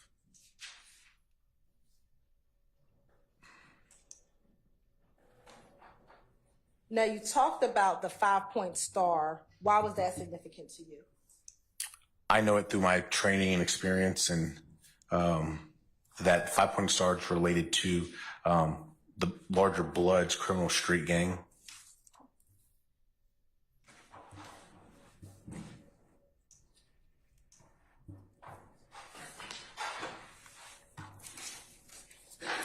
Now, after hearing these calls on June 6, 2015, you talked earlier about getting a search warrant in order to go look for the vehicle. Did you ever go to the home and go to try to find the vehicle? Yes, I did. Do you recall when did you execute that search warrant? I mean, it was as soon as I listened to these calls and as soon as I got the information, I pretty much immediately acted on it. So this call was June 6th, so it would have been within a couple weeks, couple days after June 6th. And where did you go to execute the search warrant? The address of the aunt's house, the 1670 Adams Drive in Atlanta. And Baker, do you recall the time of day that you went to the home? It was nighttime. Any reason why you went at night versus the day? I mean, I worked the evening shift. I heard the information. I authored the search warrant, and I immediately went. That was just the time of day that it was. I had to apply for the search warrant with the magistrate court here in Fulton County, just how long it took and time I could get there. Were there other law enforcement officers with you? There was? Were they all from Cobb County? No. What other law enforcement agency assisted you in the search of the search warrant? With the Atlanta Police Department? Specifically, do you recall if Investigator Gaither or Investigator Dennis was present during the search of this home? No, I believe they were busy. Investigator Jason Summers, also with the gang unit, and then I think some patrol officers just for uniform presence went with us, but a representative of the gang unit went with us. Was there anyone home when you executed the search warrant? Yes. Who was home? The aunt. Do you recall anyone else? I think it was just her. I can't remember anyone else being there. We mainly dealt with her if there was someone else that was there. I noticed at some time, do you remember what her demeanor was when you got to the house? Oh, she's polite. Yeah, she was polite. I don't remember her being. Did you? Hold on. You can respond now. I can move on. All right. I'll sustain the objection. Did you find anything of any evidence you value when you went to the home to execute the search warrant? Yes. What did you find? So the vehicle, first off, was there. It was in the garage. All right. Did you take any pictures of the vehicle? Yes, we did. Have you taken pictures of where you found the vehicle? Yes, I did.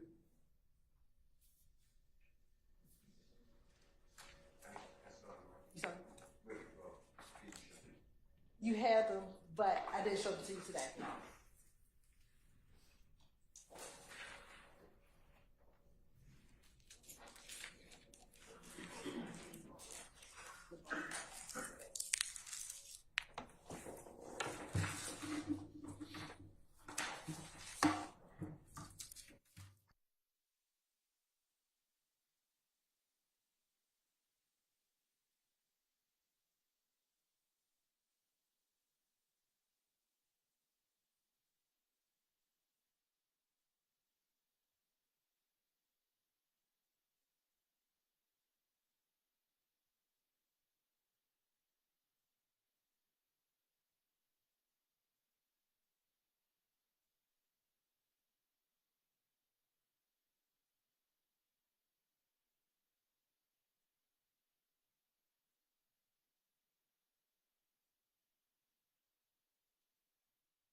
Racy, I'm going to start first with Exhibit 141 through 147.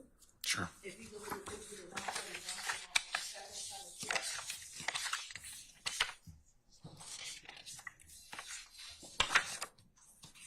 Okay. and how do you recognize Exhibit 141 through 147? These are the photographs that were taken at the Adams Drive address when we executed the search warrant. And are those a fair, accurate depiction of the car as you found it at the Adams Drive location back in 2015? Yes. Your Honor, this time I say would like to send Exhibit 141 to 147 into evidence.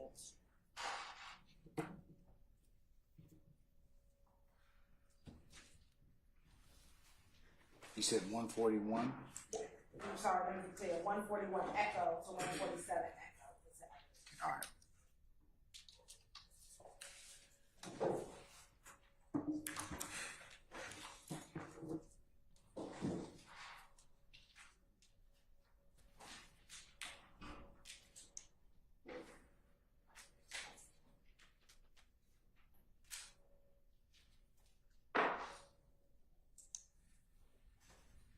All right, any objection to stage 141 through 141 echo? Your Honor, as to 141, 142, and 143, I do pose an objection. I do not have an objection to the others. If you can look at them when you get a chance, they are photographs of a court document purportedly search warrant. That's all they are. The other ones are what's depicted in the garage. So that's why I'm objecting to the first three.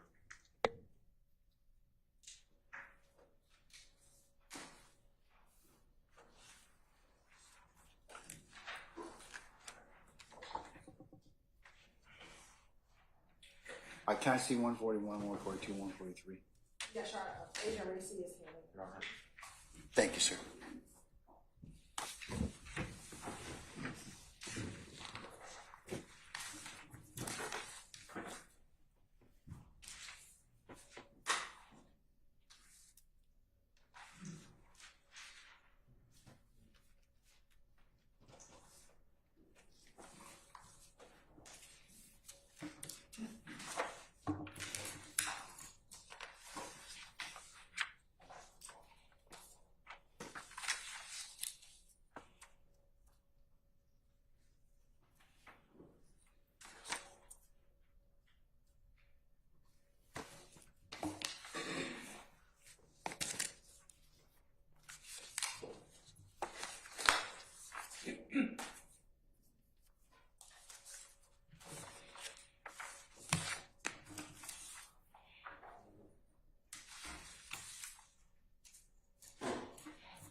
The courts can admit, because there's no objections to 144 echo, 145 echo, 146 echo, 147 echo.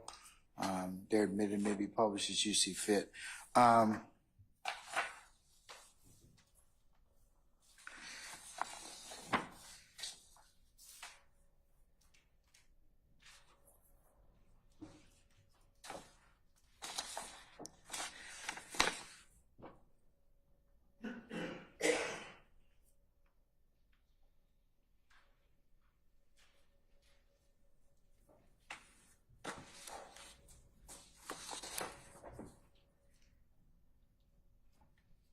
Detective Racy, or Agent Racy, I should say, I'm going to hand you back states 141, 142, and 143 echo. Sure. When you were executing the search warrant, did you take those pictures? I did, Your Honor. Are those pictures of the search warrant that you left at the residence? They are, Your Honor. All right, I'm going to admit them over your objection, Mr. Steele. Your Honor, I understand complication of that objection. Yes, sir. It's overruled.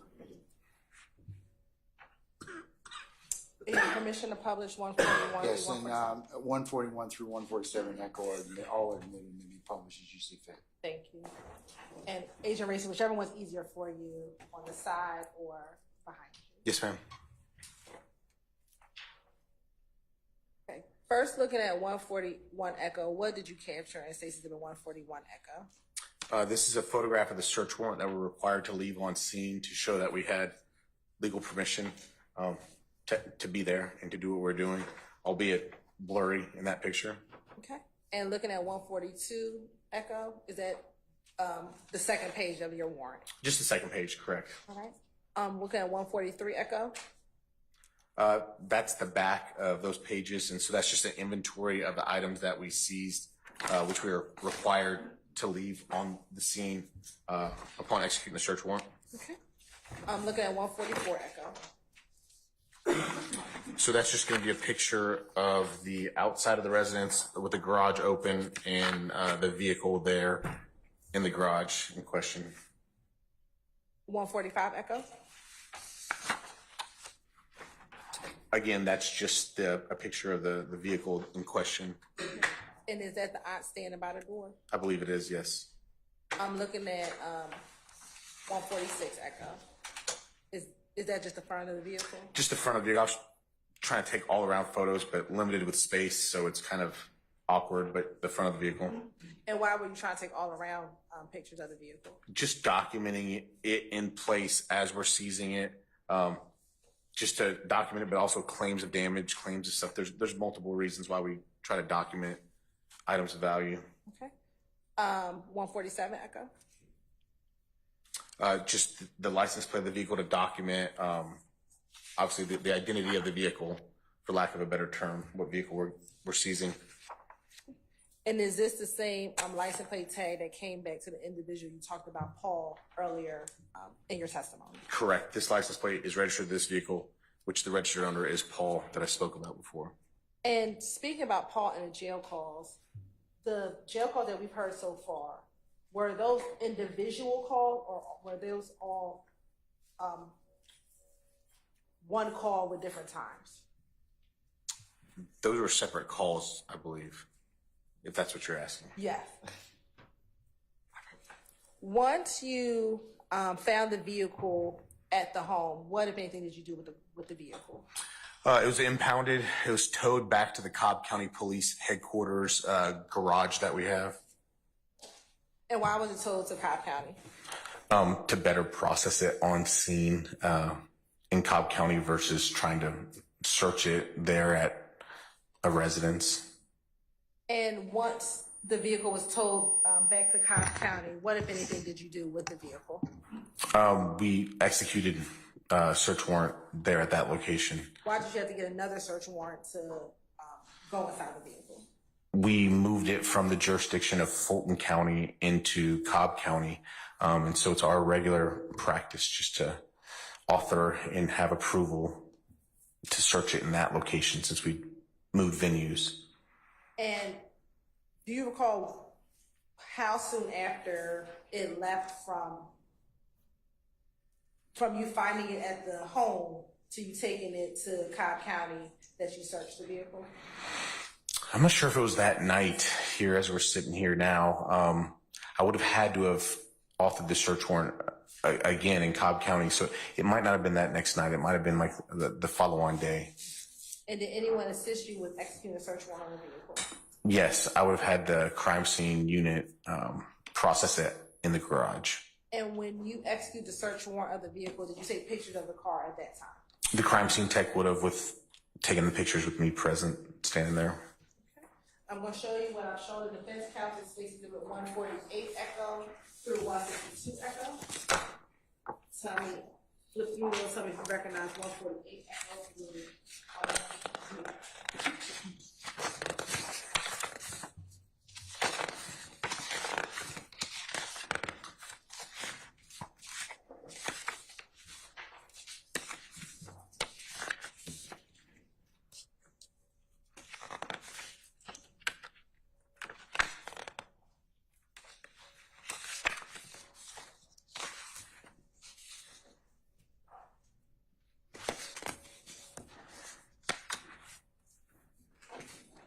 I recognize them. And how do you recognize them? It's in our evidence garage, and it's the same vehicle in question, and these are the photos that were taken there when we executed the search warrant at that location. And were those are those a fair and accurate depiction of the pictures that you took back in 2015 when you processed this car? Yes. Your Honor, this time the state would like to send Exhibit 148 Echo and 162 Echo. Any objection to states 148 Echo through 162 Echo? Thank you, Your Honor. You know that first of all, you look at all them, and 157, 160, 161, 162 are writings.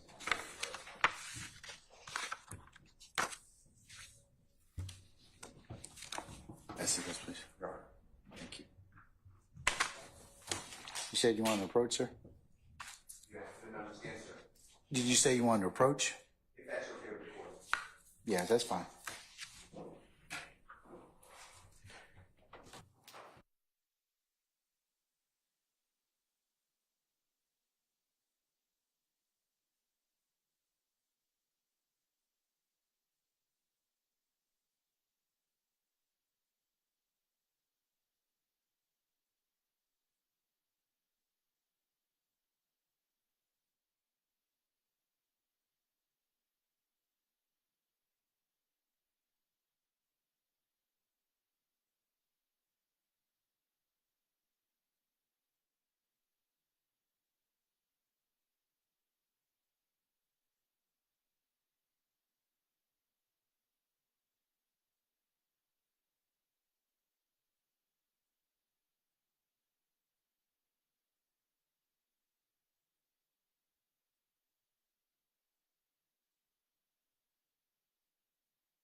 Shield, or counsel, any further objection to stage 148 echo 3, 162 echo of the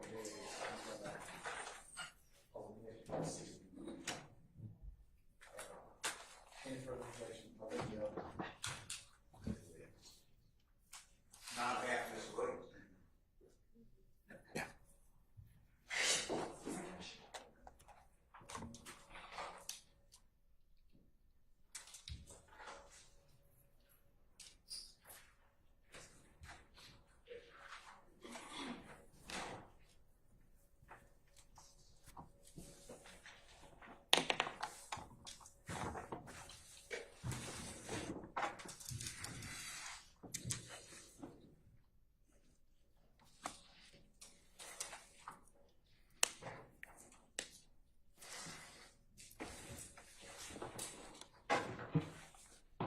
All right, Ms. Hilton, they may be published as you see fit.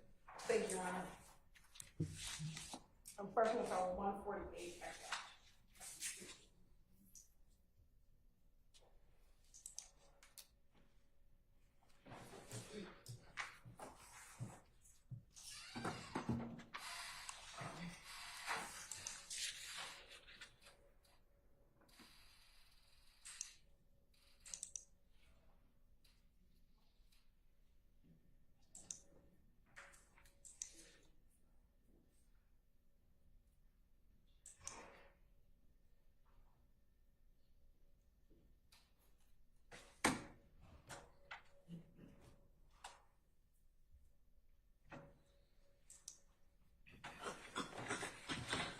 Now, looking at State's Exhibit 148 Echo, where were these pictures taken? That's 140 North Marietta Parkway in Marietta, Georgia, and that's in the evidence garage. Headquarters is now moved for Cobb County Police, but that's the old Cobb County Police headquarters evidence garage. And as we're looking at 148, 149, and 150, did you take similar angles of the vehicle similar to what you did when the car was in the garage? Yes, the crime scene tech would have, yes. And is it for the same reason to, again, show that there's no dents or no other damages to the vehicle? Yeah, and just document the vehicle fully as well, yes. Okay. Looking at 151. Okay. And 152.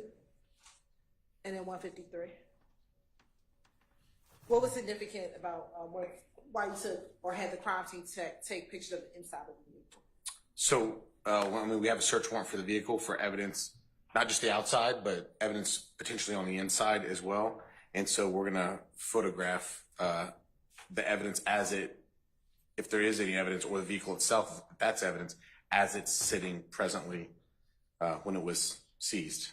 Was there anything of significance to you when you opened up and looked inside the vehicle? So there were the floor mats were not present, and we could see kind of like lines in the on the carpet. Why was that of note to you? Well, it looked like the vehicle had been cleaned. I'm looking at 154 Echo. Is that the same, taking pictures of the interior and what you noticed? That's correct. 155 Echo. And then 156 Echo.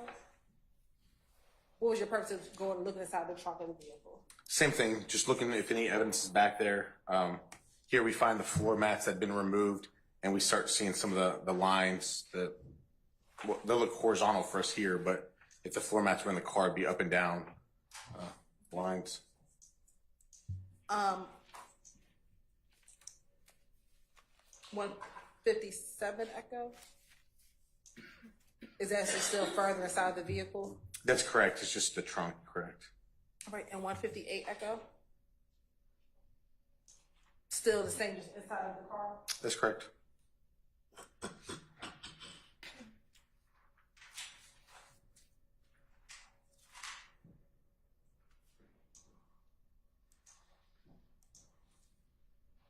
Echo. Same thing? Correct. And I'm going to ask you to look at your version of 160 Echo.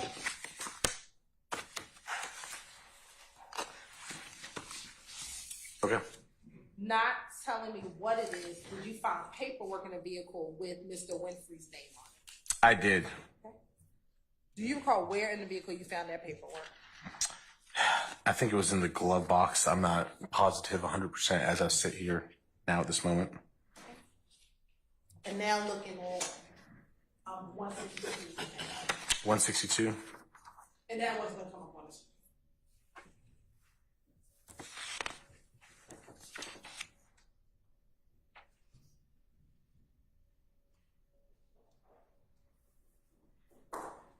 Is this additional paperwork you found inside the vehicle? Correct.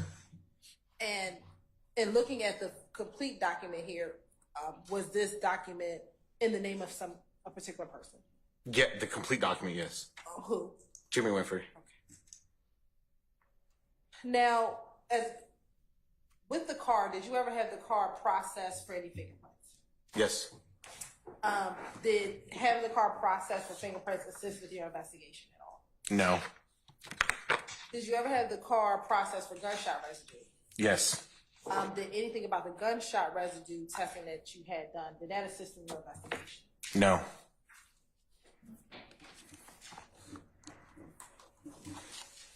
Now, I want to go back. Why didn't either the fingerprints or the gunshot residue assist in your investigation? Why did it? Or Why did it not? Why didn't it? assist in your investigation? I'm sorry. Okay. It didn't. So, Sir, I'm gonna object to this. basis. The Bullcoming case. The what? The Bullcoming case. BULLCOMING. Confrontation clause. Oral, sir.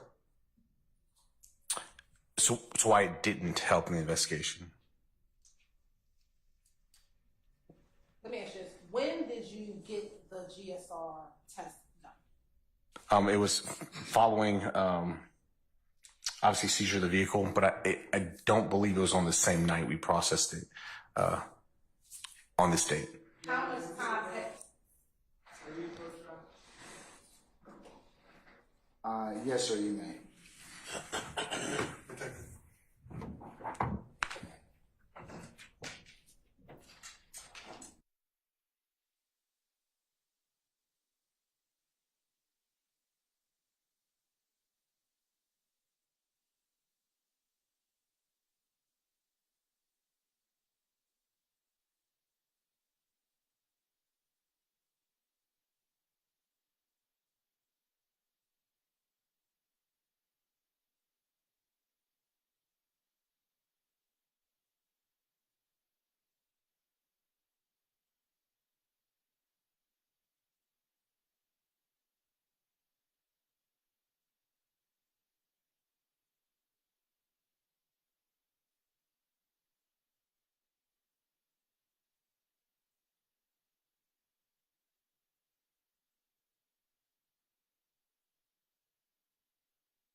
I continue on? Yes, you may. How much time passed from the time that the shooting occurred to the time in which you processed the vehicle? Weeks. When you say weeks, well, let me ask you this. When was the shooting? April 26, 2015. And we're looking at a copy of your police report, how professional as to when you executed the search warrant on the vehicle. It would have been in June, but I can look at my police report. If you turn over to page 80, state civil 171. 88, ma'am.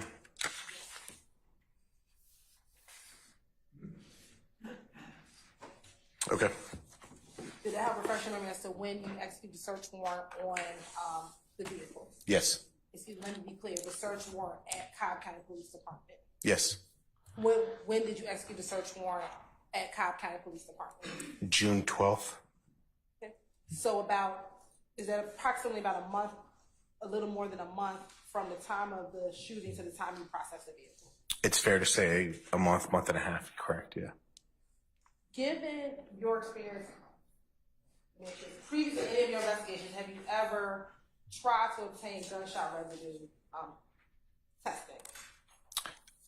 No. Why not? Cobb County Police Department has a policy. You have an objection, sir? Basis. Foundation. 1, 2, relevant. I'll move those objections on both grounds. Objection on the grounds of bolstering. Oh, sir, that was Mr. Matthews. Yes, Mr. Sharp.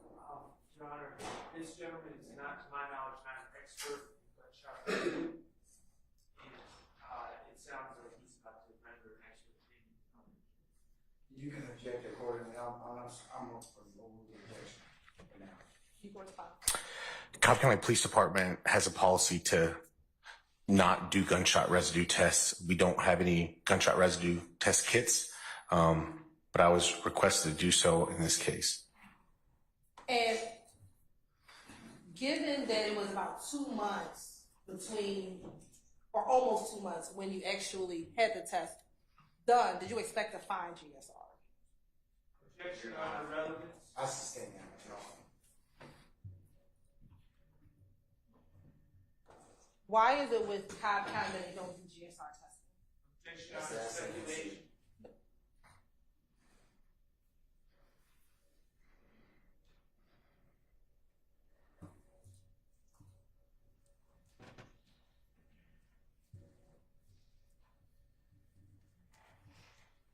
And I'll go back to my original question. Did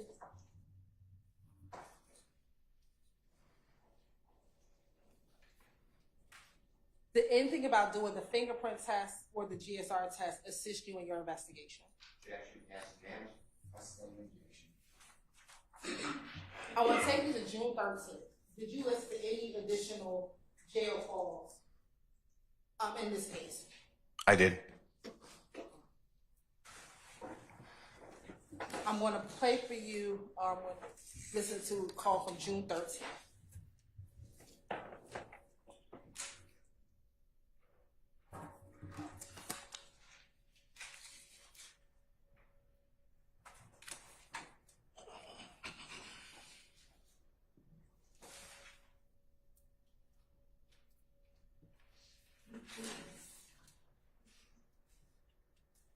Looking at the exhibit that's on the stand, what's the date and time of this call?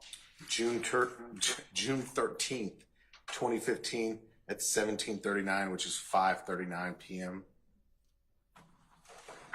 Yeah, he called you. Yeah, you on the phone right now. What's up, Willie? Yeah, I was trying to click over on that freeway. I got this cheap ass phone. I'm gonna have to go buy a new one when I get the cash. This shit ain't working on freeway. But I'm heading to the park right now. I'm getting off all that stuff. You stay on the phone. I'm gonna call him. What's the number? 583.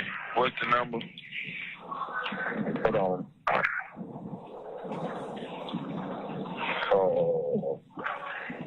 44583-1990.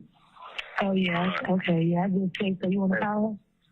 Yeah, they They had Creel Park. I'm here that night. Neighborhood. Free rock. I know that.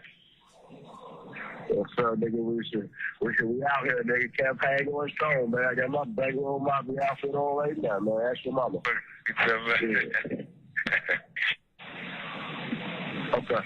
Okay. Where you at? Yeah.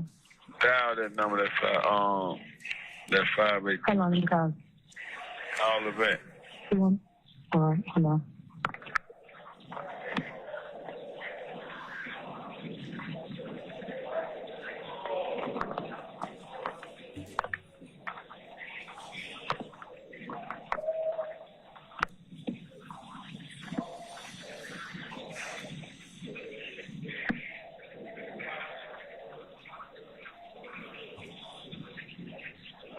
Hello?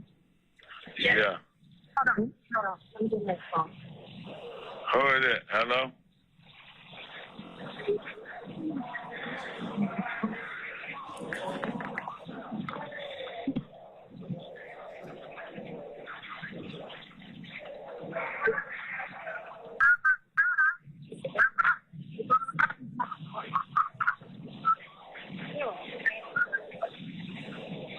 Hold on, baby. Hello?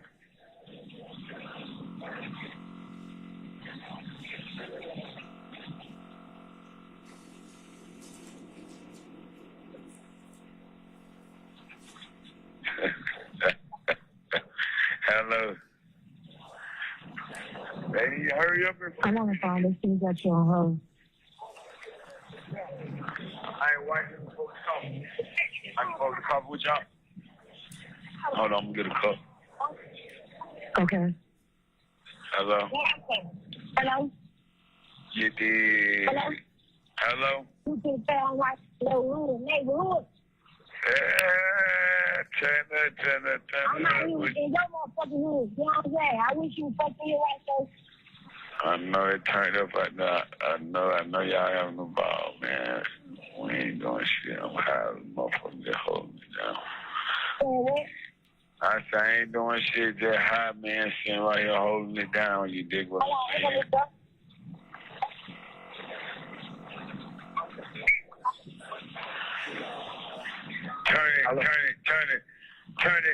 Turn it. Yeah, no, hey, man.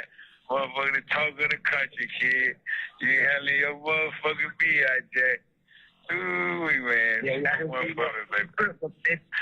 I know it, Big B, with a few C's, you understand?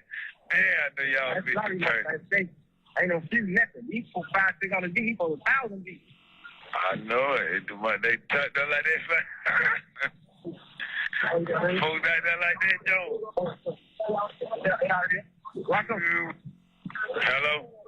Yeah. Ain't doing no motherfucking wrong, serving them like an entree. You dig what I'm saying? Hold it down for me the way I know you. You got to turn the bit.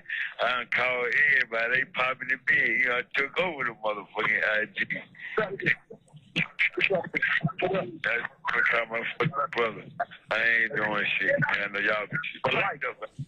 You did it. Like, you know, they smoke one for me, man. You dig what I'm saying? I know y'all turned. I said, I know y'all be turned up right there. Man, tell everybody I love you. Yeah, we coming back. All right. You did, you called it the right time, did you? Yeah. What's going on, Charlie? Man, holding it fucking down. You dig what I'm saying? They said it's a gangster holiday out there, man. I had to call and send my condolences and my respect. You dig what I'm saying? Give a fuck if I'm under a rock. Yeah, we fucking folk you nigga. No, man, you know, this is the first one on. You know, we can't go nowhere. I had overheard somebody say we can't go nowhere. We weren't allowed. I'm just gonna put them in there. Man, you don't know. When I say you global, we ain't talking global imports. We mean international, man. Passports tattooed the fuck up. Ghetto to ghetto, city to city, coast to coast, like neighborhood but a toast, man. Yeah, too strong to be approached, you dig what I'm saying? Yeah, we're wrong with them folks. Yeah, you spinning like a ceiling fan everywhere. Yeah. Oh, man, what? Yeah. Oh, man, I've been impressed with women in these folks there. And, shit. Yeah, you definitely doing it. I said, let me call my brother, man. Y'all be turf, boy. Ooh-wee. We get on the business side, fly. Eat it up. Eat it up. No bullshit. I just got my ass up, man. I was tired of here, boy. I slept in there 2 days, dog. I said, I'm going to fuck it. Yeah. Yeah, man, we got our Roscoe campaign going on, you did. Hey, man, I know one thing about my motherfucking bro. When he do it, he gonna do it. You dig what I'm saying? Yeah, only right.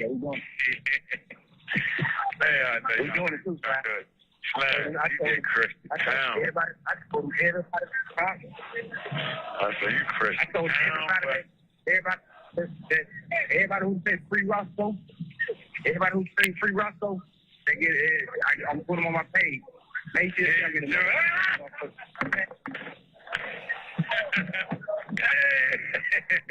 Hey, serve them people, kid. Yeah, don't spam, man. Tell them we got spare tires in the trunk. Tell them, man, we ain't spare tire in the trunk, man. I forgot you ride run flat, man. Your tire don't get flat. Yeah, you can still ride. Hey, man. Hey, man, when I get out, man, go and see my appointment up at Dr. Jeffery Jones. Yeah, I'm coming like slime. You dig what I'm saying?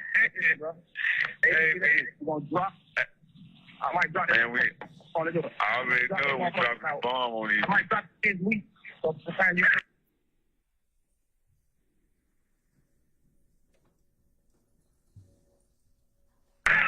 It's already blocked. Yeah. What it's supposed to be like you ain't know what, man. About 4 more days. I'm going to do that free Roscoe campaign for like 5 phone, all day. Every video, every picture I put, I say free Roscoe. All day, we're going to do a pack. Got it, yeah. Then we're going to drop that bitch. Bob. What's your name? Bob, sit down. Don't get out the fucking way. You need to call. Oh, man. So we can see, I can get you requests so you can just talk your shit on the front, on the top of the car. Okay, you did with the fuck I'm saying. Yeah, I gotta call cell phone direct how I did, so y'all can accept this shit. Yeah, that's how you gotta do it. So that's what you get. Well, shit, man. I love y'all, nigga, man. I was calling, checking on y'all, nigga. I'm finna, the shit got 60 seconds left. I'm gonna hang up and call y'all back. I know y'all nigga balling, man. You know I'm right here with your fucking ass. You dig what I'm saying? I'm on you like you fucking bricks, nigga. You hear me? Let's do it, man. I love y'all, nigga, man. Yeah, I hear you. Okay, come. You hear me? Yes, I love you too. All right, bet. You did. What I love you, bro. What's happening, Jack? I'm gonna do what's that fucking love you call. You putting on, you do the fuck up thing. You did. I know my motherfucking nigga was out there. The hell is you talking about? You did with the fuck up. Hell is you talking about? I already did know. Well, I love y'all. Now I'm gonna call y'all back about. Huh? Yeah, call back with the cancer, so I love you. I love you, man. Now, in hearing that call, did you hear the phone number in which the person was supposed to dial to get to this phone call? Yes. What was the phone number? I believe it was the 404-583-1990.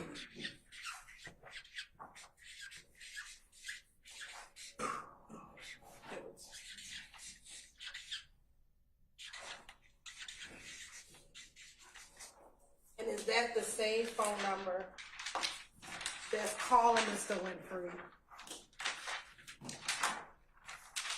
multiple times the night leading into the morning of the bus shooting? Yes, it was back and forth that night leading into this. Now, did you come to learn who was the male individual that the phone was passed to on this phone call? I probably have to refer to my report. I can't remember off the top of my head right now. Okay. So you need to look in, you just need to direct the page 103 of yours. Okay. Application part of objection, Your Honor, and here's it. Consider that.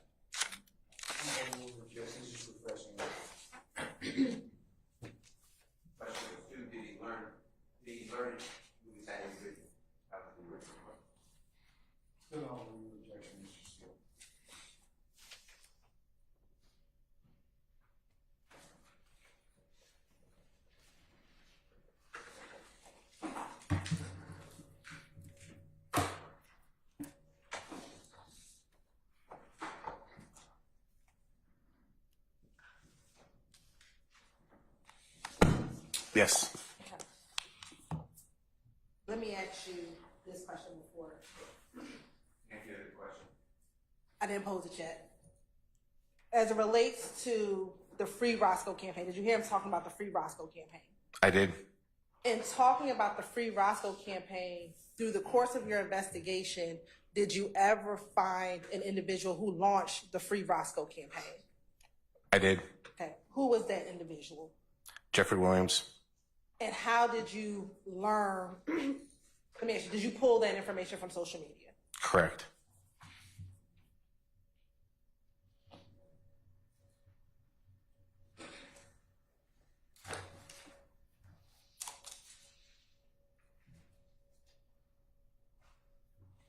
And in that call, was Mr. Winfrey speaking with someone who talked about this Free Roscoe campaign? Yes.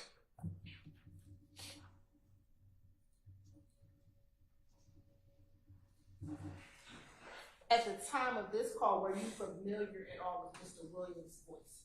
Yes.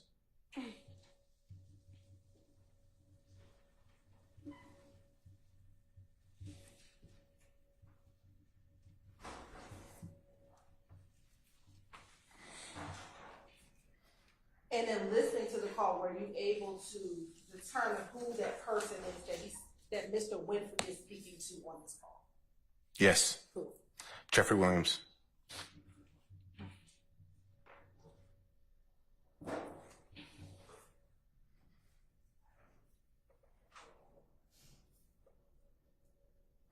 The female that answered the call first. Did you ever identify or learn who that person was? At the 1990 phone number? Yes. I believe it's going to be one of Jeffery Williams' relatives, female relatives, a sister.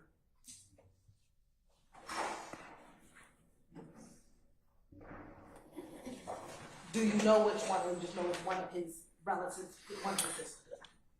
It's the last name is Greer.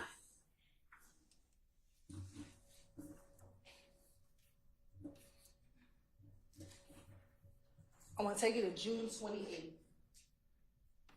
Jail call.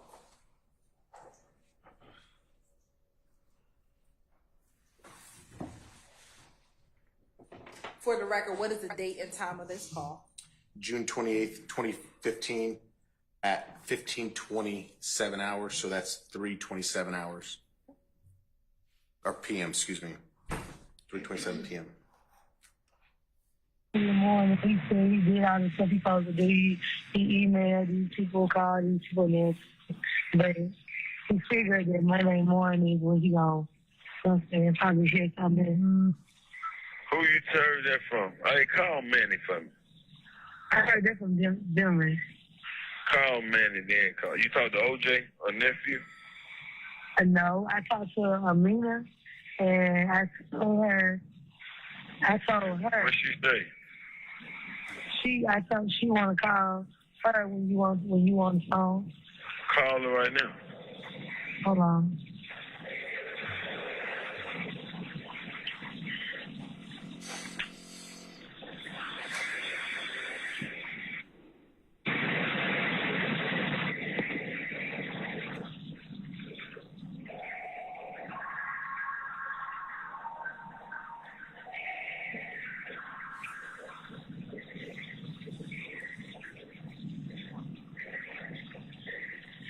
Hello? Hello. Hello? What's up? What's going on, Jack? I ain't doing shit. These people put me in 2021, but I'm supposed to be getting out of here in a couple of days. But my lawyer came and talked with me, and they indicted me and got me 30 charges. You said he what? I said I talked with my lawyer. They came and see me. The people indicted me on the 25th, and they gave me 30 charges, like 15 counts of aggravated assault, street gang, all that bullshit. Did my lawyer call you? You said, did who? The lawyer? Yeah. Nah, but my traffic attorney, Kevin, said that his friend, his best friend is your attorney. Yeah, what did he say? Is he a good attorney? Yeah, well, I know Kevin is great, so I'm assuming that his friend is good too. Yeah, so I gotta get the people 40 or 50 grand. He wanted 100, but I told him I gotta work out a payment plan with him. So I was gonna try to borrow 25 from y'all, and then I was gonna, cause I got a little money from the insurance left that my uncle left me, and I was gonna give him the other 25 that way. Yeah, and when I was telling the nephew, that's the day they pulled me out. They made me come to PC, and shit with the DA, all them people trying to come up here and fuck with a motherfucker missing. I ain't said none of that. So I'm just shit. But my lawyers came and seen me and stuff. Yeah. And the lawyer is Manny and Lawrence Zimmerman killed, boy. What's his name? Lawrence Zimmerman and Manny Aurora. And the dude Lawrence. Lawrence. Yeah.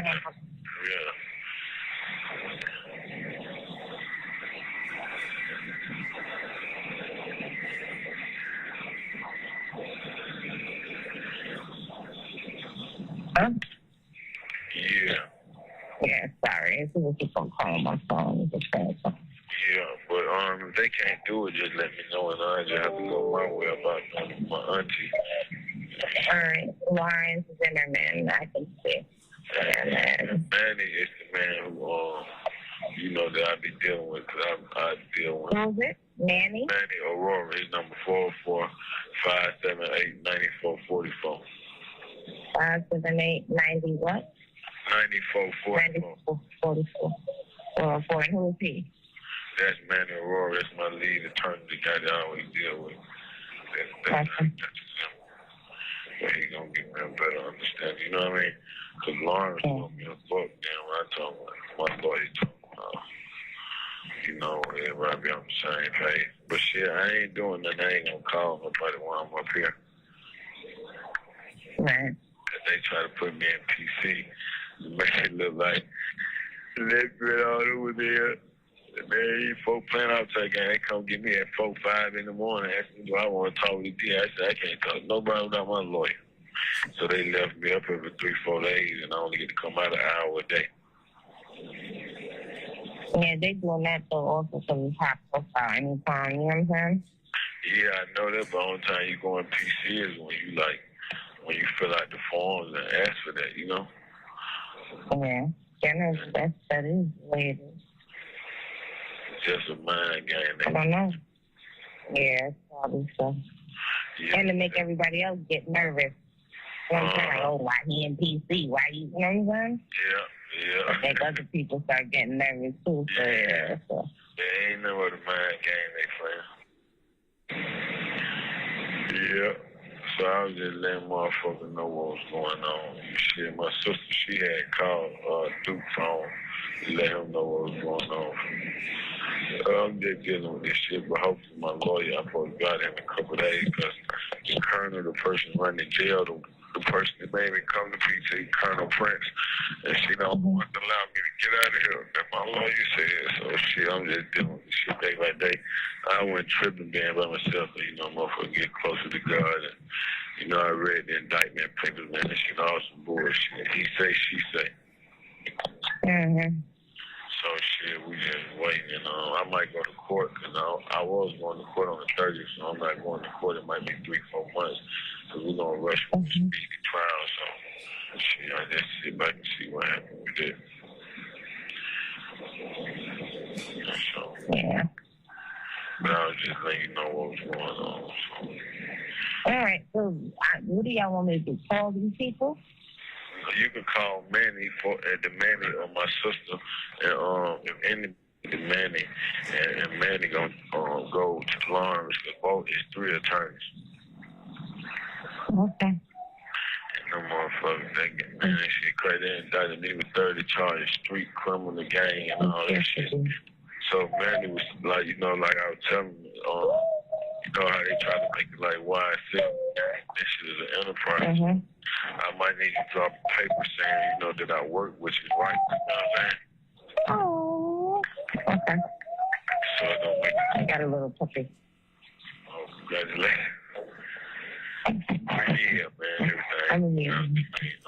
Thank you. All right, I'm gonna call him. He's out of town, but as soon as he gets back, then I'll let him know what's going on, and then get this looking give us a call. Sit down, yeah. All right, if you don't mind, you can give Manny a call today or tomorrow just to let him talk to me and touch bases. So they don't think a motherfucker playing on the financial end.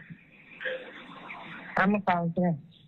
All right, I appreciate you. I'll call you tomorrow. I got you, Dad. I see my lawyer or my sister call you and keep you posted with everything.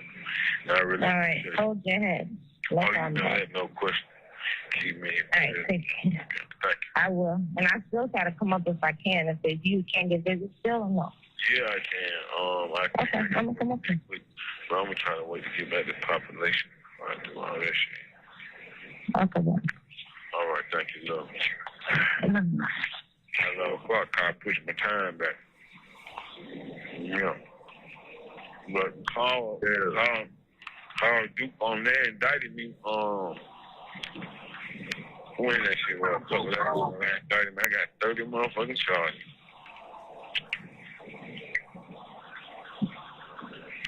Yeah. 30 charges? Yeah. Oh, that must be on some shit, right? It's like the same charges over and over. I got 12 aggravated assault. They been counting the number of people and shit. Yeah. Yeah, I got whatever racketeering there. I got 3 or 4 of those. Then I got street criminal gang. I got my YSL enterprise in the street gang. But I got paper. I work for YSL. I work with them. So man, I'm gonna roll them. Yeah. Then got telling all about the little Birdman, Lil Wayne lawsuit, all that bullshit. Yep. But that was going on. So my lawyer said it'll be a minute before I go to court. I'm gonna rest for a speedy trial, so yeah, mama, they got. So we so the thing ain't cool. And then another thing, we let Amina know they got paperwork up in black and white showing, that I work for the company. Okay. So it's not gonna look like street business. Okay.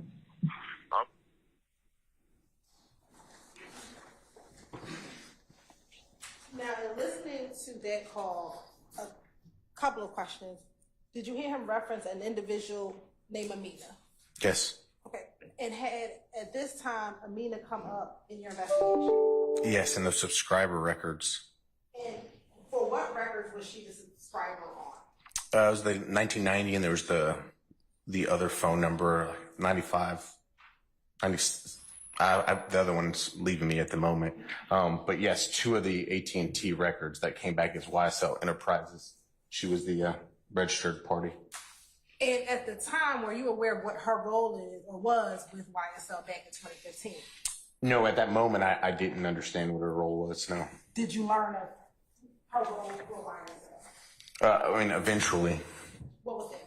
So she's kind of like, I guess, the person running the legitimate business side. And in that call, did you hear Jimmy Winfrey ask Amina to get him on some paperwork? Yes. Was that significant to your investigation? Sure, absolutely. Why? Well, the last statement he said kind of sums it up. He needs paperwork to make it look legitimate and not, in his words, street stuff. So he was trying to legitimize his association with YSL. And in listening to the call, did Mr. Winfrey mention that he had read his indictment prior to making this phone call? Yes, correct.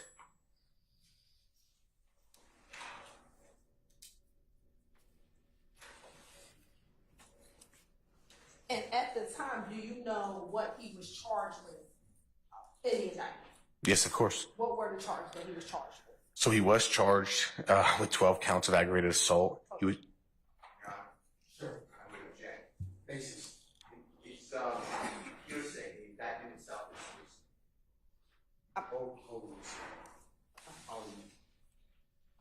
Sorry. Go ahead. So the question was, what were the charges in the indictment? He was correct. There was 12 counts of aggravated assault. There was RICO charges. There were Street Gang Terrorism Act charges based on those predicate acts. And I think there was a domestic terrorism charge in there as well. And with the street gang charge, do you know what gang he was charged with being affiliated with? Yes. What gang is it? YSL. Your Honor, that's, you know, what's your objection, sir? A is wrong, but B is hearsay. It is this statement of the document. I didn't hear the, I didn't hear the. What's your objection basis, Mr. Sharp? This statement of the document, the indictment does not say that. I didn't. Your Honor, my question didn't ask what the indictment said. I asked him, would he aware about what gang he was being charged I'm with? overruling objection, sir. What gang? So the gang, ultimately, the subset is YSL.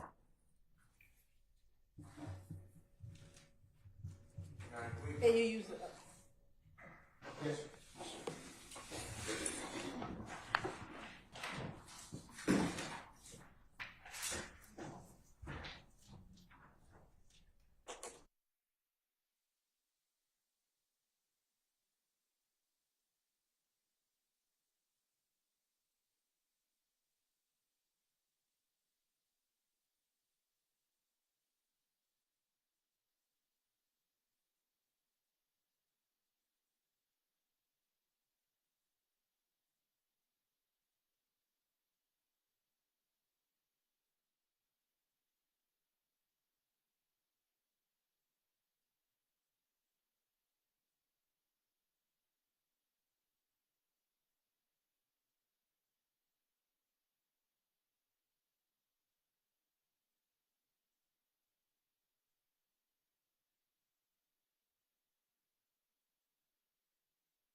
Okay, ladies and gentlemen, please be seated. Our jury has left us and our witness is still outside. Agent Reese. Okay, all right. And since our tech died at the bench, that's just old school. All right, so State, I think you were about to respond to Mr. Seals' assertions about the indictment and YSL being our witness testifying about them being a criminal street gang. Yes, Your Honor. So first, there was the assertion that Investigator Racy had to be a expert to talk about the fact that his investigation led that YSL was a gang. That he does not need to be an expert. That is what his investigation revealed. Within the indictment, Your Honor, while the specific charge identified the blood gang, when you look at the preamble or the background of this indictment, especially the RICO charge, it talks about YSL and YSL being a blood gang subset. And my next question I was getting ready to pose to him before the objection is, you said subset. Tell me, what do you mean? So he could have elaborated as to what was contained further in the indictment, which was in the charge it says blood gang. However, he knew and learned from his investigation that YSL was a gang. Why is this important? If you listen to this call, Your Honor, he talks about in the indictment that it said YSL Enterprise. And so at that moment, he asked Amina to put him on the paperwork. So it looks like, well, he tells her, I need you to put me on the paperwork. And then later on, he tells his girlfriend, remember to tell Amina, put me on the paperwork so it doesn't look like street business. And so what I have to get the witness to testify and the jury can believe or not is, well, what did you understand it to be before? And why is that significant that he needed to be placed on paperwork so it can look like it's not street business? Yeah, I remember us talking about this last week, so. And so it puts the call in context, and that's why we went into that line of questioning. Anything further, Mr. Steele first, and then Mr. Sharp? Yes.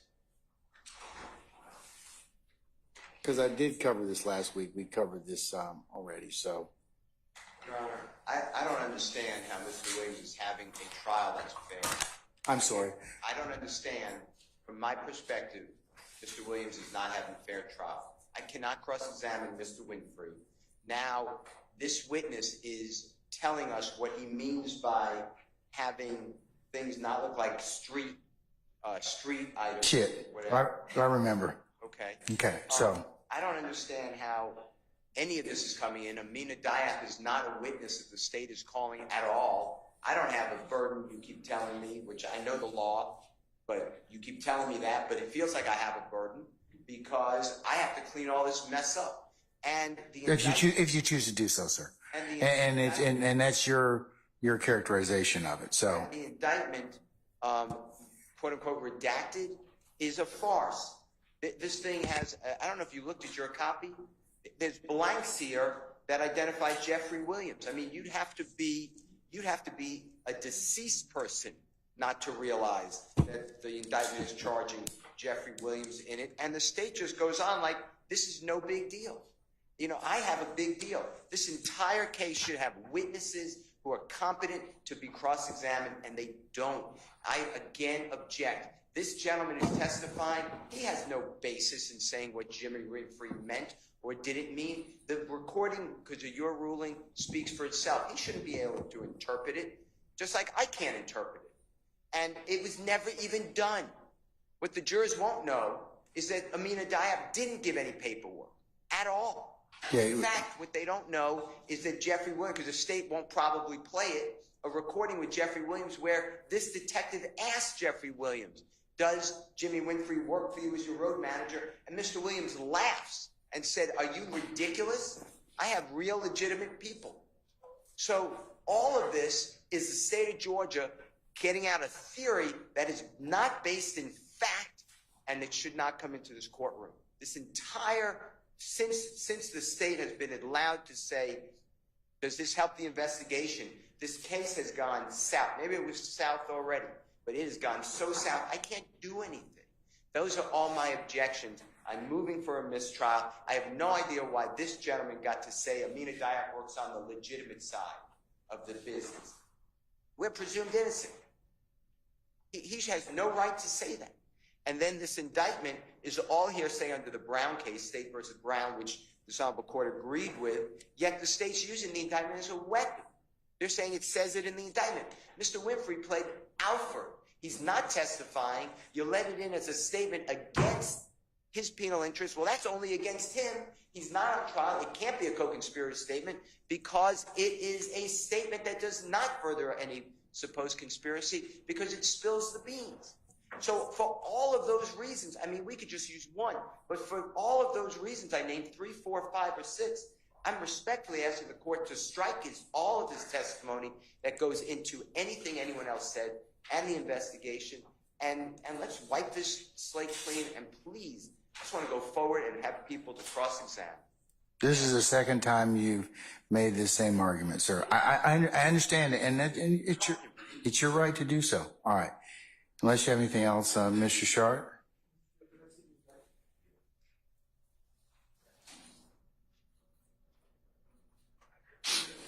Your Honor, of course, I agree with what Mr. Steele just said about Jimmy Winfrey's plea being coming in as evidence against the rest of us when he is not taking the stand. But I'm going to go one further than Mr. Steele, because in their line of questioning, they are asking about the indictment that Jimmy Winfrey pled to. And the jurors are following what they're talking about. They're asking about the indictment, their indictment, the plea. And then they say, and what gang was involved? And then the investigator's going to say YSL, when we can all look at this indictment, which shouldn't be coming in evidence, in my estimation, but if we're going to let it in over our objection, at least let's be honest about what it says. It doesn't say YSL. He pled to the count. The preamble say YSL? He pled to... Does the preamble say YSL? Preamble? Does the preamble... Answer my question, please. Sure, the preamble does, but okay, not the all right. count. So you Not have to the read. count say he Okay, pled to. you have to read the preamble in conjunction with the Your Honor, he pled with the to counts. specific It's just counts. like it's similarly situated to the preamble that you have in this indictment. But he pled to specific counts, Your Honor. Okay, but that The doesn't mean preamble- that the factual predicate of the preamble doesn't apply, right? Well, I suggest that... Does it apply or not? I disagree with you completely. Does it apply or not? No, it doesn't. Okay, It all right. does not. He pled Okay. to specific counts. And, Okay. and the state really missed an opportunity because they should have made this indictment 3 times as long, and they could put the whole story, the whole narrative in this document that we are not defending ourselves against, and we cannot cross-examine, and they could have put it even more in front of the jury. This is the way we're going to do it. Okay, all right. Your second argument as to this as well. Okay, anything else, Ms. Hilton? Your Honor, I think the state has said it. Given the jail call that we just listened to, Mr. Winfrey himself referenced the indictment and referenced him reading of it. And so all of my questions followed through based upon that jail call.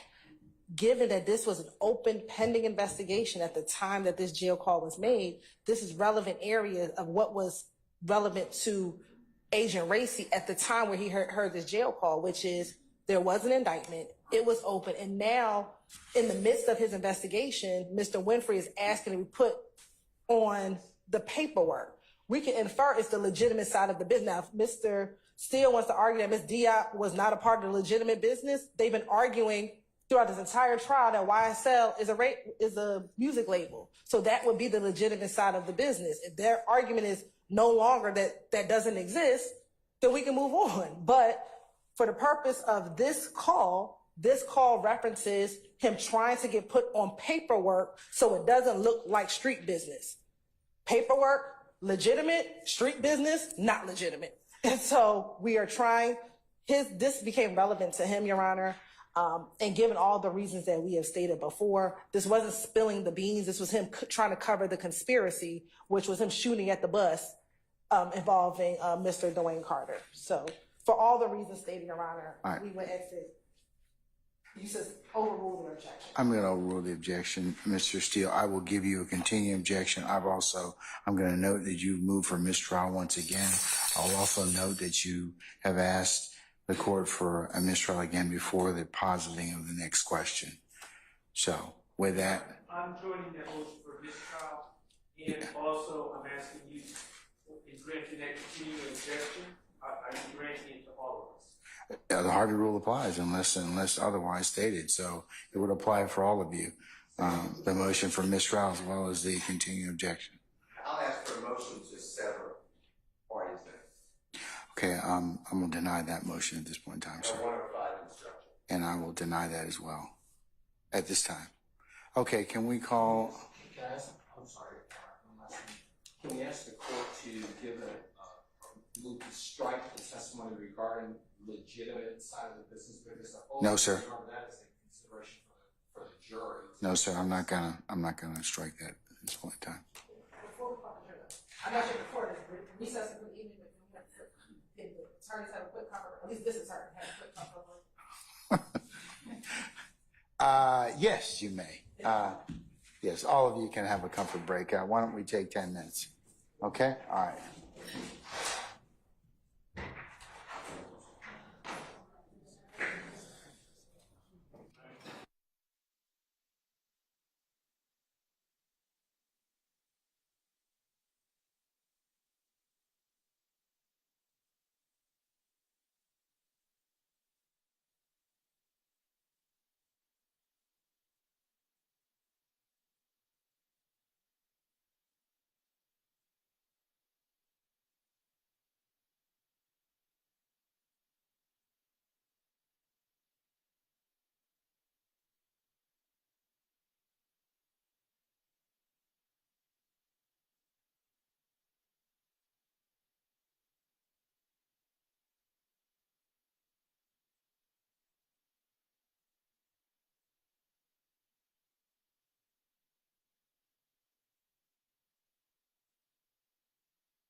collect your thoughts and take your seats, please.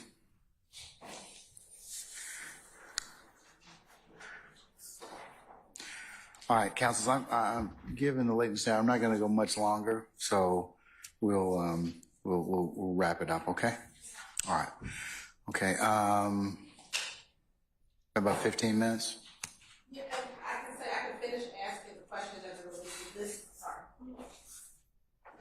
I can finish asking the questions as it relates to this phone call, and then before I go into the next call, that could be a good stopping point. All right. Around. Okay. Okay. Can we summon our witness, please?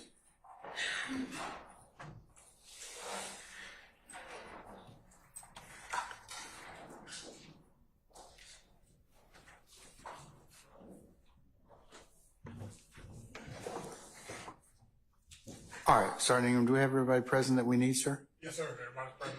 Okay, summon our jurors, please.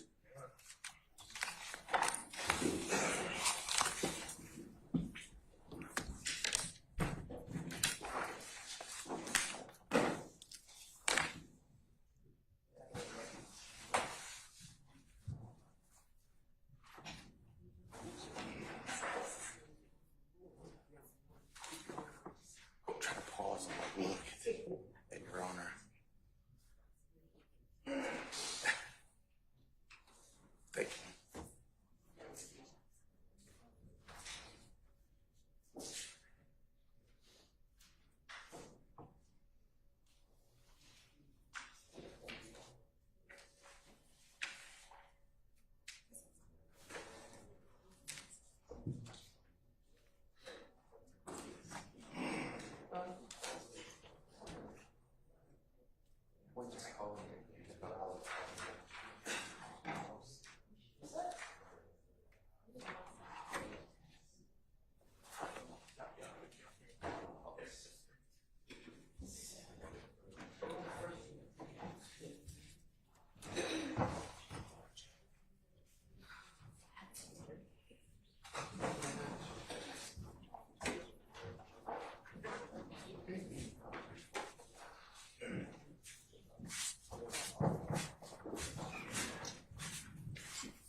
All right, ladies and gentlemen, please be seated.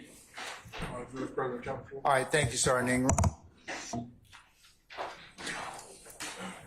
All right, madam, you may continue with the examination. Now, I think before the break, you had said that YSL was a subset. Is that what you said? It is a criminal subset, correct? Yes. Okay, and what is it a criminal subset of? The Bloods. Okay. Yes, you may have a continuing objection. Overrule, sir. Now, as relates to what you heard on this phone call, did you ever, through your investigation, get any type of paperwork with Jimmy Winfrey on it? Objection, Your Honor. As Basis. I'll sustain the objection. You may rephrase, madam. As it relates to Mr. Winfrey working for YSL Enterprise for Business, did you ever get, through your investigation, any paperwork purporting that he worked for the business or for the company? I don't believe so. No.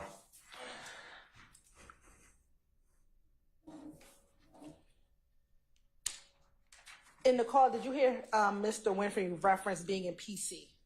Yes. Are you familiar with that term? Yes. What is PC? Protective custody.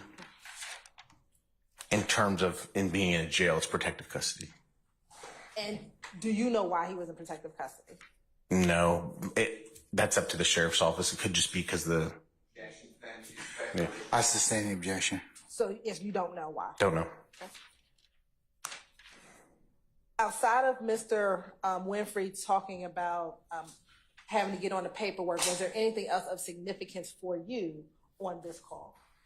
I mean, just his statement at the end, kind of summarizing why he needed the paperwork, was significant to me. All right. And Your Honor, I think that is my last question as it relates. I think you may have said this, but if not, why was it significant for you in your investigation? Sorry, I think you may have, but if you didn't, why was that line significant for you in your investigation? I stand the objection. I think those are all my questions for that. For this evening. For this evening, yes, sir. All right. Ladies and gentlemen, and we have reached a natural stopping point for today, given the hour is almost 5:15. So what I'd like to do is recess you all until tomorrow morning. As indicated earlier, we will start tomorrow at 1 o'clock, but you all need to be here for 12:30 for an anticipated 1 o'clock start time to accommodate one of your member who has an event tomorrow morning. So that's what we'll do. Detective, if we could get you to come back for tomorrow, especially Rusty, if we can get you to come back tomorrow for 12:30, sir. Let's just say 12:45. Okay? Yes, Your Honor. All right, that'd be wonderful. All right. Sir, I'm going to release you for the evening. Please don't discuss your testimony with anybody except the attorneys in this case, sir. Yes, sir. Okay, thank you.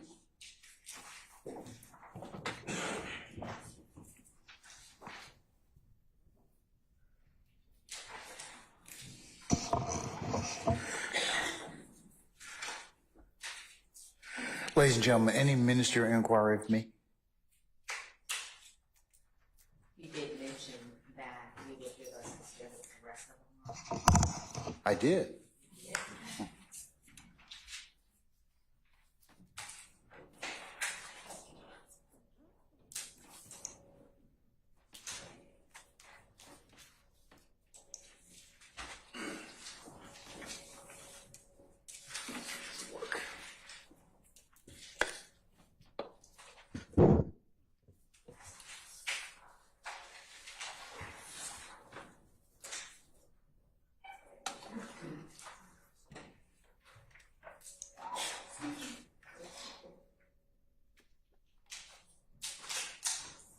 All right, ladies and gentlemen,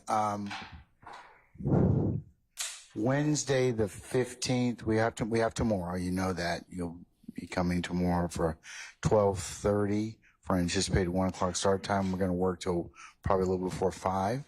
On Wednesday the 15th of May, you'll report for 9:30 for an anticipated 10 o'clock start time.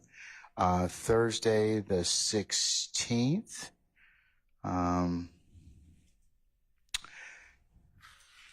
same thing. You'll report for a 9:30 for an anticipated 10 o'clock start time. We will work the majority of the day. And then on Friday the 17th, this coming Friday, you'll report for 8:30 for an anticipated 9 o'clock start time. We're going to work until about 1 o'clock on this coming Friday. You will have an administrative week next week, as I mentioned to you earlier. That would be the 20th through the 24th, as of course going to take up some unrelated business to you all. And then the 27th will be Memorial Day. Of course, that is a holiday for all of us. We will commence again on the 28th. You will appear at 9:30 for an anticipated 10 o'clock start time. We'll work the rest of the day. And then the 29th, Wednesday,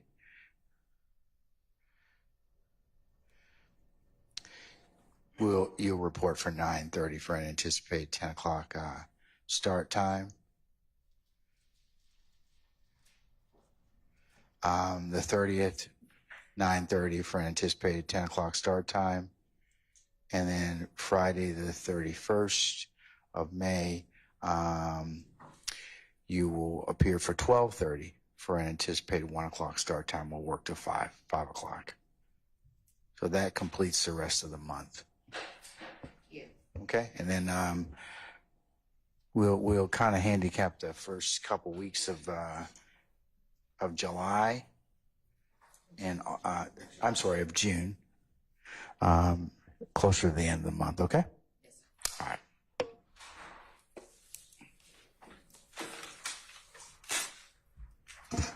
Okay, any further inquiry of me, ladies and gentlemen? All right, let's go ahead and review your admonitions, or which we know you all are continuing to adhere to, and we really appreciate that. So remember to leave your notepads in a basket in the back. Do not converse about what you have heard today in court with each other as you kind of are coming and going wherever it is you are and whatever means of conveyance that you're using. Also, if any third party should try and talk with you about this case inside your presence or hearing, either in person or by email or any other means or mode of conveyance, you need to let myself and Sergeant Ingram know immediately. Remember that you are not permitted to listen to any news accounts of this particular trial. You cannot go to any third-party websites or any other sources to augment your understanding of what you have heard within this particular courtroom. Remember, you can only consider what's lawfully presented within the four walls of this courtroom. You're also not permitted, as you're sitting back there waiting on us, to start to handicap this proceeding, such as, oh, let's start talking about some of the witnesses that we've heard, or let's talk about this particular witness we have on the stand. Remember, that would be a violation. You're not to engage in any deliberative process until such time as this case is properly presented to you and the court gives you instructions on how you're to do that. So that would be a violation if you were to do that.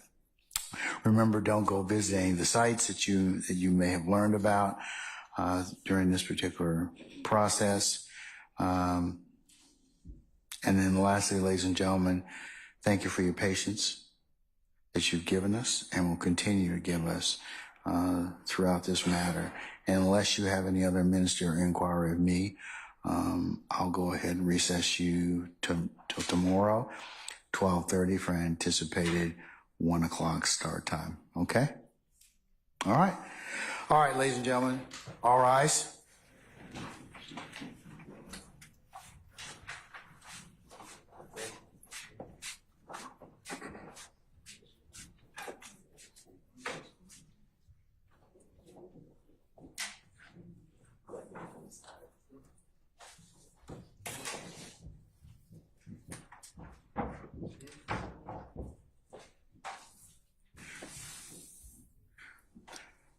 All right, ladies and gentlemen, please be seated. Our jury has left us.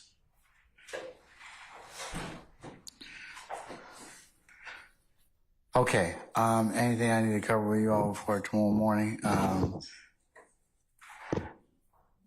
Just very quickly, Your Honor. For the record, Your Honor, the state would like to tender State's Exhibit 140 Echo Alpha. This is the CD with the full recording of the jail calls that we've played so far. I thought I introduced that. You already introduced that. I admitted it as 140 Alpha, the full call, and then the redaction is 140 Echo Bravo. I didn't think we admitted the full calls. You did. Oh, we did? Okay. You did. I went ahead and admitted that set of full calls, but I called it 140 Alpha. Yeah, it's 140 Echo Alpha is the full call, and Echo Bravo are the redacted calls. All right. Anything further, Ms. Hilton? Not for this. Okay, Mr. Matthews, you stood to rise a second ago, or you good? Okay, anybody else? Have anything we need to take up before tomorrow that's going to require me to, or for us to come early? We discussed when the court says it's appropriate, the Jimmy Winfrey guilty plea redaction over objection.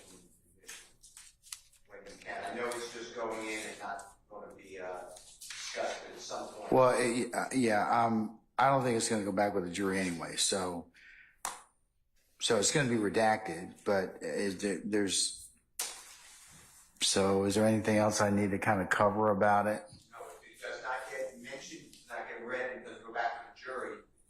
I'm still objecting to it coming in at all, but I feel much better about it. I'm not waiving any objection, but I feel better because then I have to deal with the words in the language of count 1 and 2. For the count 1.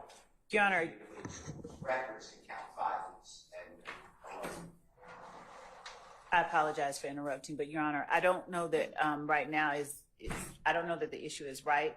The state has a position regarding the indictment itself going back to the jury, but I don't want to get bogged down addressing it, if that's all right with the court. Not at this point.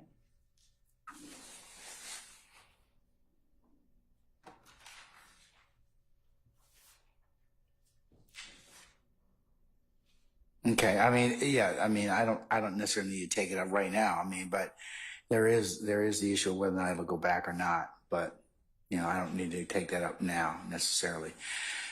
So, Mr. Steele, are you comfortable with that, or I mean, we can take it up at some point in time if in fact it's going to be if we need, because I'm going to have discussions about which documents go with the jury and which do not, which are subject to continuing witness and objections and other bases.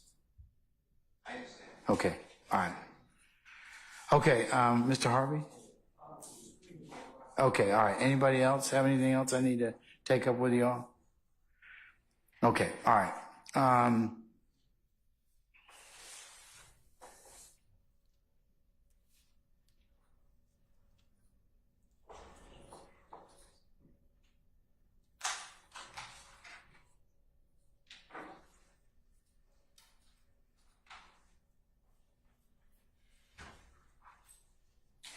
All right, unless you all have anything else at this point in time, then what I'll do is I'll recess you all till tomorrow. And if you all would be here for 12:30 for an anticipated 1 o'clock start time, we can go ahead and, like I said, we'll work tomorrow afternoon around a little before 5 o'clock. All right? Okay, unless there's anything else, we'll be in recess until that time. All right, we're in recess. You're welcome.